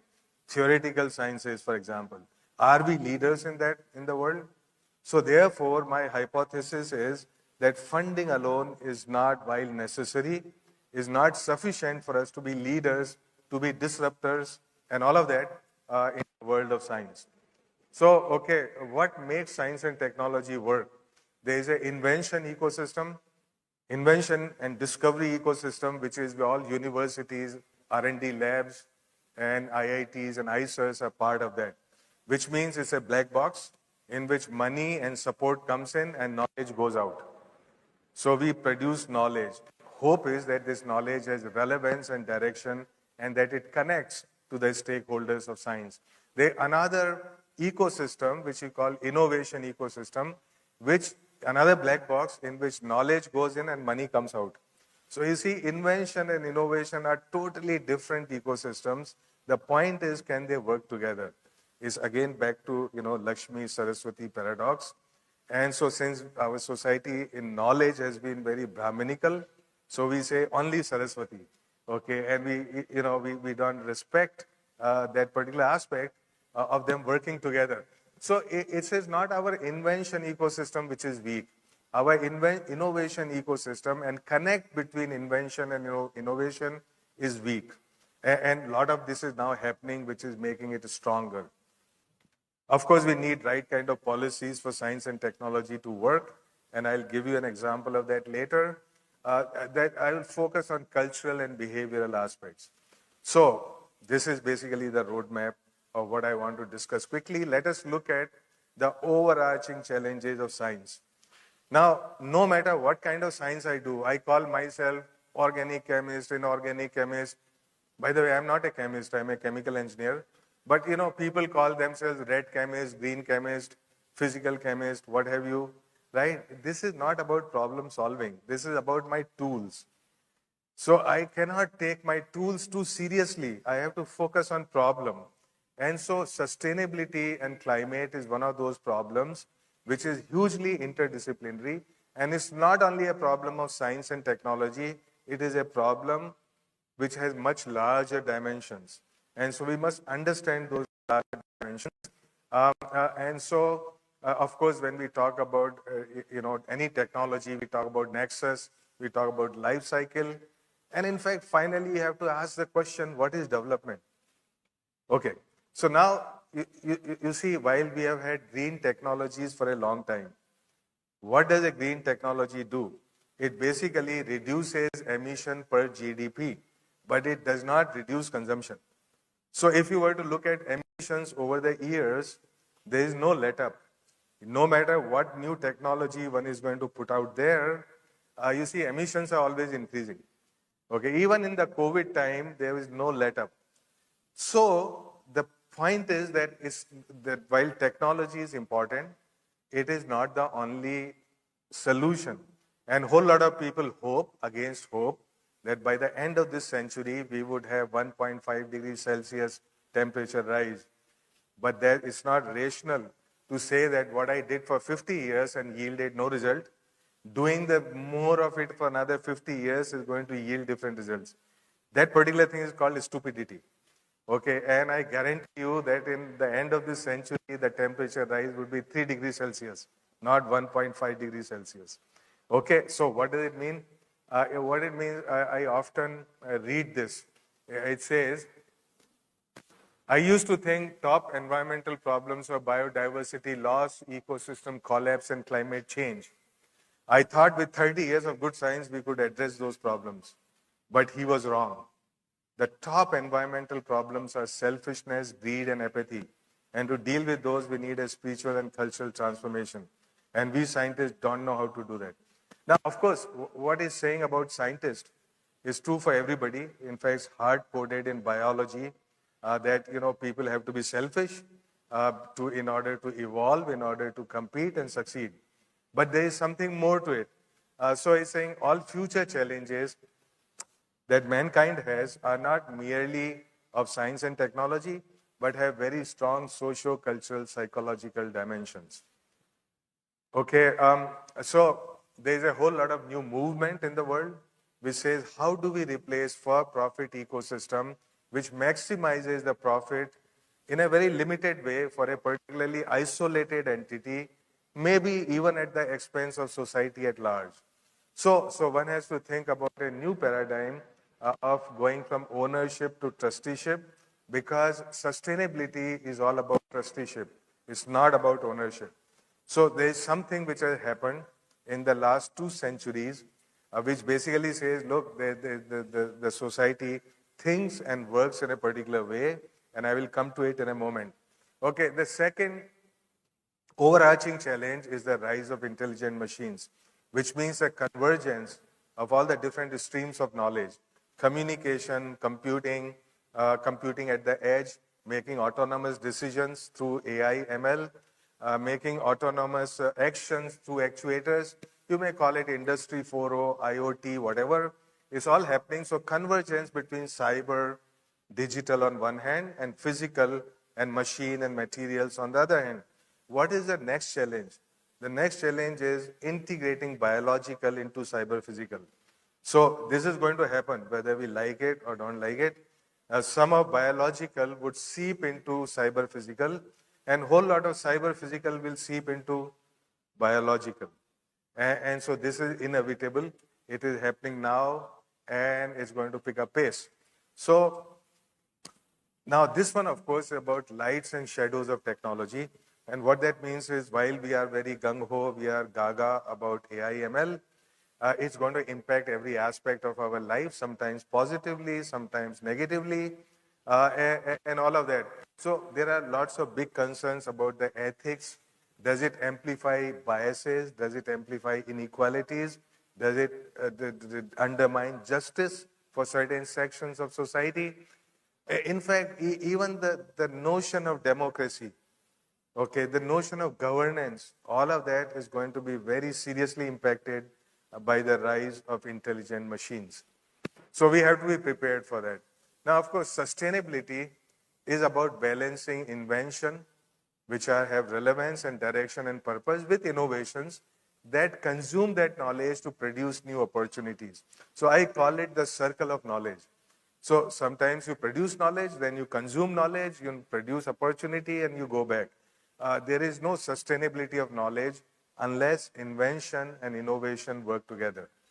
And so, when I often talk to younger people, by the way, it's my favorite thing that I tell younger people. I say there are no old people in this world. I am young and you are younger. And there are other people who are younger than you. Okay, so never ever make the mistake of asking people how old they are. Just be polite, just ask them, what is your age? When were you born? Right? There is no such word as old at all in this world. So take it out from the dictionary. So I tell younger people, look, there are 3 ways of solving a problem. This is what I call in Hindi, jugaad, dhanda, and panga. Now, we need dhanda is basically business as usual, right? So business as usual is needed. 80% of society works on business as usual. But those problems which have very, very vexing dimensions like the ones that we are talking about, we need panga. We need a whole lot of panga, and which means disruptive way of solving problems, which means not be resistant to change. Now, often it seems that, any little change anybody proposes, there would be 10 people saying, but that's not how it was. Okay? So this capacity to change and to engineer change proactively is basically what is going to get us through.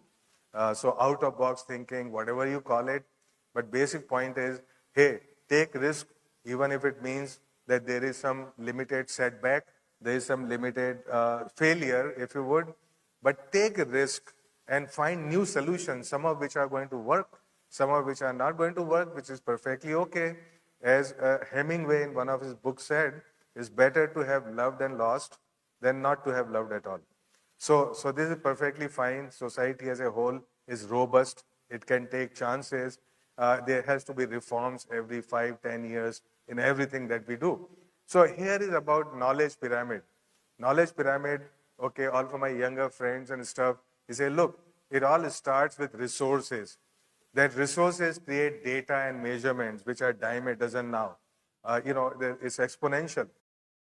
Data we have produced in last 2-3 years is an excess of produced in the entire history of mankind. And this is not going to stop. So therefore, what happens, we have data, measurements, we have to extract information from there which is useful. From that information, we must get knowledge. The knowledge is that matrix under which we can interpret things. For example, F equal to MA is knowledge. So a lot of information can be explained with the help of that knowledge. And the hope for humanity is that, look, we distill wisdom out of that knowledge, and that is the weak link right now because every entity is self-centered. This is true of all government departments, is true of all individuals, is true of all scientists. So basically, idea is that, look, we are unable to go, we are stuck in information and knowledge, but wisdom is so important to solve all the problems that we would be facing, humanity on planet Earth, for all centuries to come, all millennia to come. So now, innovation is a reverse journey. One starts from wisdom, knowledge, information, data measurements, and create money. So knowledge pyramid works in both ways, that one goes up and then one comes down. And this two-way journey basically is what makes science successful. Okay, another very important challenge is diversity, which is about equity, it's about inclusion, and so on. And I just give you some examples of what happens when there is no diversity. So you see, there was this great company called Kodak, which had 80% of all photography market, and they were the leaders of digital photography. But their top leadership, with a lot of experience, very wise people, they opined that there is no future for digital photography. There was another company which were leaders of personal computing and personal computers, and their top leadership opined that there is no future for personal computing and personal computers. Now, how do you think these people went horribly wrong? And in fact, the first one went down to business, right? It's because they were not looking at the holistic picture of science, which means what is happening in the proximity of their science. To explain it, you see, digital photography will not succeed until you have personal computers and personal software, like Windows. The personal computers will not succeed until you have digital applications you can run in your home. So both of these are codependent on each other. And if we do not see what is happening in the world around me, how my science is impacted by science being done by other people and other sectors, then we are going to fail. So of course, Nokia refused Android, Yahoo rejected Google. So basically, I come up with this idea. When a distinguished but elderly scientist says something is possible, she is always certainly right because it's based on his experience. However, when you go into uncharted domain, if somebody says something is impossible, it's probably wrong. So these are many lessons from the history. This is about being resistant to change. It's about learning new things. So just to give you an idea, I am a chemical engineer by training, but I have attended very few chemical engineering conferences. I have attended them if I'm getting an award. But otherwise, why do I need to go there? Because I know chemical engineering, right? So I rather go to other kind of conferences that I do not know anything about. I borrow ideas from there. I understand what other people are doing and how this can enrich the work that I am doing. So creativity is all about connecting dots of knowledge which have not been connected before. This is very simple. If we want to be creative, we have to learn from outside and bring it in our domain. So here is, so we talk about what are the processes of doing good science. Now this is something, there have been a few the technology missions of the government, the recent ones, supercomputing mission, quantum technology has just come up, cyber physical systems, all of them. So they have a very unique architecture and processes. And Dr. Saraswat has been the co-conspirator in all of these missions in seeing them through. So what is it that we want? We want flexibility. We want arm's length from ministries. We want empowerment so that, for example, the board of these, and Dr. Chris Gopalkrishnan is sitting here. He is the chairman of the Apex Committee of Cyber Physical Systems, right? So what is it? All the powers are basically delegated to this Apex Committee. They decide what is the vision for mission, what are the deliverables, who is going to do it, how they are going to do it, what is the allocation, and it's dynamic. So if somebody is not performing, do a Blade Runner, cut them. If something new is coming up, seed that, right? So that flexibility and that power has to be there with the scientist in order to do this. So all of these are, for example, Section 8 companies, the hubs. and hubs and spoke model and spike model, as I call it. But basically, idea is, look, we need to have an end-to-end integration of scientific processes. What is that end-to-end integration? It means basic research, it means technology development, it means product development, it means funding startups, it means connecting with the industry, taking money from industry, but more importantly, giving money to industry. Okay, without that, it's not going to happen as a partnership. So all of these missions have that DNA. It means that basically all of this happening end-to-end way, and I think that this would be a template for all the future missions of the government. That flexibility, work with arm's length, make leadership possible in scientific community. Okay, so now about inclusion and diversity and all that. So you see, 50% of society are women. But let me tell you, in INSA, there are 8% women fellows. Half of them are over 75. Age is another diversity. We don't, in Oriental societies, we don't value age. I mean, we just say, look, it just depends on how much hair I have and how much of it is gray. That tells me how wise I am.